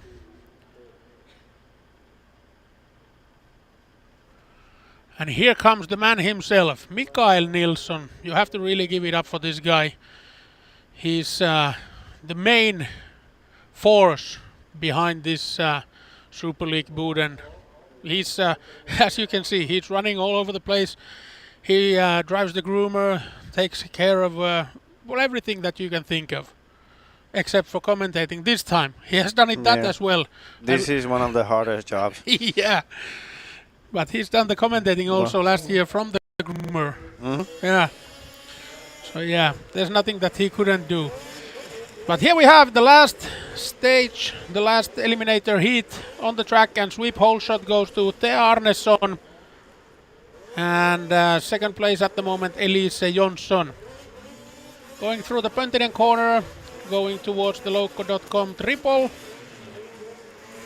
And yeah, looking good for Arneson at the moment. Here we have the Eurowagon corner going almost across the Oneva Group start area towards the Evohall finish line. And last lap. A huge jump, and she's off her sled. That was too bad for Jonsson. She took a major hit.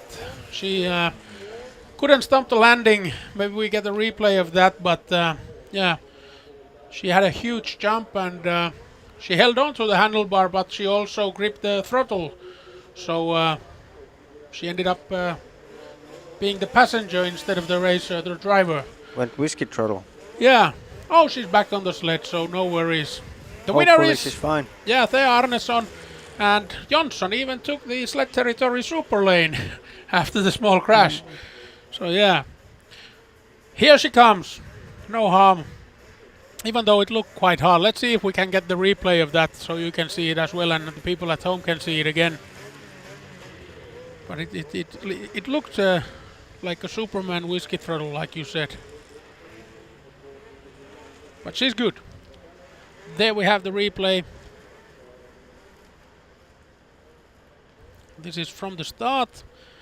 Let's see if we have the situation that I was talking about. Maybe next time. Maybe next time. We'll write a letter for the Santa and we hope for the replay. That was it for the eliminator stage of the ladies dominator, and we're moving on to the last chance. We have 2 heats in last chance stage and 3 racers in each heat. There we have them. Persson, Petteri and Andersen in first last chance heat, and then we have Laine, Forsell and Jonsson. And the winner will proceed to semi-final stage. So winner from heat 7 will move on to heat 9, and winner from heat 8 will move on to heat 10. Sponsored by Vikmax. Sponsored by Vikmax. And we have some familiar names behind the Vikmax. I think Perre Vikman and his family are... they have something to do with Vikmax. And it was always fun to see Perre shredding the sled. Such a fun guy. And yeah, we are ready to go. We have the last chance heat on the start line. 31 Tilda Persson, 237 Pernille Andersen and 373 Nanna Petteri. And you have to win this one if you want to race tonight.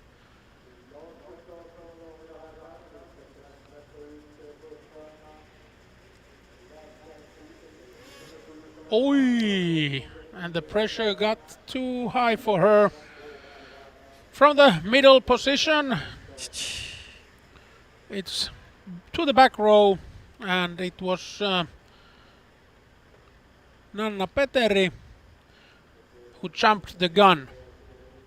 Too bad for Nanna. That makes it a lot harder to challenge for the win. Yeah. But anything can happen. You never know. There's always a chance. Always a chance. Never give up. Orava Group start area. And she's doing one more lap around it. And then we are good to go again.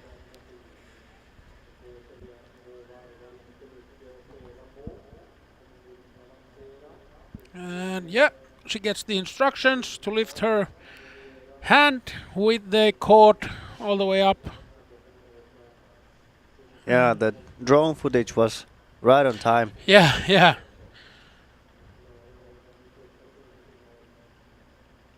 And here we have the drone again.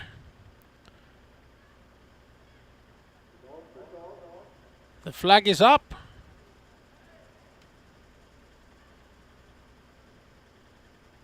This is some really nice footage from the start area. Oh, Nanna was almost jumping the gun again. But there we go. And really good start. If I'm not sure, it was Persson, yeah. Tilda Persson, number 31, takes the lead, and he takes a very good start. I think Andersen was playing it safe there for the start, not to take a false start. But Persson took it perfectly. and she's in the lead and gripping on to the semi-finals. Persson, Andersen, Petteri at the moment.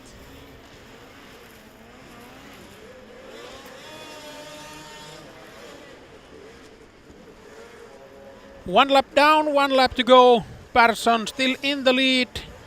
Here we come out of the Pöntinen corner towards the Loco.com triple and move on to the Eurowagon corner. And I think it's gonna be Persson who will take the W. And here she comes into the semi-finals with the win. Tilda Persson. And that's it for tonight for Andersen and Petteri.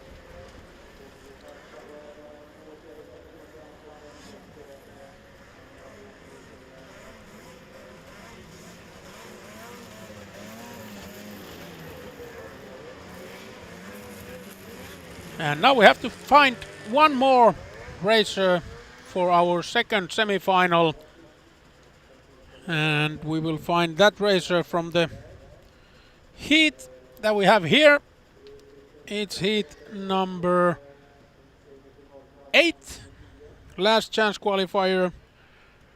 And we have 3 sleds over there. We have 88 Jonsson, 497 Laine and 266 Forsell.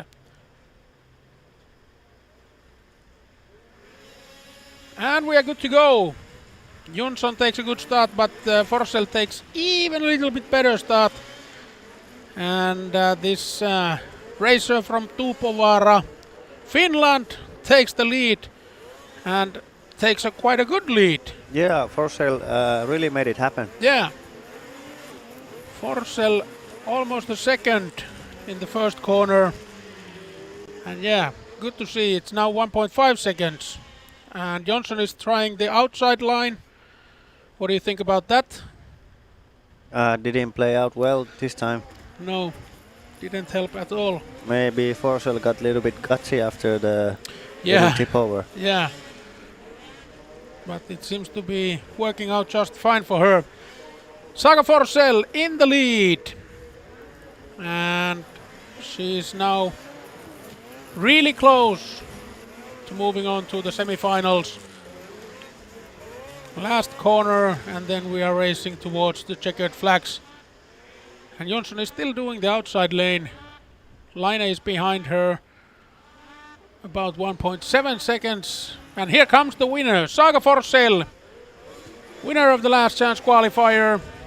And second and third place gets, well, not sent home, but done racing for tonight, Jonsson and Laine. Saga Forsell. Only 3 heats left in the ladies class. 2 semi-finals and of course the final.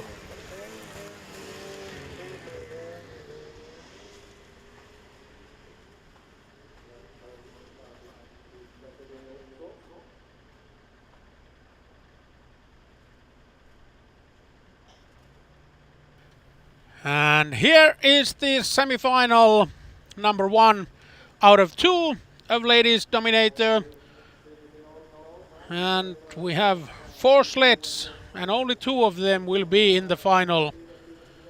And let's see who we have here. 21 Vilma Jonsson, 96 Hilda Öhman, 755 Davina Bachteman and 31 Tilda Persson. First and second place move on to the final. 5 seconds. And we are good to go.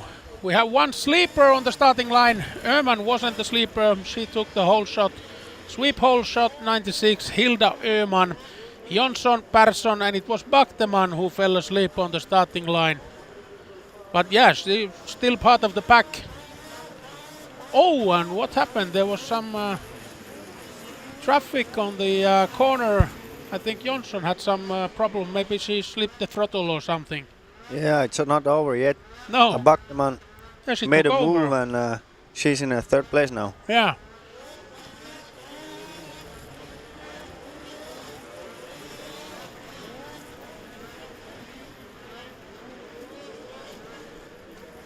And we have 3 laps at the moment in the semi-final.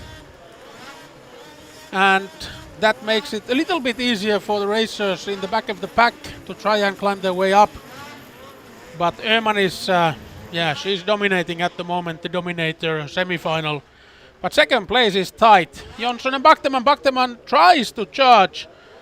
She's coming in really hard. Yeah, Bachterman is getting closer and closer, but little mistake on that corner. Yeah, but she still has 1 lap to go. So let's see how it plays out for her. Öhman has almost 4-second lead. And there we can see. Well, now the gap has grown a lot. Jonsson is safely on the second place. Yeah. The winner and into the final, number 96, Hilda Öhman. And second and also into the finals, number 21, Vilma Jonsson. And third and fourth place in this semi-final, Davina Bachterman and Thilda Persson. That's it for them for tonight. Yeah, I just got info that we have 3 laps in the semi-finals and 4 laps in the final. So that gives a chance for the racers to try and climb up, even though if they don't get the whole shot. A little bit more time, a little bit more racing. Yes, there's nothing wrong with that. No.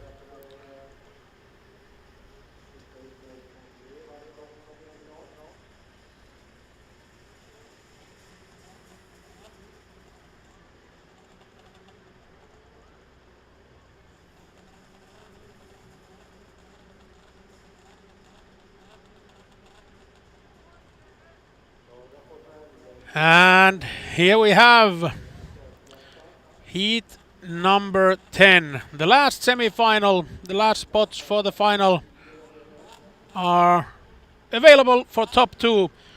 Number 60, Ida Rosell. 821, Fanny Wikström. 14, Thea Arnesson. And 266, Saga Forsell. First place and second place proceed to the final. And let's see if we get some blue and white colors in the final.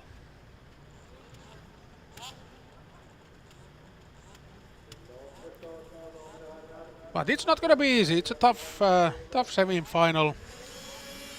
And we are racing, and it seems like it's Fanny Wikström who takes the lead.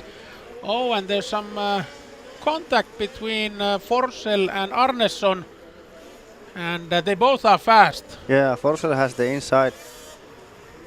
Wikström took a really good hole shot. Yeah, and Rosell at the second place, Forsell third, and Arnesson fourth. Arnesson is moving on the inside line, trying to take the third place on the corner and pushes Forsell almost out to the outer line. But yeah, this is going to be a good fight. 1 lap down, 2 laps to go. Wikström in the lead. Rosell on the second place. Forsell and Andersson fighting for the third place. But third place is not enough at the moment. You have to make it to the top 2 if you want to race in the final. And we'll see how it will go as we are moving on to the last lap. Evohol finish line. Wikström, Rosell, and tight fighting between Forsell and Arnesson. The last lap, and 2 final spots available for top 2. But it's looking good for Wikström and Rosell at the moment. They have a safe distance between them and Forsell and Andersson. But Forsell and Arnesson are still fighting for the third place. Yeah, they have a good battle there. Yeah. Here comes the winner of the semi-final, Fanny Wikström, number 821. She will proceed on to the final. And number 60, Ida Rosell. And, she took the third place, Arnesson. And Forsell fourth. But it doesn't help Arnesson because Arnesson and Forsell are out.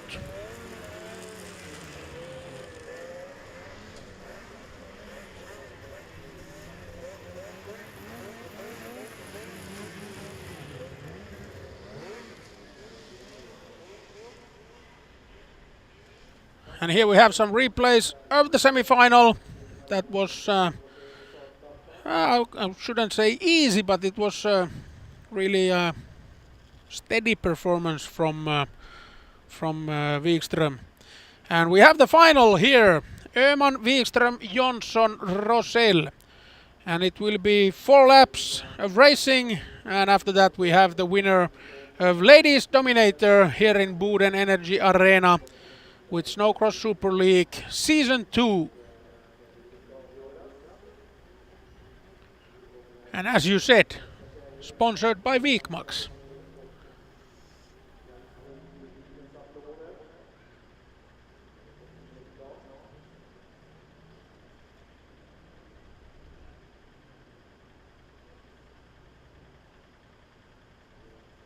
And the Energy Arena is looking really good in this lighting. Like I said earlier, the dark skies and the bright white snow, they have a really nice contrast. And now we are waiting for the 4 finalists of the Ladies Dominator. And the winner will be Swedish. That's for sure at the moment. But who will it be? We will know in few minutes.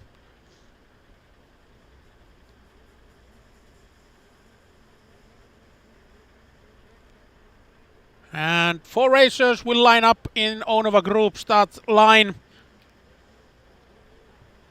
And it will be 21 Vilma Jonsson, 96 Hilda Öhman, 821 Fanny Wikström, and number 60 Ida Rosell.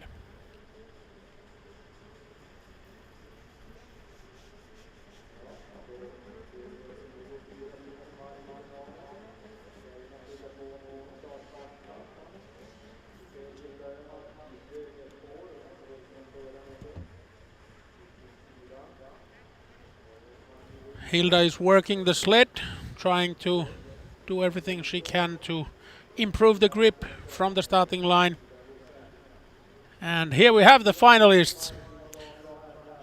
From left it's Öhman, Wikström, Jonsson and Rosell. Do you have a guess for the win? Well, I would say maybe Öhman. Hilda is very hard to beat. Very hard to beat. So let's see. Everything can happen, or anything can happen. And here we have the start, the final of the Ladies Dominator, and we have a surprise here. We were talking about Öhman, but we have a leader. Fanny Wikström takes the sweep hole shot, and this is interesting. Now we will see if Fanny will be able to keep Hilda behind her. And at the moment, it's looking like we have 2 groups. We have Wikström Öhman, and then we have Jonsson Rosell, and Öhman is charging straight away in the first lap, and there she goes. Inside. Yeah, perfect execution coming from outside into the inside lane, and yeah, Takes the lead. takes the lead. Impressive work. Hilda Öhman 96. Fanny Wikström on the second place. Jonsson third, Rosell fourth. But it's not over yet, because there is still some nice battling going on between Jonsson and Rosell also. And because we have 4 laps, we still have a lot of time for the racers to climb up the ladder. 2 laps down, 2 laps to go. Öhman, Wikström, Jonsson, Rosell at the moment. But yeah, it's impressive how Öhman is holding the first place and racing really solid. Yeah, looks like she's on another level. Yeah. Really impressive. But still nothing taken away from Wikström, Jonsson and Rosell. Öhman is just very fast at the moment. Will be interesting to see if we see her in Isaac someday. Yeah, that would be nice to see. at the moment in the ISOC series there is a very impressive streak also going on with Malene. Yeah. But ladies dominator here in Boden is coming towards the checkered flags, and the winner is 96 Hilda Öhman. Hilda takes the win with an impressive gap between her and the second place. Second place Fanny Wikström, third place Vilma Jonsson, and fourth place Ida Rosell. 6.6 seconds in 4 laps. That's 1.5 seconds, 1.6 seconds even per lap. That's impressive. Yeah. But hats off for Wikström for taking the whole shot. Yeah, Wikström gave a good battle in the first half lap. Yeah, but after that, Öhman was gone.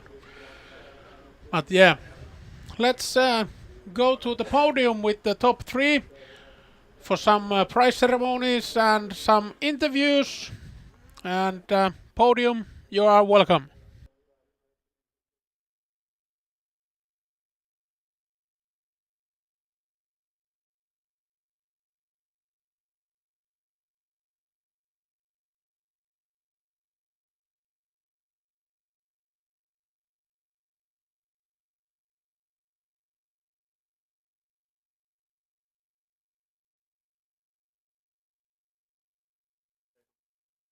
So Bruce, we have a surprise on the whole shot lane. Yeah. I mean, Fanny got a really good start. Just unfortunately, just didn't seem to have the pace for Hilda. Yeah. She found another gear. She's fast. She is. She's talented. That whole family's talented and fast. Yeah. And she was. The track, like we were talking about. The track got faster as the evening went on. They were 2 seconds faster than they were in qualifying earlier in the evening. So, no, Hilda did. She did a great job out there. But hats off to all of them. I mean, Hilda had a great run. Fanny was the big surprise. It was. Came out of nowhere. It was fantastic to see Wilma make the podium, and then Roselle rounding out the fourth. She still made the show. So I mean that says something. She beat out 11 other girls. Yeah. To get there. So no, it was really impressive. You were saying that the track is a little bit faster. How come? How it could be faster? Let's get some interviews before that. It's a nice pit tent from Evo Hall. Congratulations. And now to the ladies' interviews. Thank you, Micke.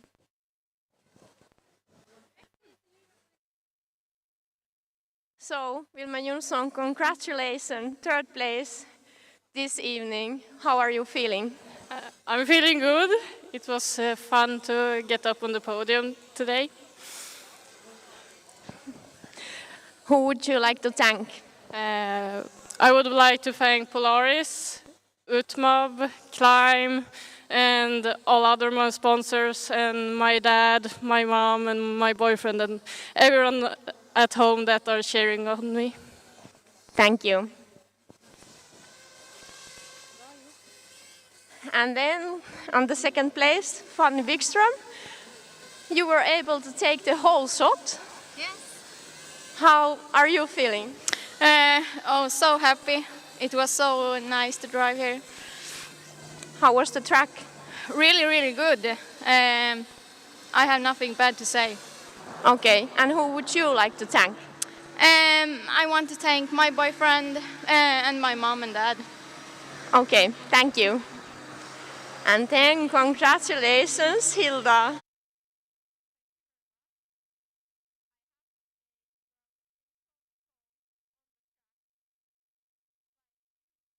Looks so easy. Have you been training much during the off season? Yes, I have. Of course, you have to. Yeah, I can see that. How are you feeling? Yeah, I'm very happy. The track felt great, and I had the rhythm section was my fast one, so yeah, I'm happy. Yeah, you were looking so strong on the rhythm section for sure. And who would you like to thank? My family and my mom and dad who's here cheering for me.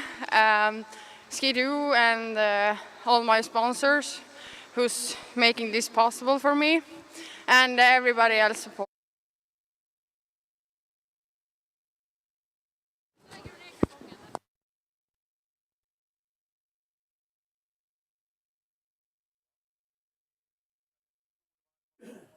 Uppe på podiet. Well, För the track is great right now. It's getting better and better and better. How could it be?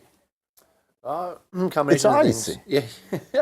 Yeah, it could be icy in the turns and whatnot, but you know, whether they're getting more used to the rhythm section. Obviously, there's been a fair amount of track maintenance from when the last time they really went out there for their round one race.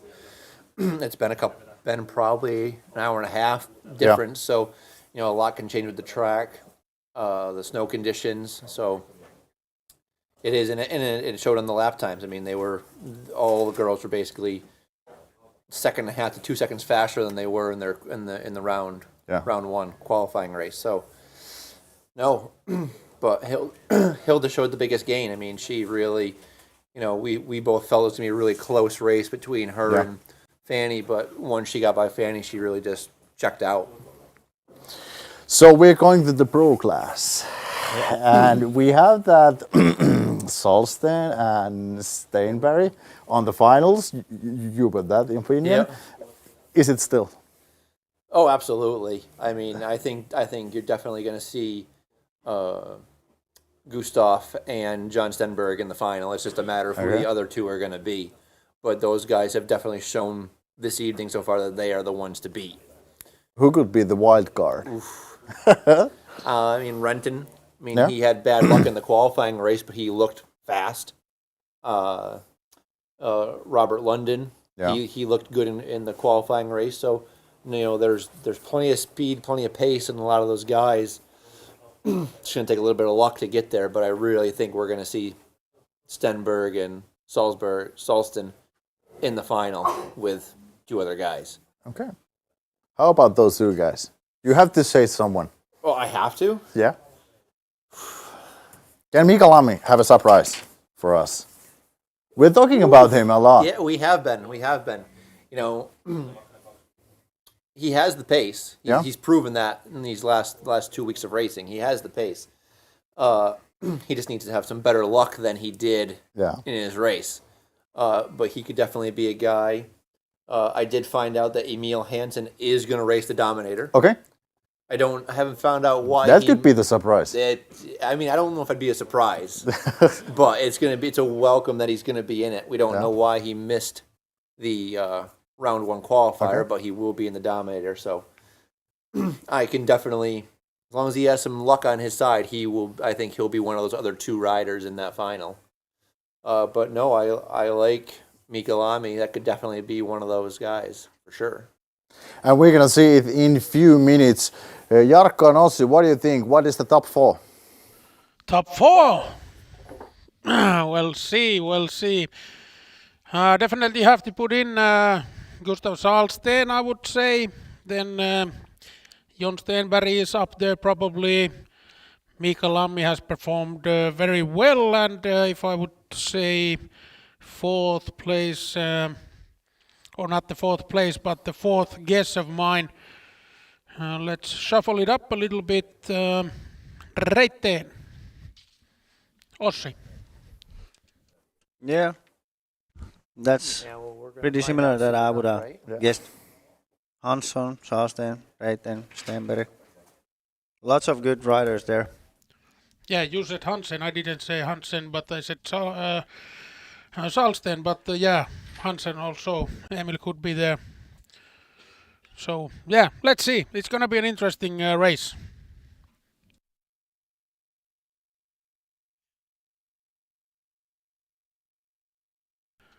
And here we have the first heat. The Dominator heat. And it's nothing to play with. Even the first heat, it's going to be tough. 81 Salsten, 681 Lundqvist, 23 Dahlberg, 82 Virmakoski. Winner, semifinals, second place, last chance qualifier, third and fourth place. It's the eliminator round, so they're being eliminated.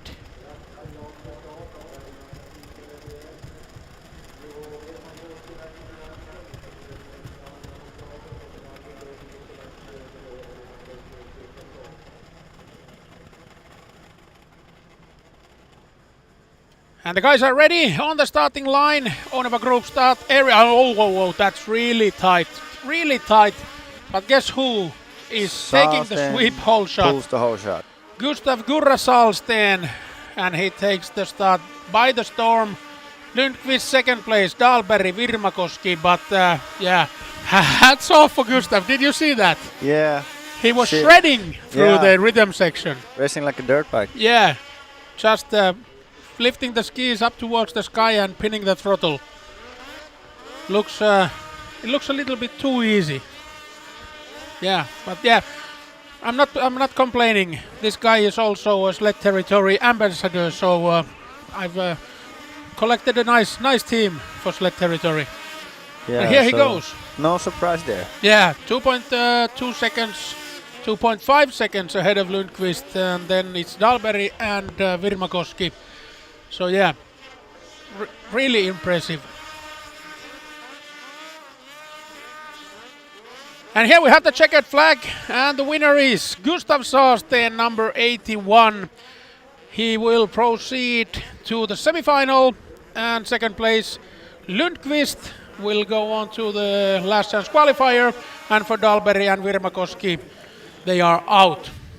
But hey, Harry and Bruce, Salsten took that heat, you could say pretty easily even. Yeah, it definitely didn't seem like he had any trouble moving on to the semifinal there. He got out good and just drove away. Yeah, and even after the first corner, after the Evo finish line, he had a pretty decent gap. Yes. Yeah, now I'm excited for this one. We'll see. I think this one's going to be a little bit tighter. We have three guys. We have 61 Hansson, 911 Rehu, and 137 Sjögren.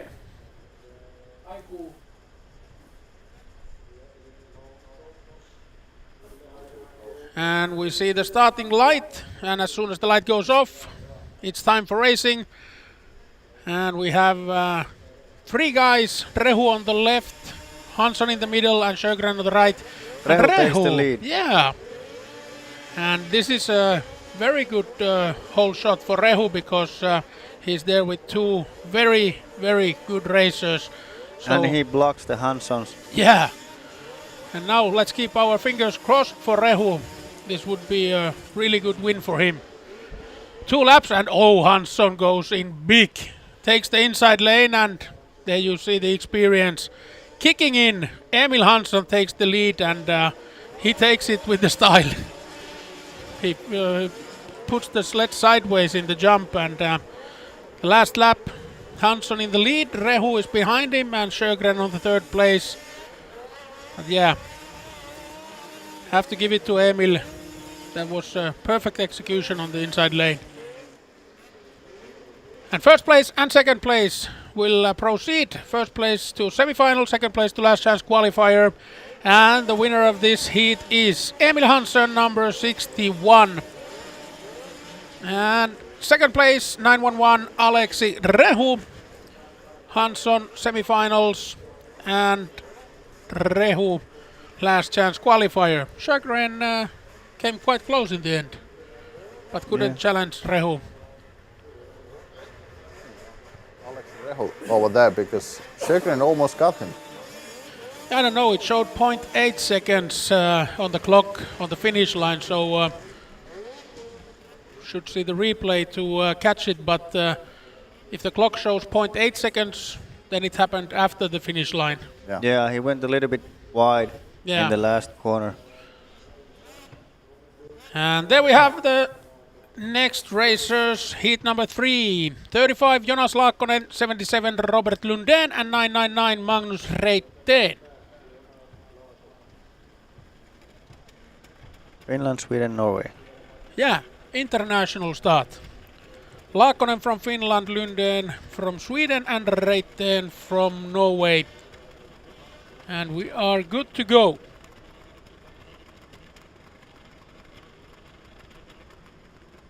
Five seconds.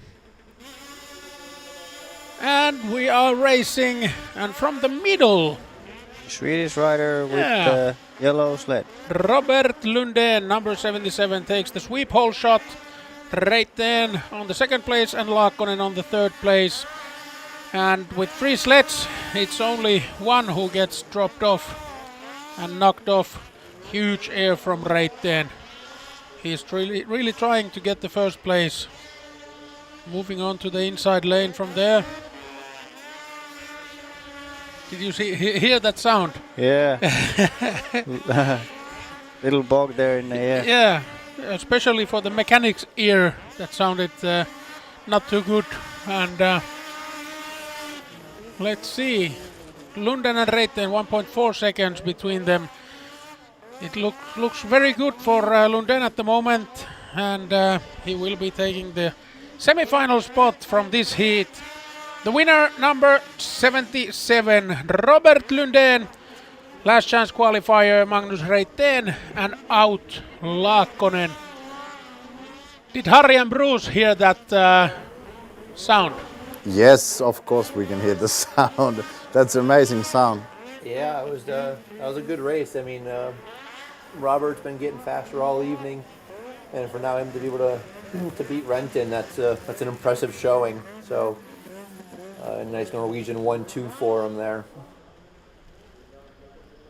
Yeah, let's see as they move on in the ladders of Dominator stages, who will end up on the top box. Here we have the sweep hole shot replay for Magnus Raceday. That was not from the hole shot, but the replay. And we have the next heat on the starting line.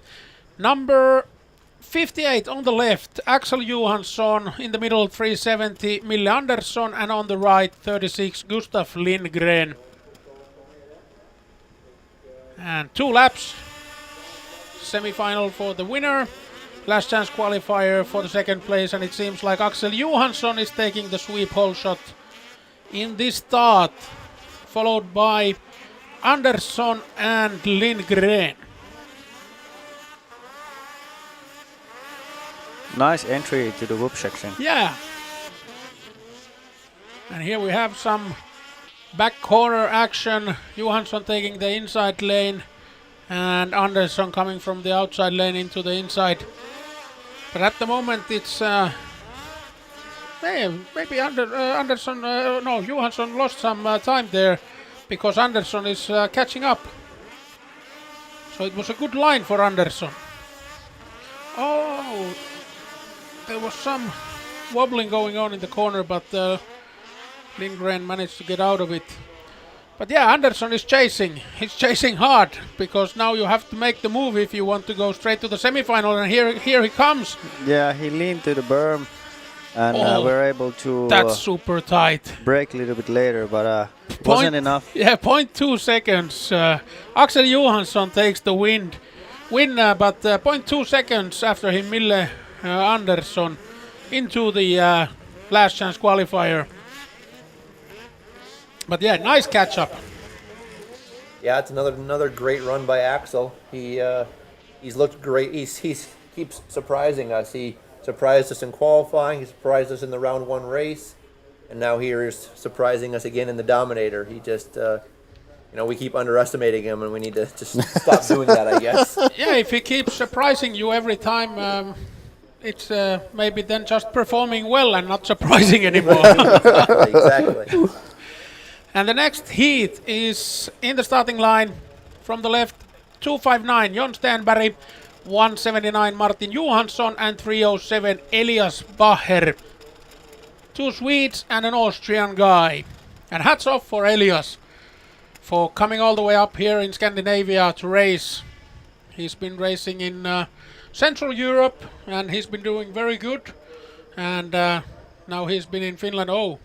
As soon as I was giving him compliments, he gets sent to the back row. But yeah, he's been coming here for a couple of years, I think. Yeah, long way from home. Yeah. But Bacher, it's Bacher. I asked him once. Yeah, Bacher gets sent to the back row. And that makes it hard for him because only top 2 will proceed. And you have to, now he's like both hands up. It's like a stick up.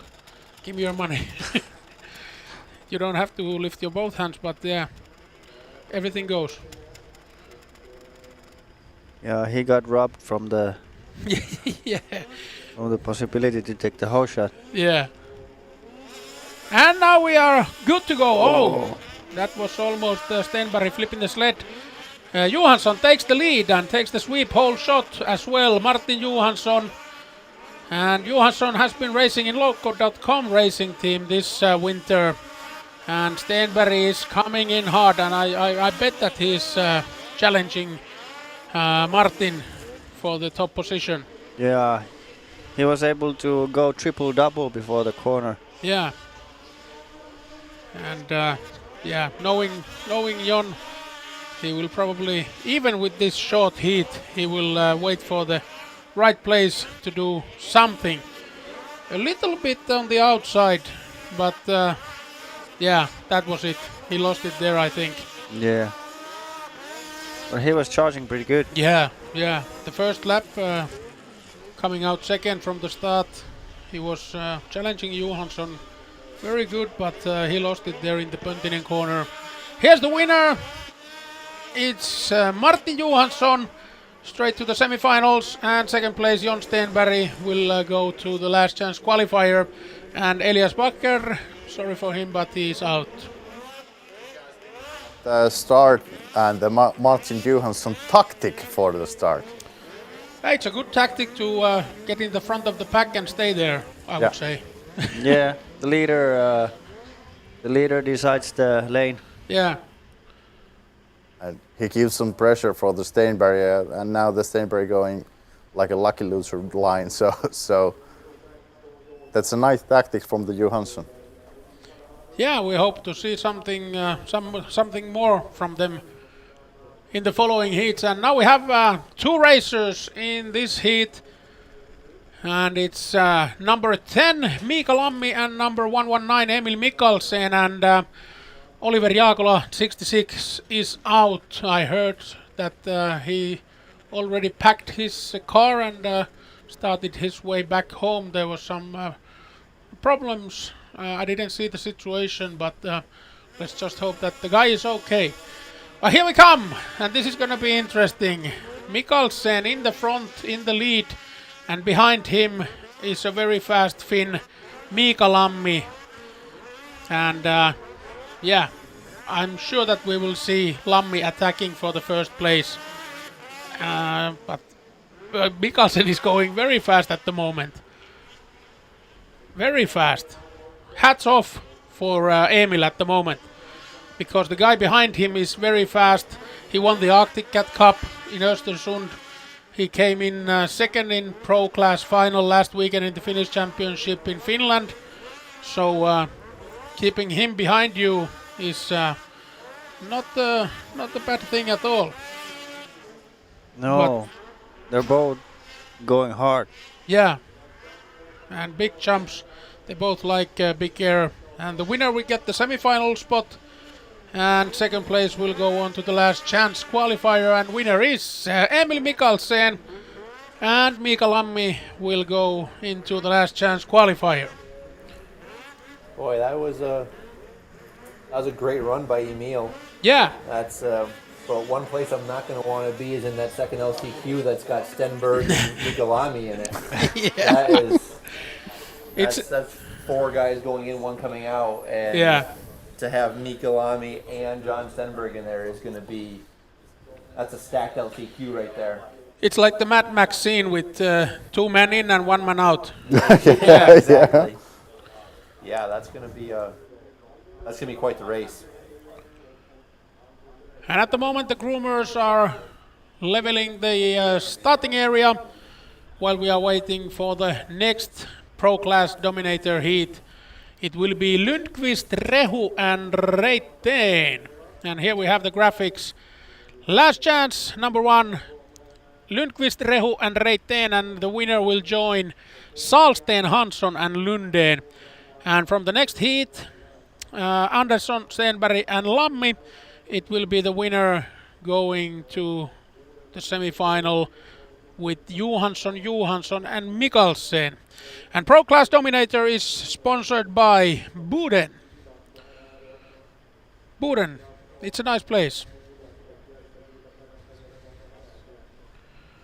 Heat 8 is gonna be super tough, says Harry. in the studio. Yeah, it's not gonna be easy moving on from here. So one fun fact is that Robert Lundin had the fastest lap out of anyone in any of the Dominator heats so far tonight. Aha! He was faster than Stenberg, faster than Gustav, faster than Emil. He was the guy. What was his lap time? 28 flat. 28 flat. Sounds fast. And then we can see some drone footage of the Boden Energy Arena. And like I said, with the sun set and the darkness around us, the lights of the arena on the racing track, they look really great. And then we also have the Oneva Group starting area getting ready as the drone flies over the Eurowagon corner. And we are waiting for the next start. And we have 3 sleds, as there should be. 681 Albin Lundqvist, 911 Aleksi Rehu, and 999 Magnus Reiteen. And 28 flat. Let's keep that in mind. And let's see who will proceed on to the semi-finals. This is also a tough start, tough heat. Well, what do you say, Ossi? Yeah, there's no easy starts anymore. Yeah, we've run out of the easy starts, Yeah. if there were any. If there were any. Yeah. The racers are ready, 5 seconds and we are good to go. Rehu got pinned in between the sleds, so the sweep hole shot will be given to Albin Lundqvist and Reiteen on the second place. And it will be a tough fight. At the moment, 2 sleds in the front. Rehu got left behind a little bit. Half a second between Lundqvist and Reiteen. Reiteen is coming in hot. He's taking the outside or the middle lane, I would say, turning into the inside lane. And it looks okay. Coming in from the middle to the inside lane. Getting good speed to the big jump. And now you have to make the move if you want to go to the semi-finals. Lundqvist still leading. Reiteen on the second place. And if you look at the lap times, it's 28.9 with Lundqvist. Reiteen is getting closer and closer. Yeah, but now he has to make the move if he wants to proceed. Eurowagon corner. Coming in for the checkered flags. And the winner is Albin Lundqvist. Only 0.8 of a second between them, but that's enough for Albin. That's enough for him. Yeah. Lundqvist into the finals. How did you like that, boys? That was a good race. Yeah, he definitely surprised everybody. He got a great start and did what he had to keep Magnus behind him, which is not an easy task. Yeah, there we can see some replays of the start. Rehu got stuck between the guys and he basically lost the heat in the start. Really tough to overtake these guys on this track in 2 laps. But Harri, did you have something on your mind? Yeah, that was the odd. When the Reiteen on a second lap, he was crossing the line. He got the clean line, but he was crossing from the second outer line to the in line and the inside line. From that, there was lots of snow in front of him that he could use the clean line. Yeah, and we have a red flag for this last chance. Let's see what happens. Let's see what happens. It's number 10 Mika Lammi, 259 Jon Stenberg and 370 Mille Andersson. And this was the heat that we were talking about earlier with Bruce. That you don't want to get thrown into this heat. So Mille Andersson is now the guy who gets the honor to be with the guys. But I didn't catch the replay. Was it the false start with one of the racers? So it seems Andersson is there. Is it back row for him? Yes, it is. Maybe yes, he just moved a little bit. Moved a little bit before the light shut down. Yeah, or maybe it was tactics. He gets sent into the back and lets the guys maybe battle themselves out. Yeah. That's a little bit risky tactic.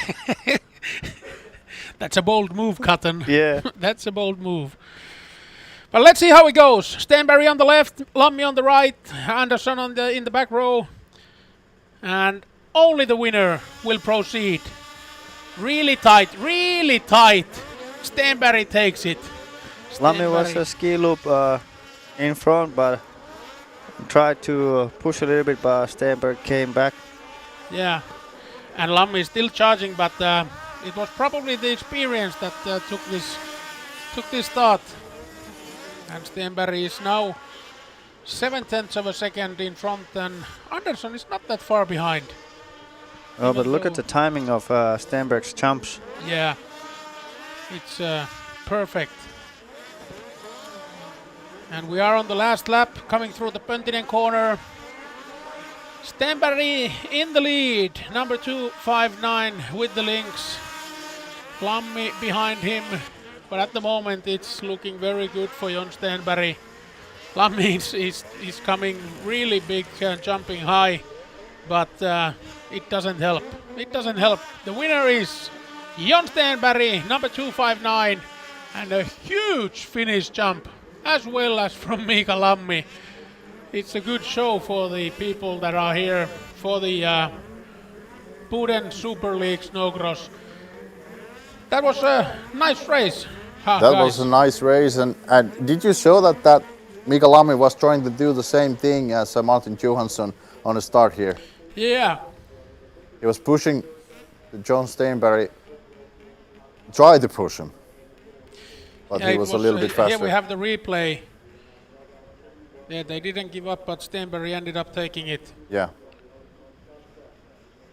But now we have the semi-finalists, so we have only 3 heats left of today. And what a day it has been, and these 3 heats will be more than good. I know it already. Semi-final number 1, heat 9. 81 Salsten, 61 Hansson, 77 Lundén, 681 Lundqvist. And the winner and second place will move on to the final. Third and fourth place are out. Do you have any guesses for the top 2 of this heat? No. No? We'll wait. And we'll see. There you can see some flame throwing action from Lundén's sled. But let's see, it's gonna be tough. And here we come, and it is Salsten. Number 81, Gustav Salsten, taking the sweep hole shot. And we have 2 guys fighting for the second place, but no, we have 3 guys fighting for the second place. That's a tight pack there, but Salsten is gone. He's gone. Already 1.3, 1.4 seconds ahead of the other 3 racers. It's amazing how fast this guy is. Yeah, his sled looks to be working really good. Yeah. He's able to double the jump before the corner, and yeah, he can do at the moment, as you can, yeah, just look at the guy. yeah, looks like he does whatever he wants with his sled. Yeah, and he probably also feels it, and that will affect also the mindset, and you know, when you trust yourself and you think and know that you can do what you like, that will show on the track. And did you see that huge air from Salsten? But the guys are still fighting for the second place. 2.3 seconds ahead of the pack is Salsten, and now fighting for the second place, Lundén, Lundqvist and Hansson on the rhythm section. Yeah, that's a tight battle. Yeah, because only top 2 will proceed to the final. Checkered flag is out, and the winner is number 81, Gustav Salsten, and second finalist will be Emil Hansson, number 61. And what a tight finish. Lundén 3rd, Lundqvist 4th. And you gotta give it up for these guys. Any surprises, Harry and Bruce? That was a close call. Salsten stopped driving. Yeah, if you only put in the work that you have to put in and save the rest for the final. Yeah, no, Gustav looked really good. That last lap charge by Emil Hansen to go from 4th place to 2nd place to get himself in the big show. That was really impressive. He passed 2 really fast guys to get there. Yeah, the positions 2 to 4, they were battling really good, all the laps. And it paid off for Emil in the end. And it will be interesting to see in the next semi-final that who are the 2 racers that will be joining these 2 guys in the final. Number 58, Axel Johansson, 119 Emil Mikkelsen, 179 Martin Johansson and 259 Jon Stenberg. Top 2 into the finals with Salsten and Hansson. Stenberg got pinched there. Yeah, that was an interesting start because it was almost like they were driving in a queue. Johansson, Mikkelsen, Stenberg, and Stenberg has to put in the work now, being on the back of the pack in the dust and trying to find his way to the top 2. Johansson, Axel first, Martin second, Emil Mikkelsen from Norway on the 3rd place. And here we have already the guys battling for the 3rd place. Stenberg takes the 3rd place. Yeah. Oh no, he doesn't. Yeah. Yes, he does. How is the data showing otherwise? Yeah, Stenberg is 3rd. Yeah. We have to trust our eyes at the moment. The data on the screen is not showing the right order. It's Axel Johansson, Martin Johansson, Jon Stenberg and Emil Mikkelsen going into the last lap. Top 2 will move on to the final, and there we have it. Everything can change. Stenberg's taking the lead. Yeah. What a race. That was unseen from the 4th place to the 1st. That's crazy, but there you can see that anything can happen. So you never give up. He really lost the start. And what do we have here? We have a really crazy situation. The winner is across the finish line. It's Jon Stenberg. Emil Mikkelsen comes in 2nd, and Axel and Martin Johansson are out. Was it...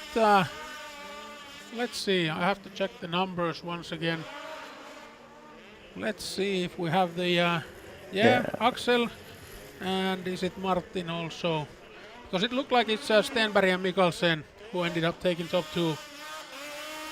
But yeah, there it shows that you never give up. Yeah. Look at the start, he's outside. Yeah, and he runs wide from the start. But yeah. Let's see. How did you think about that, Harry and Bruce? That was a strange thing, Yeah, I have to say. Yeah, but it goes to show that everything can happen and anything can happen in motorsports. And before the checkered flag is on your in your sight, you can never be sure. Yeah, no, I mean, Stenberg got a horrendous start. Yeah. He was 4th for most of the first lap and then ends up winning it all. Yeah. And it's only 3 laps, so being fast and a little bit of luck, anything can happen. Yeah, I think we jinxed Axel, though. You know, we were talking about how he was surprising us time after time, and he gets himself out front and then comes off the sled. So I feel bad for jinxing him. Yeah, we have to... he had a great night going for himself, that's for sure. Yeah, he'll probably send some feedback to you. Hopefully not. But yeah, that was a very exciting heat, and it's gonna be only one more heat, and it's the final heat. The Pro Class Dominator final here in Boden with Snowcross.fi Super League. And what a lineup. Salsten, Stenberg, Hansson and Mikkelsen. The cream of the crop. Yes. And I have to give it up for Mikkelsen for fighting his way up there. Yeah. It's a tough final. And we will see who will climb to the top of the box here in Boden. 2023 Super League Season 2 Dominator Final. And as you can see, when we're out on the side of the track, it's pitch black dark. So the arena, it's really nice looking with the lights and the racing going on, even though it's, what's the time? 20 past 10 in the night in Sweden, so it's 20 past 11 in Finland. Almost midnight. Almost midnight. Yeah, but not a bad way to spend your Friday night. No. And here we have the Onava Group flags. It's getting a bit more windier. But that also tells that probably the weather is getting a bit more mild. Because if it's windier, it's usually not that cold. But I don't know. We are here indoors. There we saw a little bit inside from Crane Hill trailer. Yeah. They have their own garage with them. And the whole 9 yards. A little bit longer than 9 yards, but... Garage on wheels. Yeah.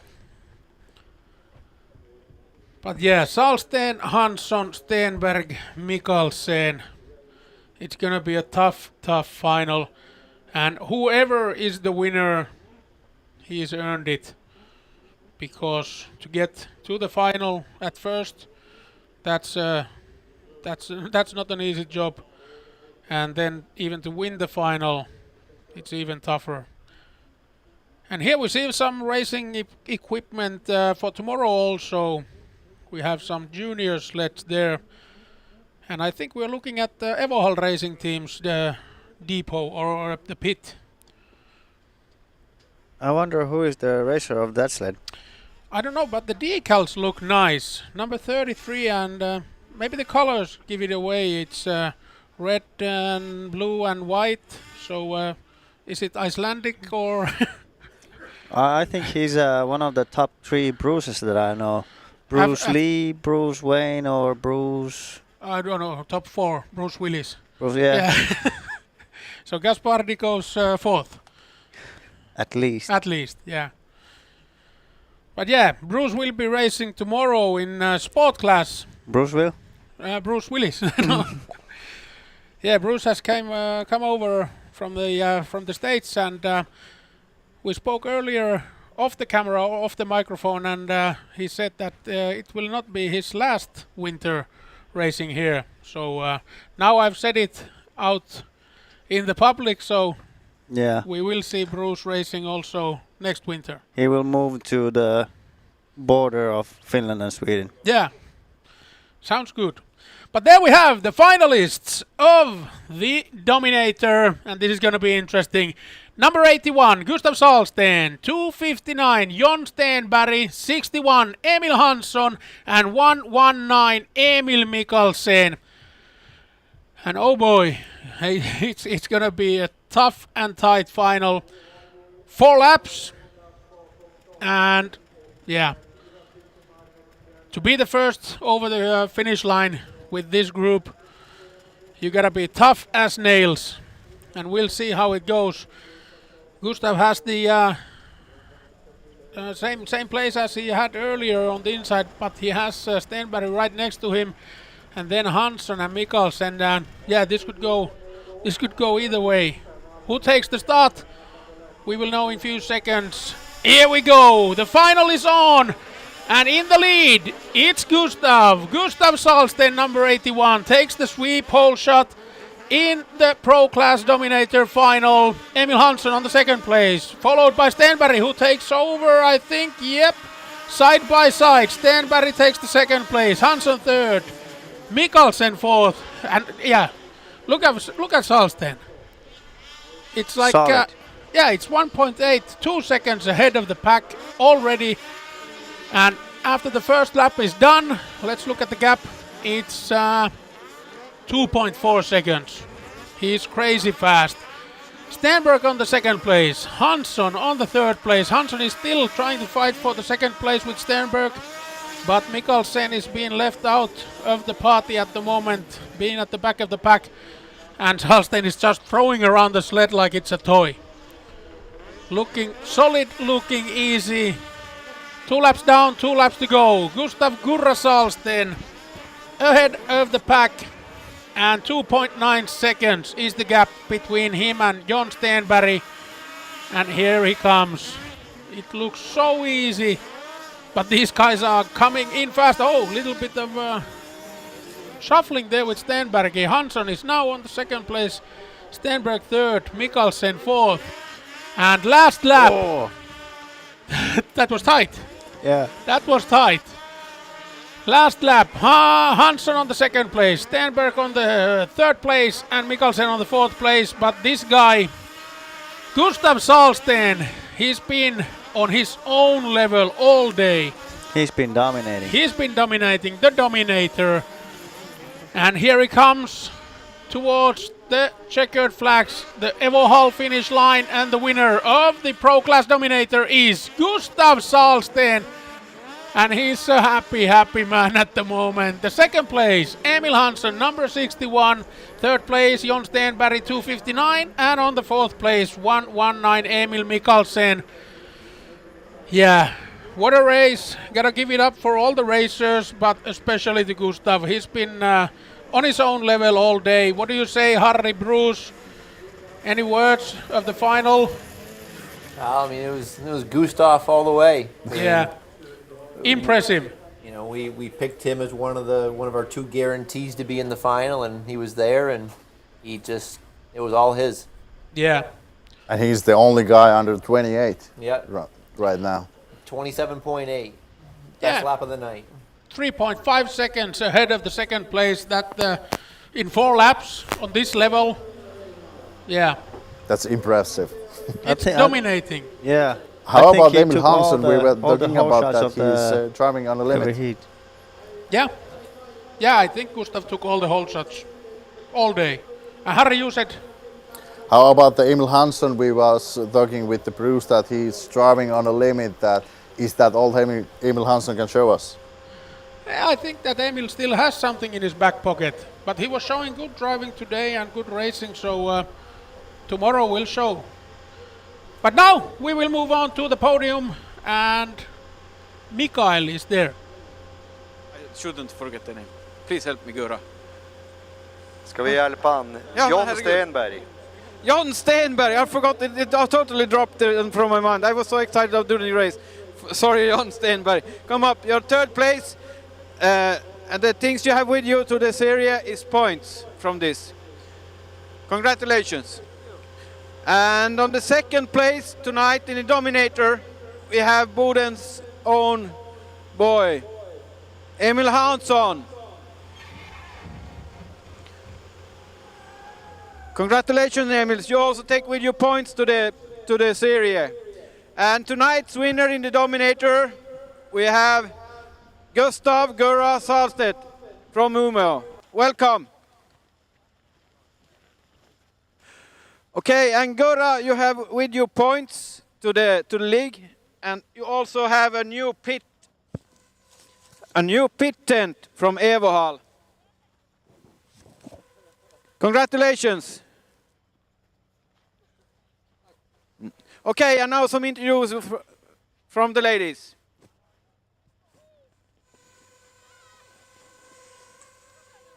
So, Johan Stenberg, congratulations of the third place.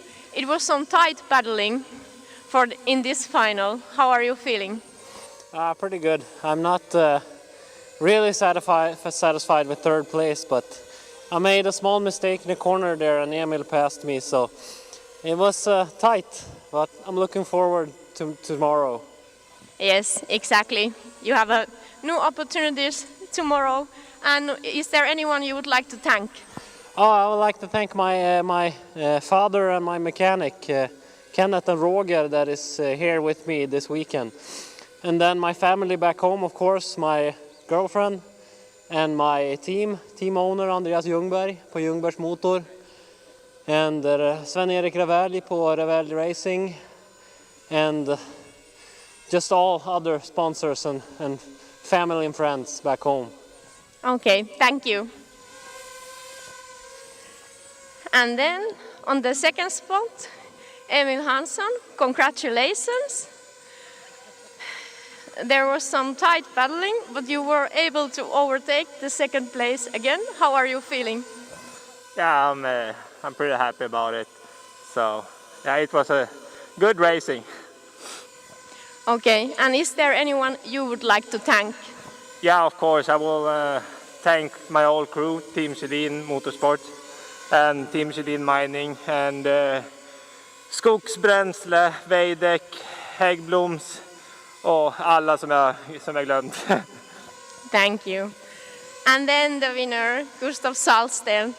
Congratulations. You were able to take the whole shot from the start and just keep going. How are you feeling? Yeah, it feels amazing. It feels really good. Is this what you are going to do tomorrow also? We will try our best. Okay, I'm sure you will manage. Is there anyone you would like to thank?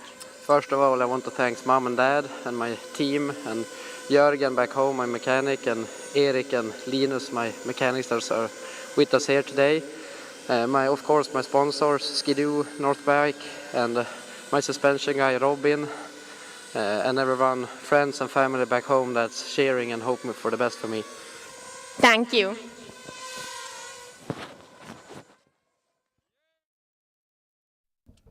There we have it, the winner, Gustav Salsten. Such a happy guy, and he said that maybe tomorrow we continue with the same style. Nothing wrong with this kind of style. No, it works. Yeah, and there we have the results. Salsten, winner of Snowcross Super League Season 2 here in Boden Energy Arena. And tomorrow is going to be an interesting day, and tomorrow we have a lot of other classes also with the juniors. So make sure to tune in, and if you're close by, make sure to join us here locally. We will have the junior classes tomorrow, also the light ladies and pros, so make sure to show up. Yeah, I think we are done for the day. Ossi, thank you for the day, and let's give it for our guys in the studio, Harry and Bruce, to say the final words. Yeah, thank you. Thank you. Thank you, Jarkko and Ossi. Amazing job. What do you think? That was an amazing final. Yeah, it was a great day of racing in general. That Yeah. was just, everybody was really good. Really, really good. And Gustav, we said it from the beginning, he was going to be the guy to beat. And we felt Stenberg was going to be the other guy. And he took the hard road going through the LCQ and needing some luck in the semifinal, but he made it to the final and got on the box. So. And he told in an interview that he ain't happy. He ain't happy for the day. Oh, I believe it. He had to work really hard to get to the final. Yeah. Really hard. So I'm sure he'll regroup tonight and he'll come out swinging tomorrow.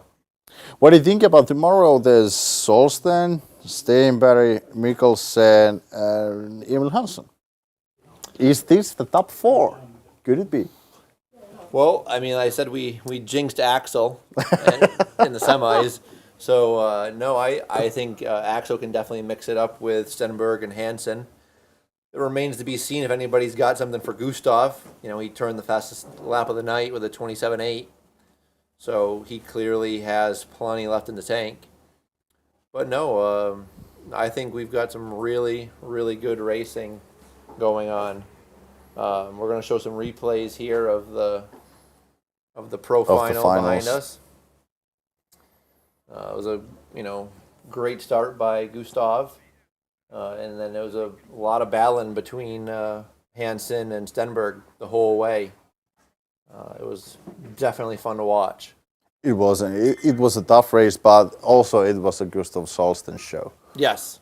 He's 3 seconds faster than second guy, so he's freaking fast guy. Yeah, I know. He's definitely got the momentum going into tomorrow's racing. So he's the one with the target on his back.